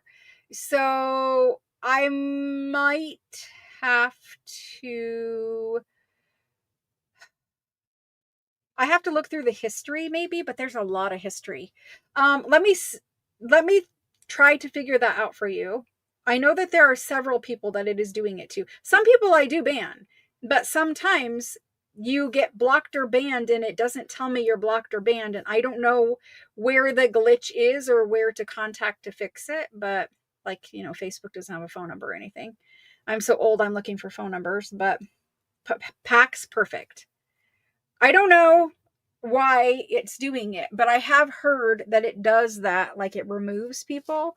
There's other people where, like, sometimes you never sign out of Facebook, like on your phone or whatever, you're always signed in. There are a couple people that signed out and then signed back into Facebook, and then they could find my group again. So maybe it's some kind of glitch like that for some people. I don't really know, but all I do know is Facebook doesn't have support. So if I can't fix it from my side, the only thing I can tell you is you'd have to use like an alternative account or something. I don't know why it does what it does. I don't know why any of the things do what they do. All I do is go with what it tells me. I do know there are certain reasons why certain things happen, but in your case, I did look in the band section for you. Okay, let's go to some documents. And I'm laughing because, like, you guys don't understand. You have a YouTube channel. YouTube does whatever it wants to do. You have streaming software. You have all these services and things that you pay for. And they update and they change completely, like, all the features you signed up for and you use, they'll do an update and get rid of all of that, and then you're paying for something that you literally can't use. So that's one problem. The other problem is none of these places have support. So if anything happens and you get kicked out of something that you have or you use or you pay for or whatever, they don't have support. Like, you might find one email place to email them. Nobody ever looks at those emails or responds or whatever. So I'm just saying, like, this is just modern life of the services, the technology does whatever it wants to do. And you just hope that your channel is there in the morning. You hope that your people are there in the morning. I don't know. There's not really support for it. I wish that there was. We're going to do some of these document bundles. I do have some that are blue, like that's a dark blue one. I have some document bundles prepared. Okay, so these are like things we can work through fairly quickly. Never been able to join. Yes, some of that kind of stuff does happen too. Or sometimes you'll type something and it like auto corrects it, and then it removes you because you said like a bad word or something, even though you didn't, but autocorrect. I'm not really sure exactly what happens. Okay. Let's go ahead. Let's go ahead and look at these documents. We're going to start somewhere down here. I guess we're going to start here because that's a good place to start, at the bottom. I'm going to do A and B documents. I'm going to do these rather quickly. So if you like what you see, it is, you know, what it is, right? This is dated 1833. They usually start out like this during this time because he was the emperor or whatever he was. I'm sorry, but I don't really, Louis Philippe. I think he was the guy before Napoleon, maybe. I'm not sure. I don't know enough about my French history, and I should. But anyway, this one is slightly robin's egg blue. You can see next to the cream. Well, you can't. Next to the cream. Next to the cream, he is blue. I'm trying to show you. Not the dark blue, but definitely slightly. And he has a lot of pages. So this is A. Lots and lots of pages. I cannot flip through these. They're rag paper, and they all have their own natural deckled edge. But you're going to get lots and lots of folios. They all have stamps and seals per folio. That one's got a double stamp. But there's just a lot. It's a thick bundle. Okay? It's string bound. That's that one from 1833. That's A. B is this guy. He is from 1895. He is on super thick rag paper. He has some ephemera in there. He's got nice bold writing, like if you were looking for a good one to scan. This is nice and clear. You could print this off onto something else. It's got double stamps. Don't know why, but it does. So that's B. Then this guy right here is C. C is 1832. It looks very similar to that. Different writing, I believe. But anyway, 1832. He's cream colored. Big one with lots and lots and lots of pages. These are not inexpensive to find, especially when they have a lot of pages like this. These are all rag paper, lovely thick. Most of it has a watermark in it. So there's A, B, and C. Sorry for being off camera right now. You can see this one is a little blue. A, B, and C, large French antique documents.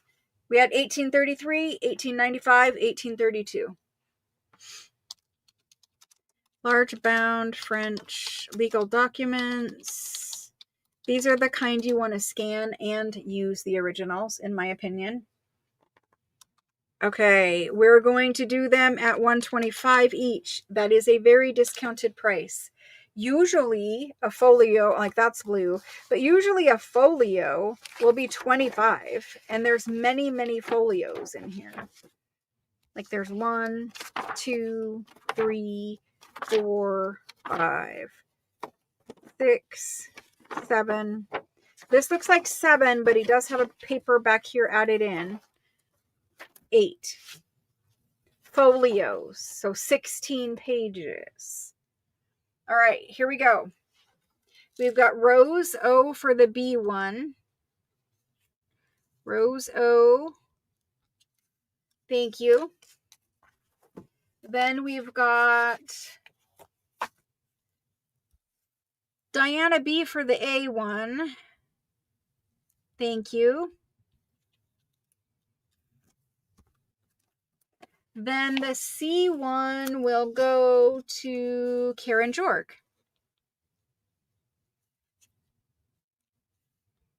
Thank you.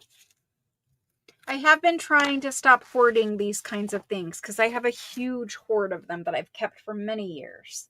And I'm trying to share more of these kinds of things with you guys. The next one is a little bit different. Let me do that one here in a minute. Because I got some super fat ones. We're going to do this super big fatty. It's like a super, super big fatty. Here's this super, super big fatty. This is a super big fatty, but he's not quite as big. Actually, these two are the same. So we're going to... No, he's fatter. We're going to do the fattest ones. And then we're going to come back and do the next fattest ones. I have one that is a little ledger. I have several little booklets. And I have several that are dark blue. Okay, here's the next 3. These two, so this one I'm going to move them. I'm going to go fattest to thinnest. A is the fattest. You can see it's multiple bound documents. It is Robin's Egg Blue. I'm not even going to, well, I'll call it slight, but it is Robin's Egg Blue. This is dated 1811, and it is multiple fat ones. Like, it's a chunk. A chunk. Has ephemera, has signatures, has whatever. It's huge. This is a separate document that's added, like, I know, I was hoarding this one for a long time. And honestly, I should have kept hoarding it, but I didn't. It's huge. All right? Like, it's huge. There's that guy. That's A. B is absolutely beautiful. It is also super fat. He has a cover on him. And again, he's slightly Robin's Egg Blue. The back cover is a little worn, but whatever. It's got a seal right here, like an embossed seal right there. This one is easier to flip. Fancy, fancy writing. I saw 1807 in there, so I'm going to call it 1807. So 1802 or 1811, 1807. This is 1833. This is a cream colored one. For sure a cream colored one. It starts out with the Louis Philippe again. And it's super fat also. Like, there's the back page. I know there was some ephemera tucked in this guy too, but if you want some handwriting. Okay, there's those three. I will slide them back down. I don't know why I can't stay in camera. I do have to hoard more things because I am going to move. I'm moving homes, not in the immediate future, but within the next year to 18 months. And it's going to be a very hard move if I keep all this stuff. So now I'm like, I can't buy anything else for myself and I have to share more of what I have. Okay. So antique French documents, bound legal documents. Please claim the A, B, and C or any. We're going to price these different because they are different thicknesses. The A one I'm going to do for $220. He is super fat. The B one I'm going to do for $160. The C one, he's, oh my gosh. He's like double thickness of what we just did, $125. Let's do this C1 at $140. We'll just bump him up from the last round a little bit. There they are. So some people are like, okay, well, what do you do with it? Well, you scan it all, scan every page, and then you do craft with it. You can print it out on the back sides of any digital, right? Like these first pages are really fabulous for printing on the back, but so are any of the other ones. And then you craft with it. You don't hoard them in your little stash like I do. I do use them. You guys see me use them, but I have so many that, you know, you could fold it and put it in a journal, make a little page out of it. These are basically A4 size. I didn't tell you that either, but basically A4 size. Terry B is going to take the B. Thank you, Terry. So you guys, you know, I'm going to move. I'm going to have to sell a whole lot of things.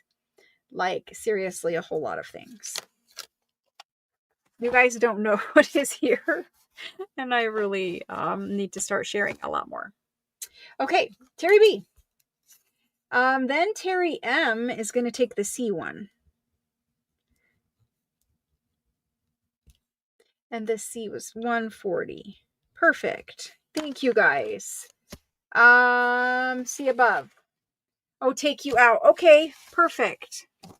Thank you for letting me know now, Rose. Okay, so this is Rose's. And I didn't write down, so now I scroll up and see. Let me see. Rose wanted the B, and next after the B would go to Rhonda Baum. Rhonda, are you still good with that?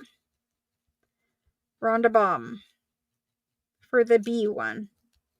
It was $125 and it's dated $18.95. It has nice bold writing, which is better for scanning. Okay. Hopefully that's what it is. Yes. Okay, good. Then we've got this one left. See above. Thank you. And then Diana B. Diana B, you're going to have more blue paper than me, and that's not allowed. No one can have more French blue paper. You and Kendall, you guys need to... The two of you combined probably do have more Robin's Egg blue paper than me, but, you know, it's all right. But you guys have a lot now. You guys are the Robin's Egg blue queens. Okay. We have 28 minutes left. In 28 minutes, I'm going to do these super dark blue ones because I think you guys would cry if I didn't. And this one is also blue, but not always. I'll explain. This one is also, these are also blue. But there's 3 of those. Okay, we'll do those in another round. Let's do these. So these are very different. They will be different prices. This guy here, he came to me just like this. It is a little folio. I'm going to do this together. Hold on one second. It is a little folio of goodness. I don't know exactly what it is, but it's a little folio of goodness. This guy. I'm going to do these two together. So A and B on these. The front page is Robin's Egg blue. And it wraps around to the back where it has this little Robin's Egg blue note in it.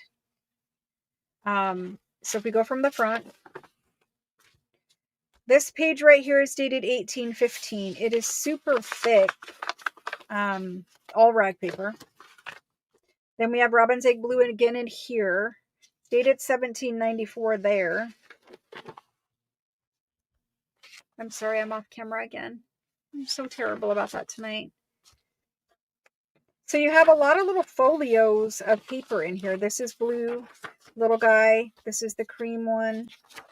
I'll kind of back up so you guys can see. This is where we started.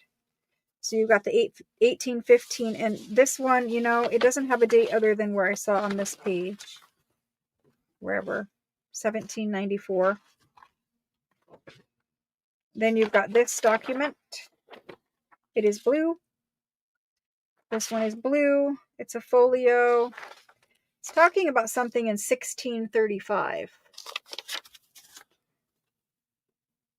So, I'm not sure it's dated. I think it's 1800s, but it's talking about something in 1635. Then you have a legal folder. This is exactly the way it came, so I don't want to take it apart because it probably pertains to the same kind of thing. This is obviously much later, but it is in here, so it's maybe the same family or the same sale of property where they sold it later. Not a date on this except for 1942. So maybe they sold whatever this original one is about, but this is exactly the way it was bought and exactly the way it came to me. So we're just going to leave it together and do it just like this as one bundle. This guy is a little ledger. He's a paper-bound ledger. Okay. So he starts here. He's dated 1889. He has many, many pages. Some blank back here. And then a bunch of writing.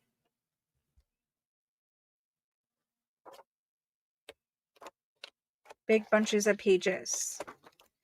You notice at the bottom, I'm hoping I'm in camera, at the bottom there is some staining right here. Maybe it looks like something was laid there or something. I'm not sure. But it's a little ledger, like, you know, it's got a lot of pages to it, but I'm hoping you guys can see. I'm trying so very hard to show you. I can't. It just flips a huge section every time. But anyway, that's that. See, like right there, it just flips the whole section. I can't. It's that much thickness. Let's do A and B. Okay. We're just going to call these Antique French documents, even though the one is a ledger, kind of. We're going to do them. Let's do the A one. Actually, I'm just going to do them at 65. I don't care. We're going to do them at 65. So whatever one you want is 65.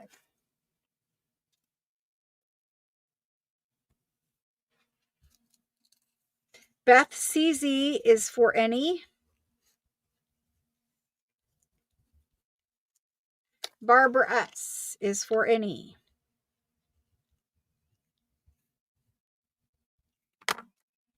I'm going to go in the order that you came in. Beth and Barbara. Thank you. That was those. I'll move those over there too. I have shared a good bundle tonight. All right, here's these dark blue documents. And again, it's making my camera go yellow. I don't know why. But these are blue. These are dark blue. This is a regular blue, but darker than when I say light robin's egg blue. Doesn't make sense. Where's my tan piece of paper? This will help you guys, hopefully. Hopefully you guys can see that they're blue. And they're not slightly blue. They're darker blue than what we normally have. It's not really showing because the camera just hates me today. But anyway, they're blue. A or B, I think they are both. Well, this is a folio. This one is 4 pages. 4 pages of writing. Got a nice watermark in there. And it stated the year thing that I can't read. So I don't know what date, but like 1830s. That's a good guess for that one. This one here is just a folio. That's the complete document. Has a very fancy cover. And it is also the year that I cannot read. I'm just going to say like 1830s, but this is dated 1810 here. So it's probably earlier than 1830s. These stamps are usually earlier. And the blue paper is usually earlier. Okay, we're doing them. They are very pretty blue. So A is 4 pages, B is 2 pages. They do have to be different prices because of that. Antique French document. A will be 4 pages for, let's do 45. It is dark. B is, we'll just do 22. It'll be a little bit fairer, I guess, that way, because there's 4 and 2. Usually we do the dark blue for quite a bit more money because it is hard to find those. And if you're scanning the dark blue, all the robin's egg blue for me has scanned. So you should be able to see the blue color when you scan and print it back out. Karen SH is going to take the B one. Beautiful. Thank you, Karen.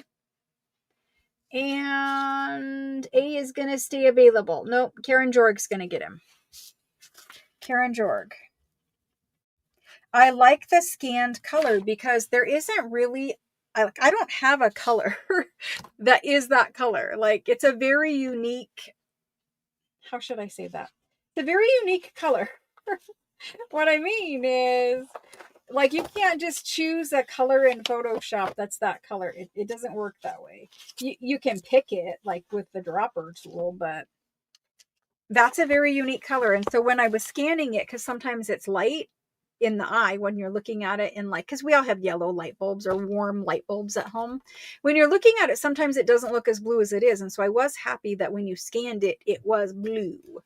All right, so I have 4 of these.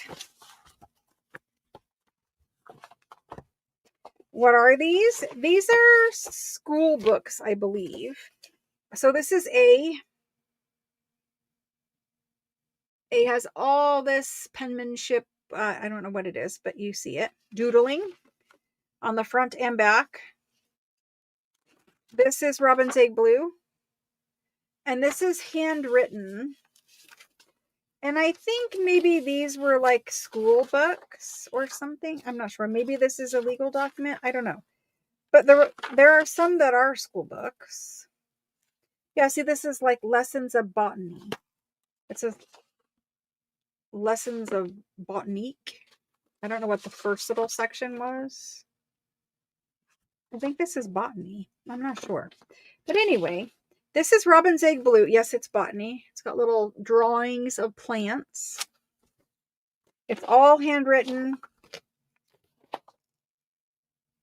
These are probably, I don't know, scientific names of plants. Who knows? Even if I could read French, I wouldn't be able to read this. This is super old. This is early 1800s, I'm sure. Somewhere in 1800s. But anyway, it's just a big folio of a lot of pages. And look, he did little flowers down there at the bottom. A big thing of a bunch of pages. These are like scientific classes, I believe. That's what it's talking about. Here's a big pullout. Look at that. That is stunning. That is absolutely stunning. Don't yell at me if this is scanned, because it's probably going to be. But it's stunning. And it's not just like ugly done. It's actually like well done. I don't know if you guys are seeing it, but it's well done. This is A. And there's still a lot of pages. End, fin, fin. I don't know how to say it. This is a table of anatomy of something, something, something. He didn't do this lesson. Maybe he was sick that day. Oh, it folds out. It's another fold out. Okay, cool. Another fold out. I know I need to speed it along. Would be too late. Anyway, that's this one. That's A. B is a different subject if I remember. This is physics, I believe. I have not seen a date yet, but I know these are 1800. So you have all the handwriting pages. You have the little diagrams of physics. More diagrams. This is all the same person. Physics. Physics. Physics. Still blue. This is all rag paper. This is early. You got all your little diagrams. These two are glued together for some reason. Maybe he added a page in. I don't know. But that's that one. That's B. C is who knows what. I don't know what C is. We'll find out together. But it is super big, thick, lots and lots and lots of pages. Lots of handwritten Robin's Egg Blue pages in here. I honestly don't know what this one is, but it looks like mostly handwriting. There's that. Maybe it was design. I don't know. I think this person liked to doodle with ink. So there's that one. This is the last one I believe I have. Again, more doodling. More doodling and smears. That's the cover. We open up. It's dated 1814. So I would assume all of these are 1814. I thought one of them was math, so maybe this is math. I don't know. A lot of Roman numerals and entries. I don't know. I know I saw a math one, so I might still have a math one somewhere. But there's that one. Let me check quick. I have other ones, I see. Let me see if I can find a math one quick. Because there are some others from the same person, but they're smaller. Okay, I don't have it in here if I do have it. Wait, is this it? No. Well, I don't have it in here. But there's A, B, C, and D. Oh my gosh, so ridiculous. They're thick booklets. A, B, C, and D, thick booklets. I will price them the best that I can. They are the lighter robin's egg blue. This is probably the last item of the night. I'm going to call them school books, even though you guys know it's not the best description for them. Workbooks, I don't know. A, with all the botany stuff, don't freak your freak, but he's going to be $250. I think you guys know why. The diagram from 1810 on robin's egg blue paper, and there were a couple of them. Okay, so A is $250. B, let's do B. B was the physics. Let's do B at 160. Let's do C at... There is an important announcement if you guys just hang on 1 second. C is 165 and D is 150. I don't know. We're going to do it like that. I will have to label them. That kind of went in there a little bit before I was ready. But A is 250 and he's the one with the botany. Okay. B is 160 and I think that was physics. I might be wrong. The C one is 165. It was a lot of handwriting.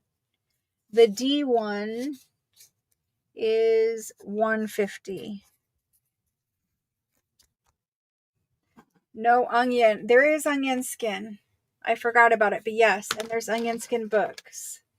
We do have 12 minutes. I will try, but there's also Thursday. So whatever I didn't get to, Thursday. All right, let me do these quick. It looks like I just got one person and she just wants the A1, which I don't blame you. All right, so Cheryl. I'm sorry, not Cheryl. That just happens. It went to Diana B, and these 3 are still available. They might not look blue to you, but they are blue.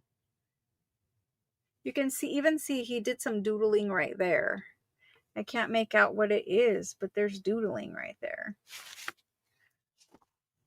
I don't know. Cool. All right, well, there's 3 left. I am going to call it for tonight, but I do want to talk to you guys for just 1 minute. And then those 3 are still available. If anybody rewatches, you can just text me to order anything from tonight, even if I didn't say it was still available. If you think I have more of it or whatever, if you just want to check and see if I have it, you can text me and ask me. Even if you've never bought from me before and you happen to rewatch this, you guys can text me. And this is the pile of things we didn't get to of just papers. You can see there is more in there. Probably a math one. Like I said, I knew I saw a math one in here. I don't know where, but somewhere. Anyway, if you rewatch, you can text to order. Let's go ahead and switch this camera back around. I'm going to look like whatever I look like, and we're just going to do it. Okay, I didn't get to onion skin paper. There are whole onion skin books for those of you who might want your own book of onion skin. It's pages that is handwritten on onion skin. And then I'll do packs of other books that are onion skin. There are other things we didn't get to, but there's Thursday. So Thursday, we do have paper packs. I know there are 4 paper packs for Thursday, ephemera packs for Thursday. I don't know what else I will prep for Thursday, but more things. Just so you know, everything from last week, in case you were not here in the beginning, everything from last week and everything this week is going on one invoice this time. I know it's confusing because we're going to do weekly invoicing, but just the holiday weekend, whatever, it didn't happen. And now it doesn't make sense to invoice tomorrow and then invoice again on Saturday or Friday. So one invoice this cycle. Everything from last week and this week will ship together for one shipping charge. You will have 80% or so of the orders from the previous cycle have shipped. It has only been 5 business days and 80% shipped. And I keep saying that because I got a lot of backlash about changing the procedures. And I just want you to know it still worked out perfectly fine.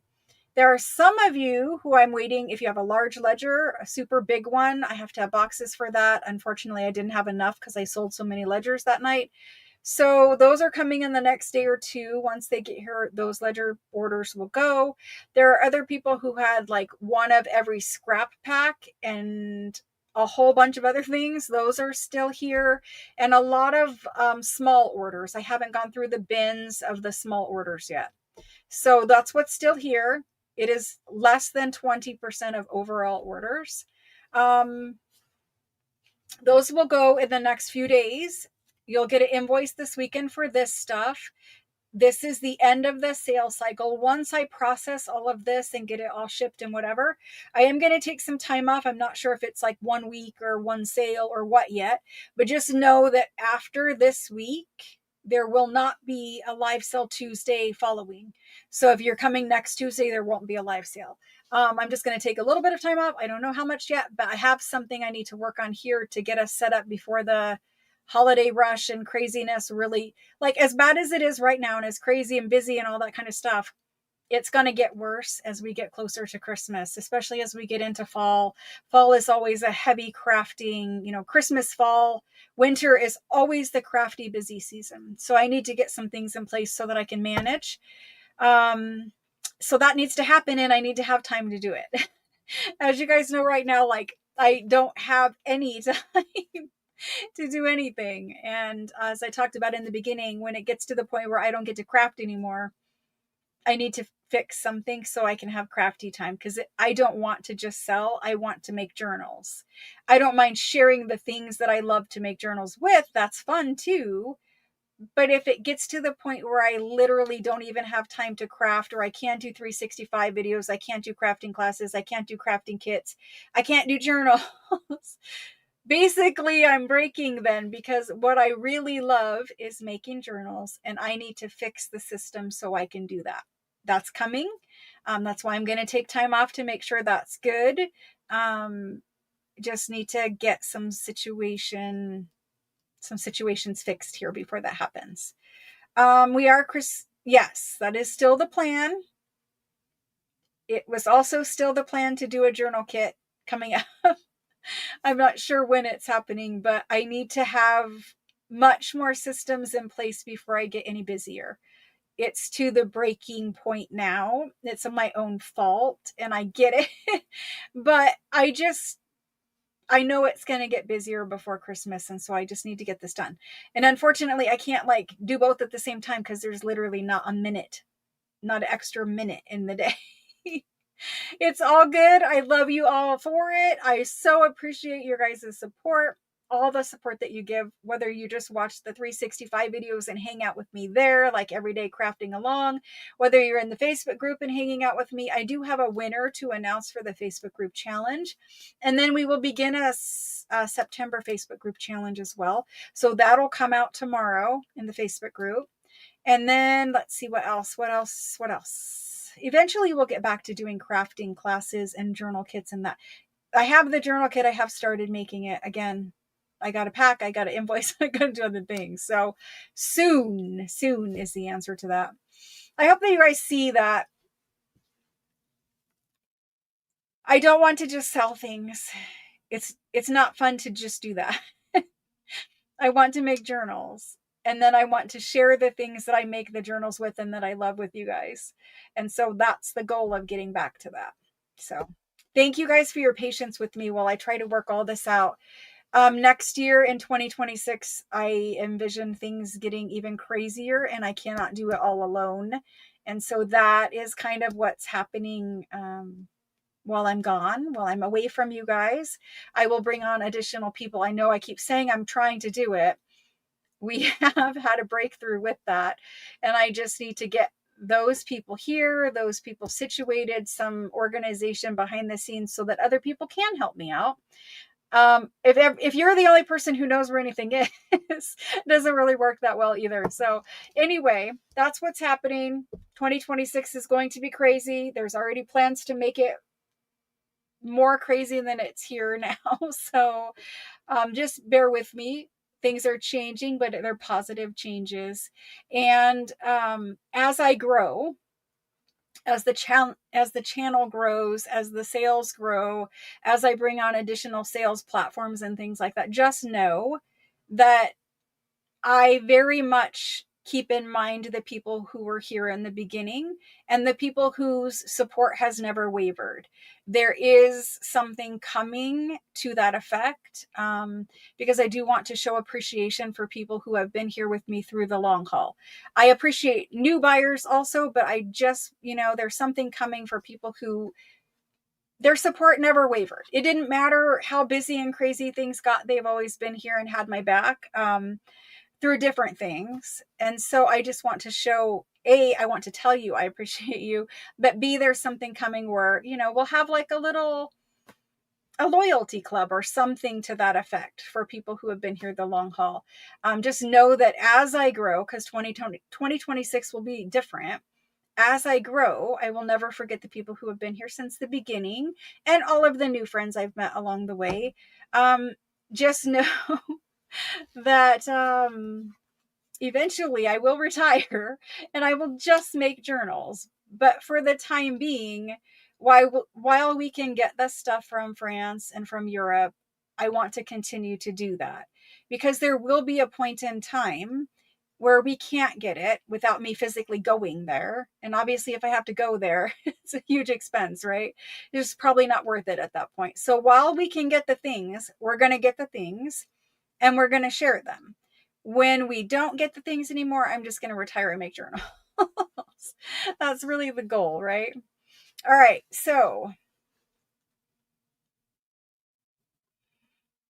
you will, if you get 2 tracking numbers, that means you're getting two shipments.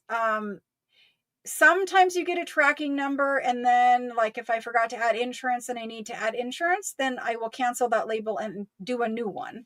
If you got 2 tracking numbers and both of them are tracking, then you are getting 2 packages.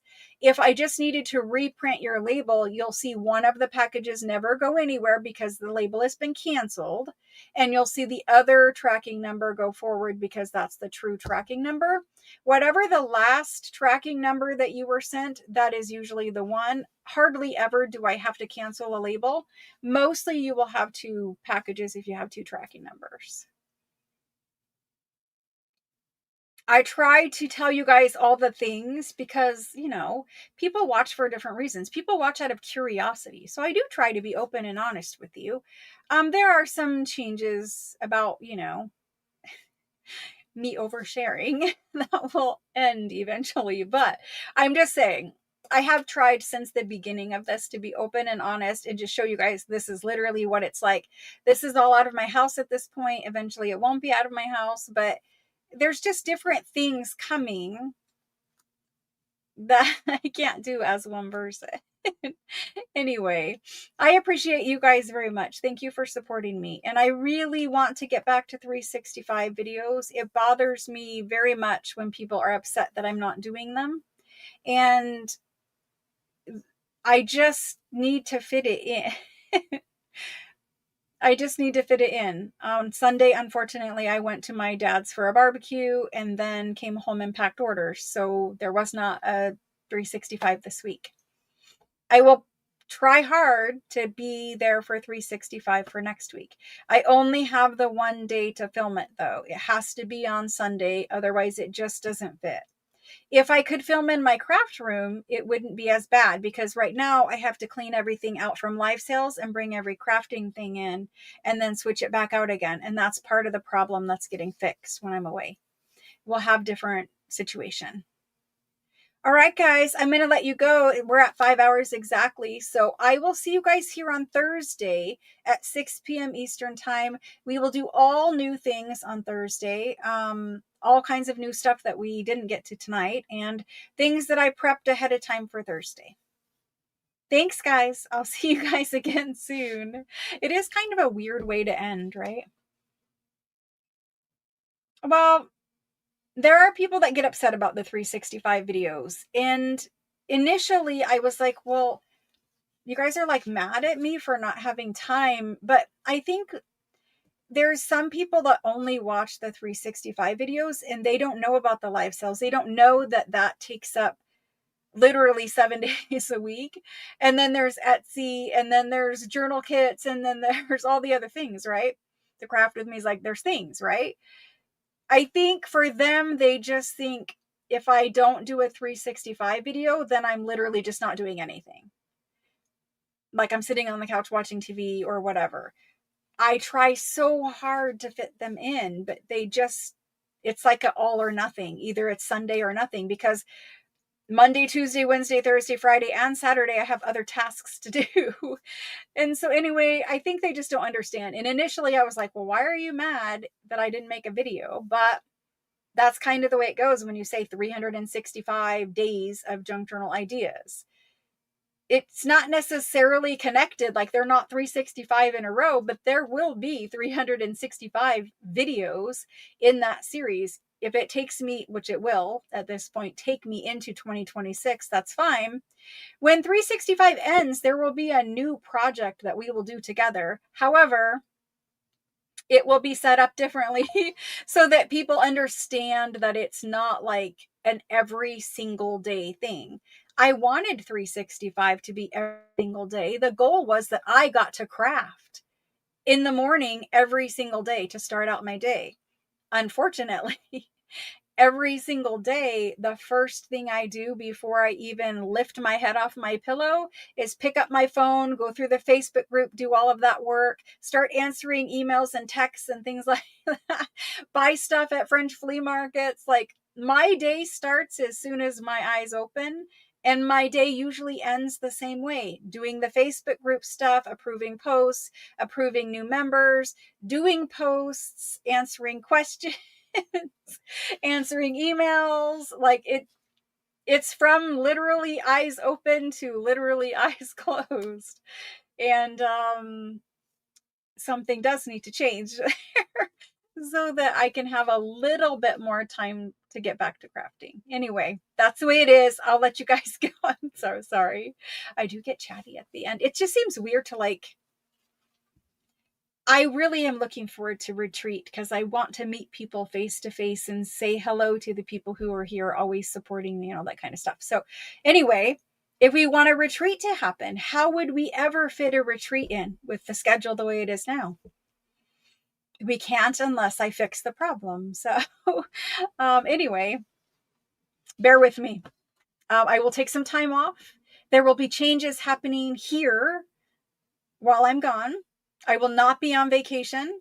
I will not be enjoying myself somewhere. I will be working hard to fix and set things up for the fall and holiday season. Eventually, I will take an actual vacation, but I need to move houses first. And there's a lot of things here. So I'm not a pack rat or a hoarder.